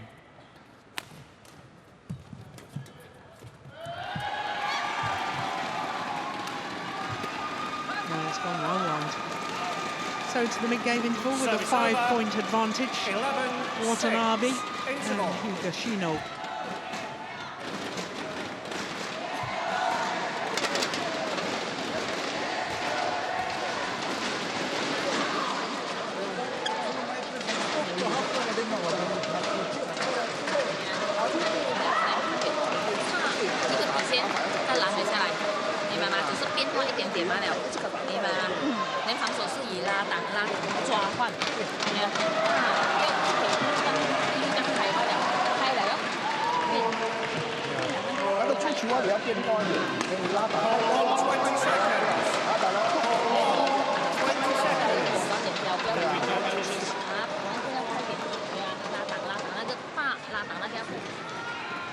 Ready to play Malaysia.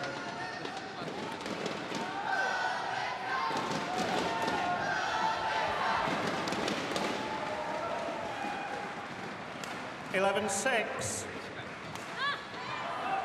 Play.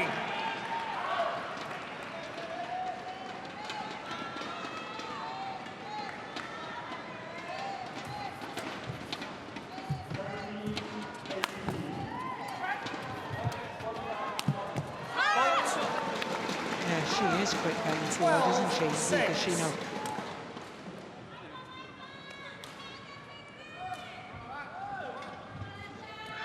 At times, the Japanese pair are playing as if it's a level doubles, aren't they? They are.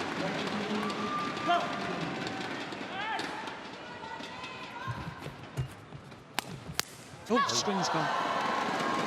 I think we're going to see it more and more in mixed doubles. I mean, you measure your own front court player, normally a female player, against the opponents, and if your own female player is not able to beat the opponent at the net, okay, you got to try something to get the initiative. So you switch, so you play male player against female player at the net, and then you have to have a female player who can play well at the backcourt. Yeah.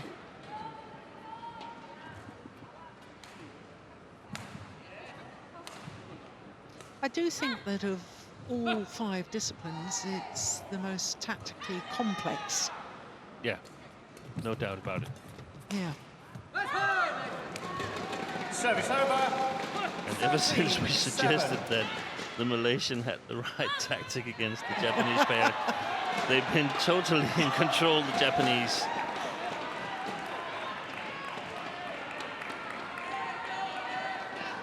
So I guess we couldn't get a coaching job if we tried to. You could, my goodness, yes, you are very much in demand, I know that. 8-13.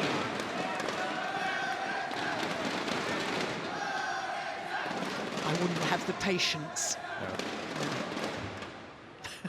You didn't have to agree with me that quickly. No.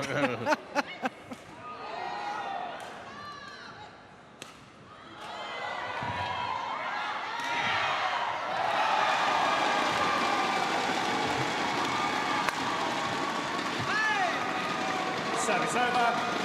14-8.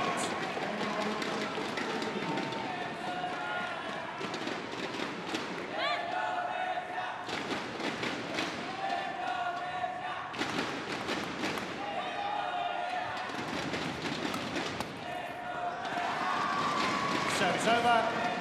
9-14.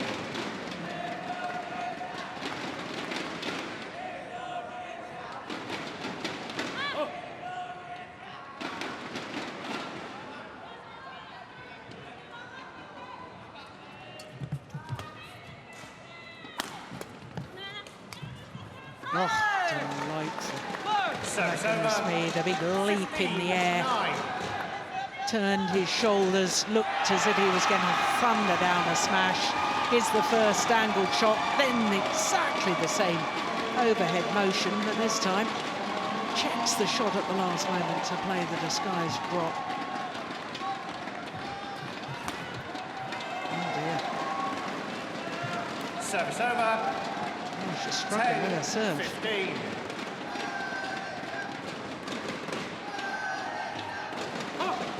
Malaysians still struggling with the point deficit they suffered at the beginning of this second game here. Yes, ain't one down. 11-15.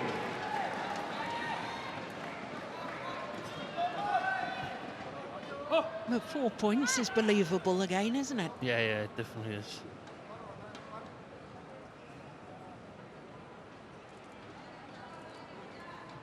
Good service. Oh, string's gone. Oh, he's changed rackets with his partner. She's run off to get a new racket. That is fantastic. Unbelievable. And they've won the rally. That is sensational. Give me your racket, partner. Throw my racket away. You go and get a new racket. Take a look at this. Give me your racket.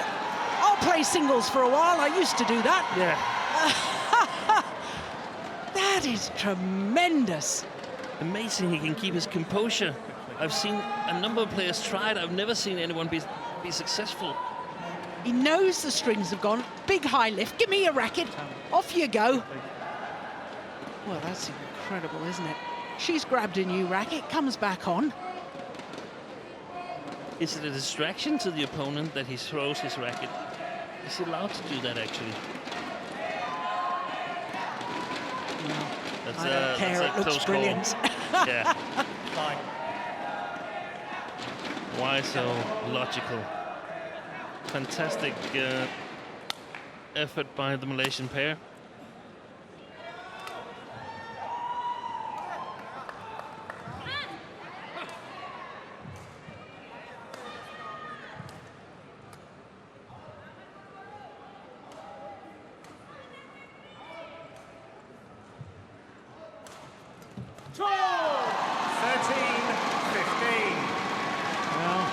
Just 2 points in it.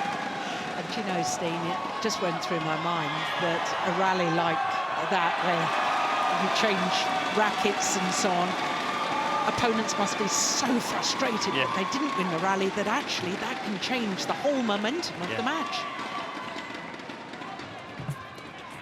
Well, very important points now. Yeah. Good shot. Well done. So important for the Japanese to keep a little cushion. 13.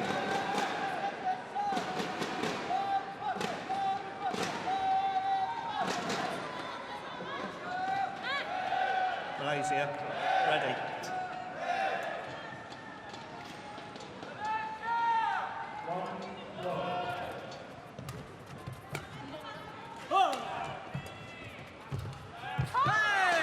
Great shot.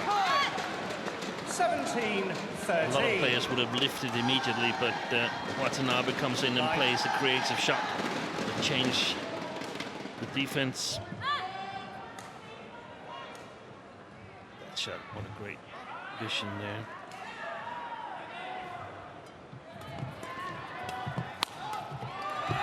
Yes, great interception.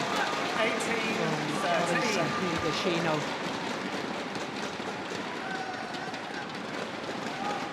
Now they're almost back to square one. Jing and Meng. Yeah. 5 points adrift.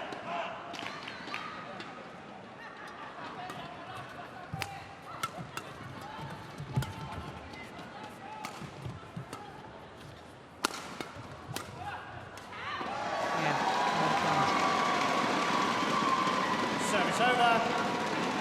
14-18. I actually feel it's really important for the Japanese pairing that both players are so quick on their feet, because sometimes we see Watanabe come in front of Higashino, and she must be quick as well in order to adjust. If she's not quick, she won't have time to adjust. Yeah. We've seen it as well in men's doubles with Sukamuljo and Gideon. They're both extremely quick, and that's why they're successful in my opinion. Yeah, good point.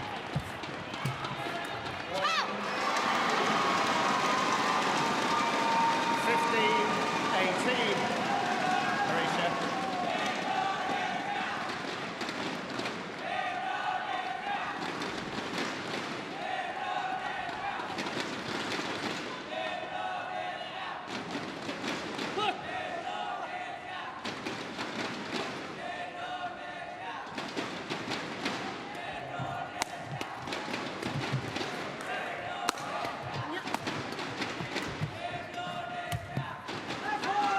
Long. Service over. 19-15.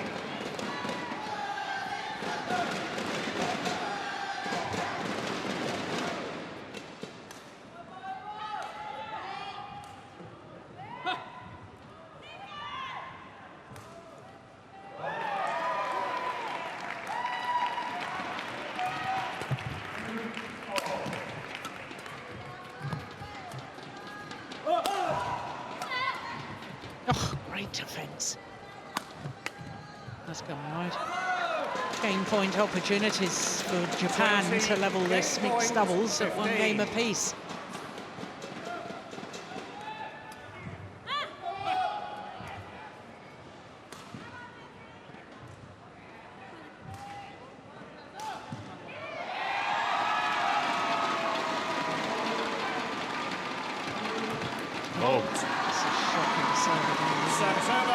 Lost her rhythm on that serve. Look, she's going to have another little practice. Yeah, far too loose.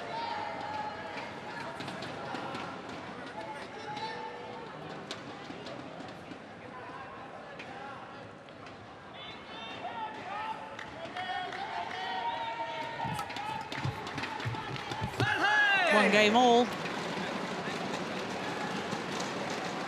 Second game won by Japan, 21-16. 21-16 confirms the umpire. So both games won and lost to 16. 41 minutes into the match, and it's one game all. For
20 seconds.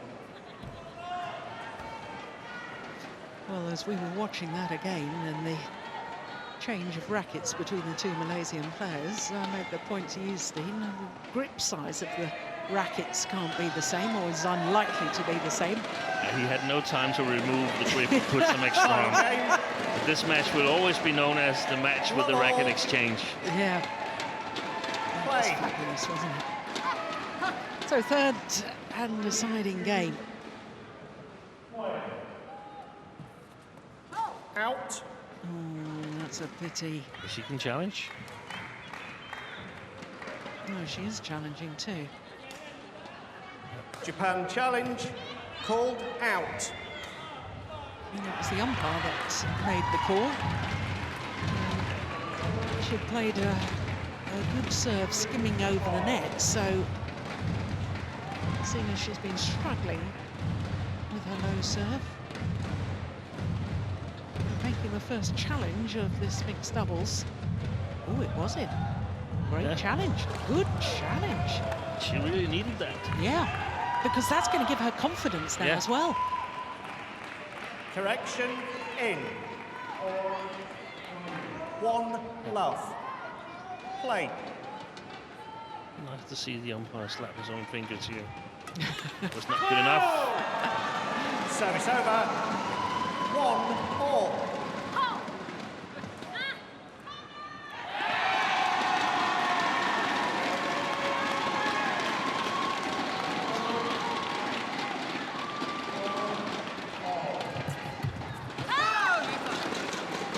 Service over. 2-1.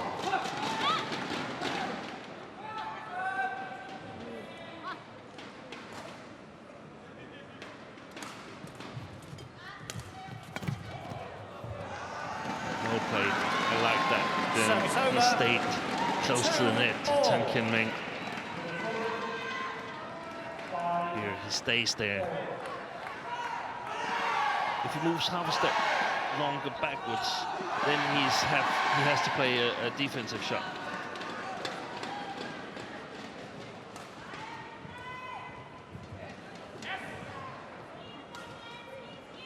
Two all.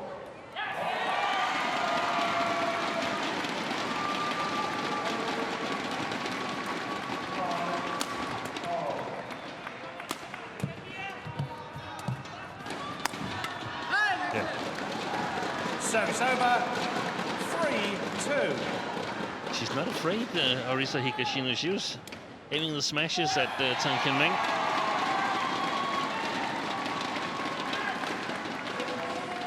In the beginning of that rally, finished it on Lai Pei-Jing.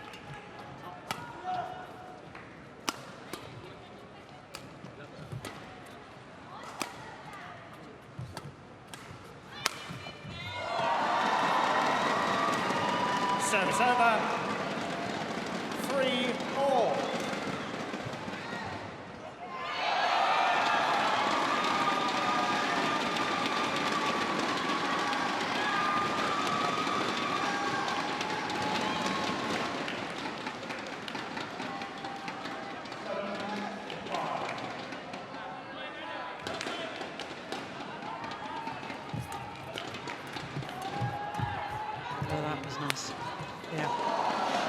The backhand cross-court block 4-3.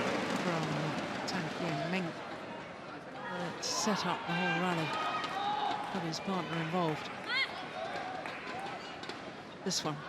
And now look how Lai Pei Jing is absolutely hunting the shuttle at the net.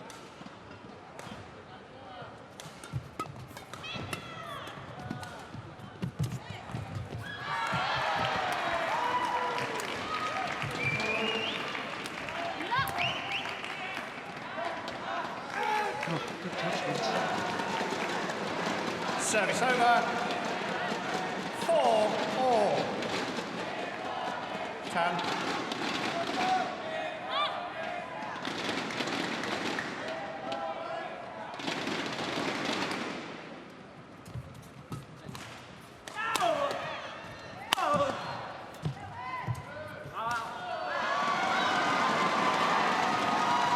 Service over.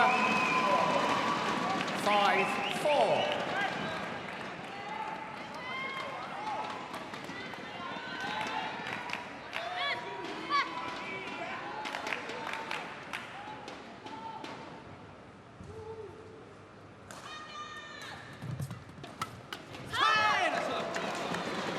Service over. 5. This is very difficult to predict, isn't it, Steen? Yeah, it is. It is. On one side, the Malaysians are off to a better start than in the second game. And on the other side, the Japanese pair is off to a better start than in the first game when they were playing that far side of the court. 6. So, Yeah. 5. but from the body language, I think that the momentum is a little bit with the Japanese pair, especially Takeshi and Meng. He walks around like it's not really comfortable what's happening. And this is exactly what we talked about in the first game, that these shots, he's not that comfortable making these shots. He's not that comfortable in making the right decisions on the front court.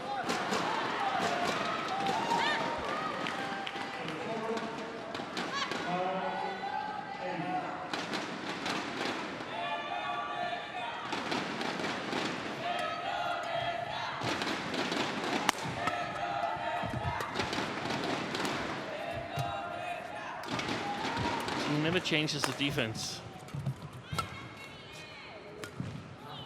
Look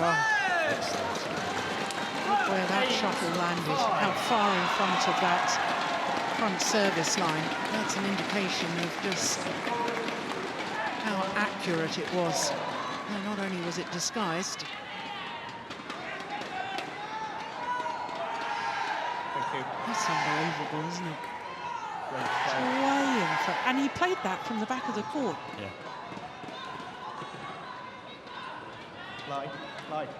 So he eventually gets some more power in his smashes. How old was he? He was still quite young, right? Yes, he's 19. He's going to turn 20 next month. He's still going to get a lot stronger. Yeah. And gets more powerful. 8-5.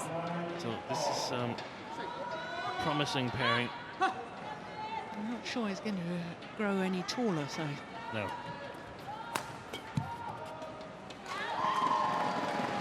Service over. 6-8. And yeah, I guess he compensates by his quickness and by jumping, because actually leaps quite a bit in some of the smashes. Oi, fantastic save. But also very, very good follow-up by Lai Pei Jing. The court will need to be mopped after the dive.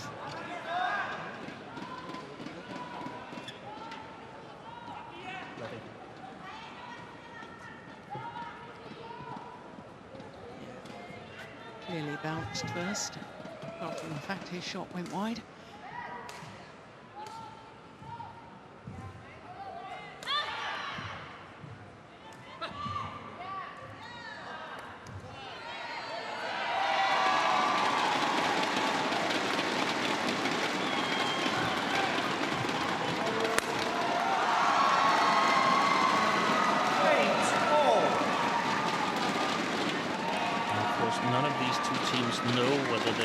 Playing tomorrow or have a day off. That's only decided after the draw. Yeah, and the draw is only conducted after the last of the group matches this evening. And I can tell you that Denmark against Indonesia, I think they're only in the, what are they in, the fourth match? Yeah. Service over. 9-8.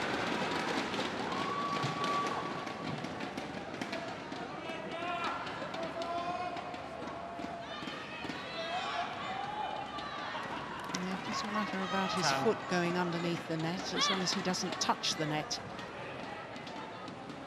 And that's the difference to some years ago, where the net was thought to go all the way down to the floor, and you were not allowed to put your foot under it. Service over. 9-4. In the virtual world, of course. Yeah.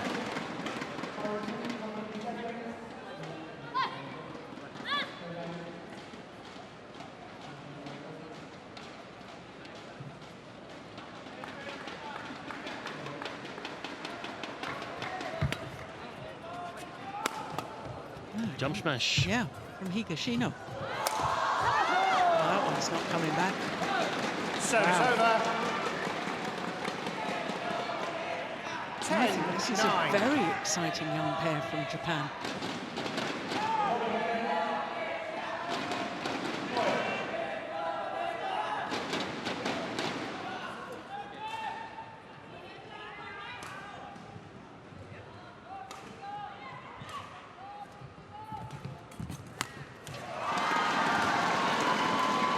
Service over. 10-all.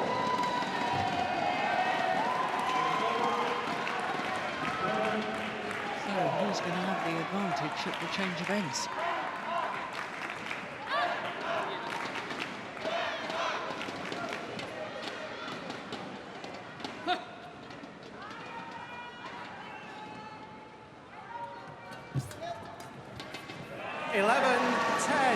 Interval. Change ends.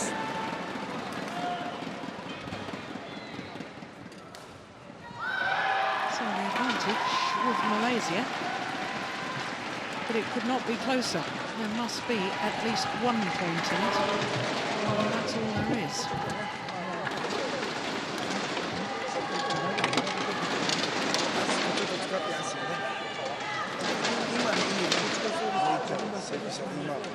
Watanabe 結構ソフトもこっち行くね、こっちでしょ。こっち行ったらあなたここね、して相手余裕できないプレッシャーが来る。ね、Call 1 20 seconds. Call 1 20 seconds. Thank you, coaches.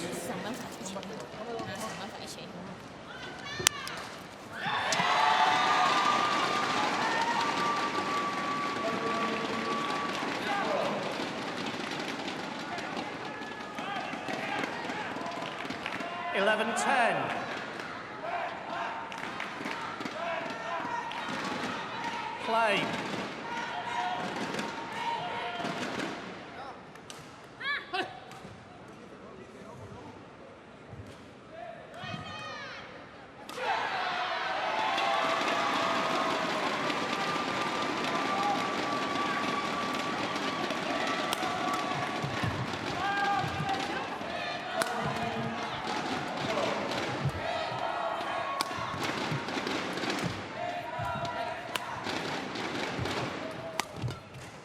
Oh, I don't believe it! Oh!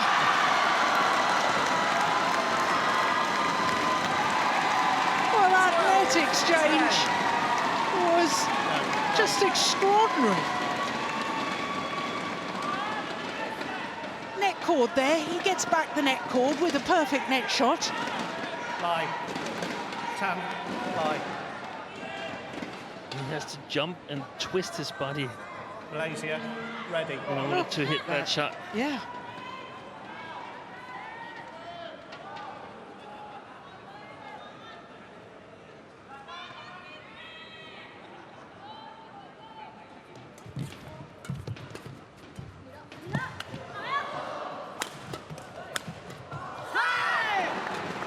Service over. 11-12.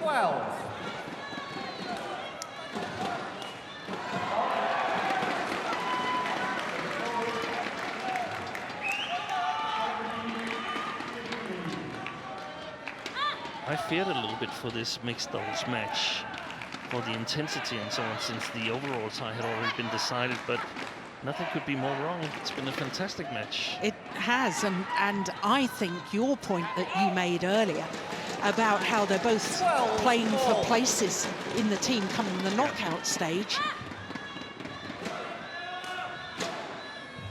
I think that is a very important part of it.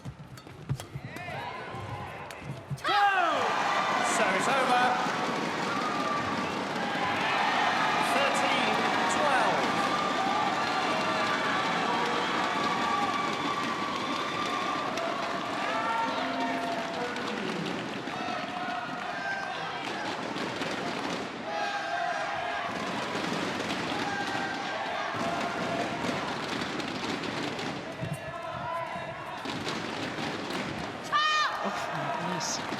This time that 14-12.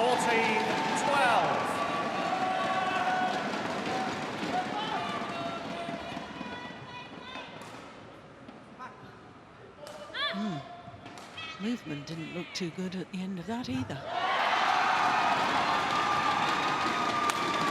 Oh, another jump smash from Higashino. That's well worked.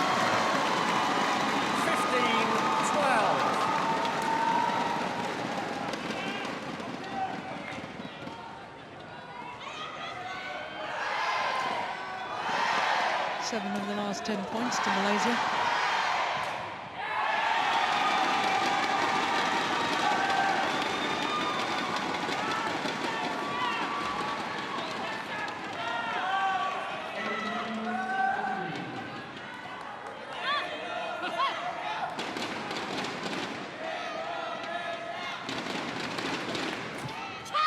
That's a good serve, isn't it? Instead of going for the tee, aiming towards the left shoulder of Higashino. It's really, really efficient. I don't understand we don't see players make it more, not serving there constantly, but mixing it up.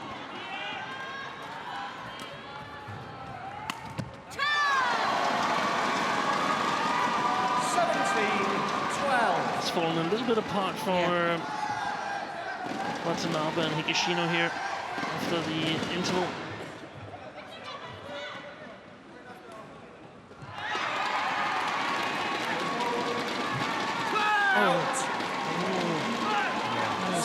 Just short. This time I think he's right, the umpire. 13-17.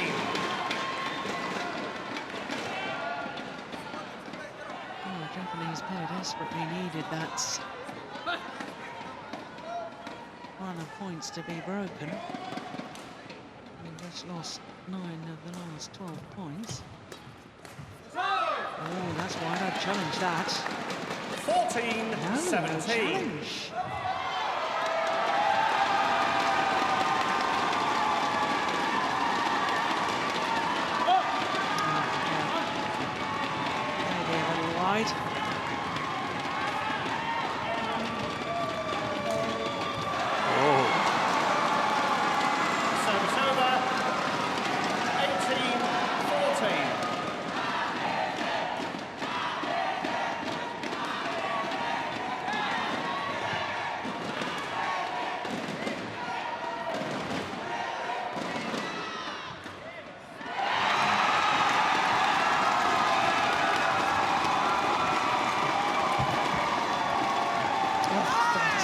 Just delightful. Service over.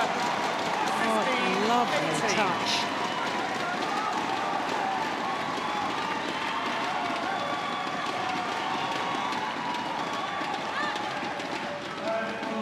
over the hour mark now. This mixed doubles.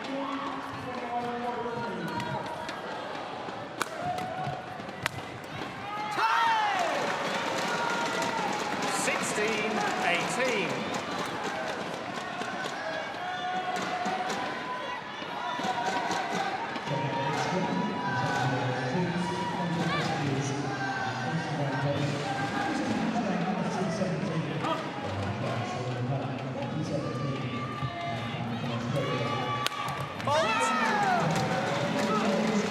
Good comeback 17-18. by Higashino and Watanabe.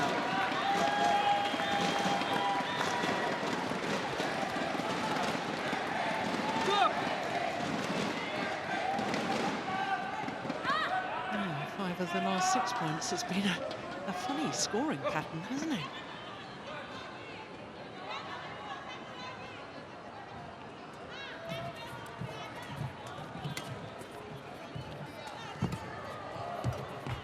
Yeah, she read that. Service over. 19-17.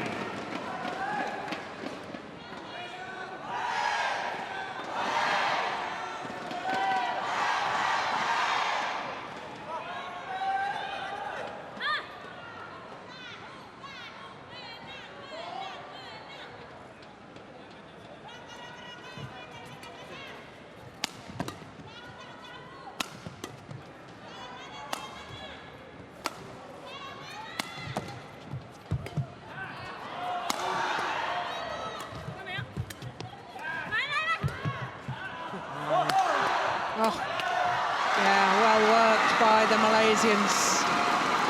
And they've earned themselves match point opportunities. 20, match point 17. Some great actions by this woman in the picture here, Lai Jing.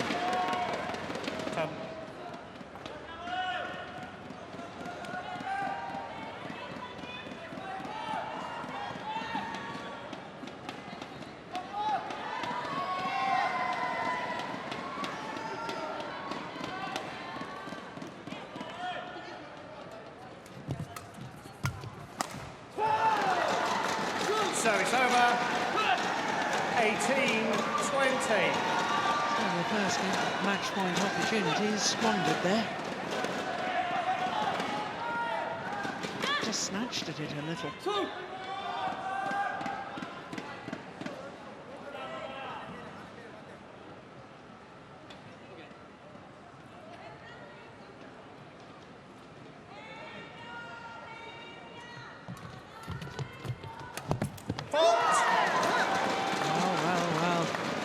Two match points have come and gone. 19, just one more 20. remains.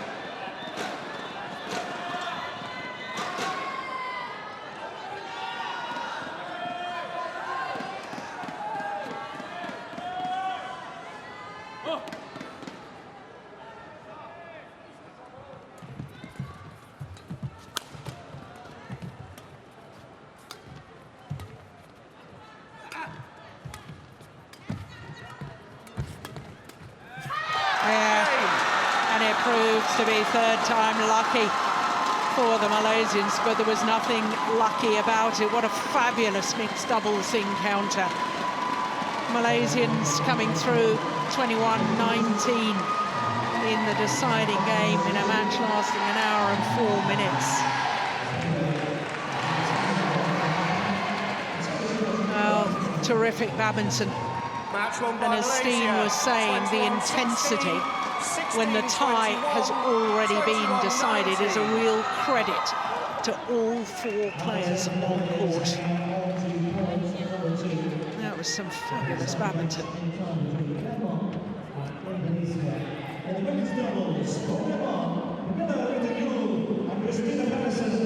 So, means that the tie ends 3-2. But there is confirmation of how the second point for Malaysia was won. 21-16, 16-21, 21-19 in the deciding game to Kian, Meng and Lai Jing.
Well, what a great tie to decide the group.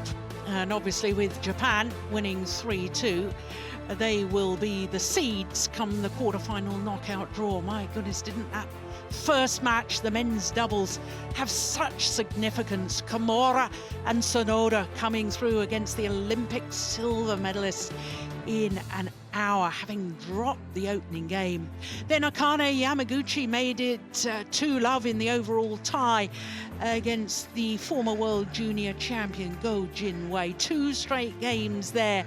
Then, of course, Lee Chong-wei was absolutely superb. Cruised to victory with the loss of only 13 points in 34 minutes. What a women's doubles we had next with the Olympic champions and world number ones Matsutomo and Takahashi. They secured the 3rd point for Japan. But it was a wonderful match. We actually had a rally lasting 81 shots in that. And then, as we've just witnessed in the mixed doubles, Kian, Meng and Lai Jing making the scoreline 3-2. But as I say, Japan will be seeded for the quarterfinal knockout stage. They will be the number 3 seeds. Quarterfinals start tomorrow. No more second chances. If you lose the tie, you're out. We'll be back with all the action. From Steve Peterson, myself, Jill Clark. We'll see you tomorrow. Bye for now.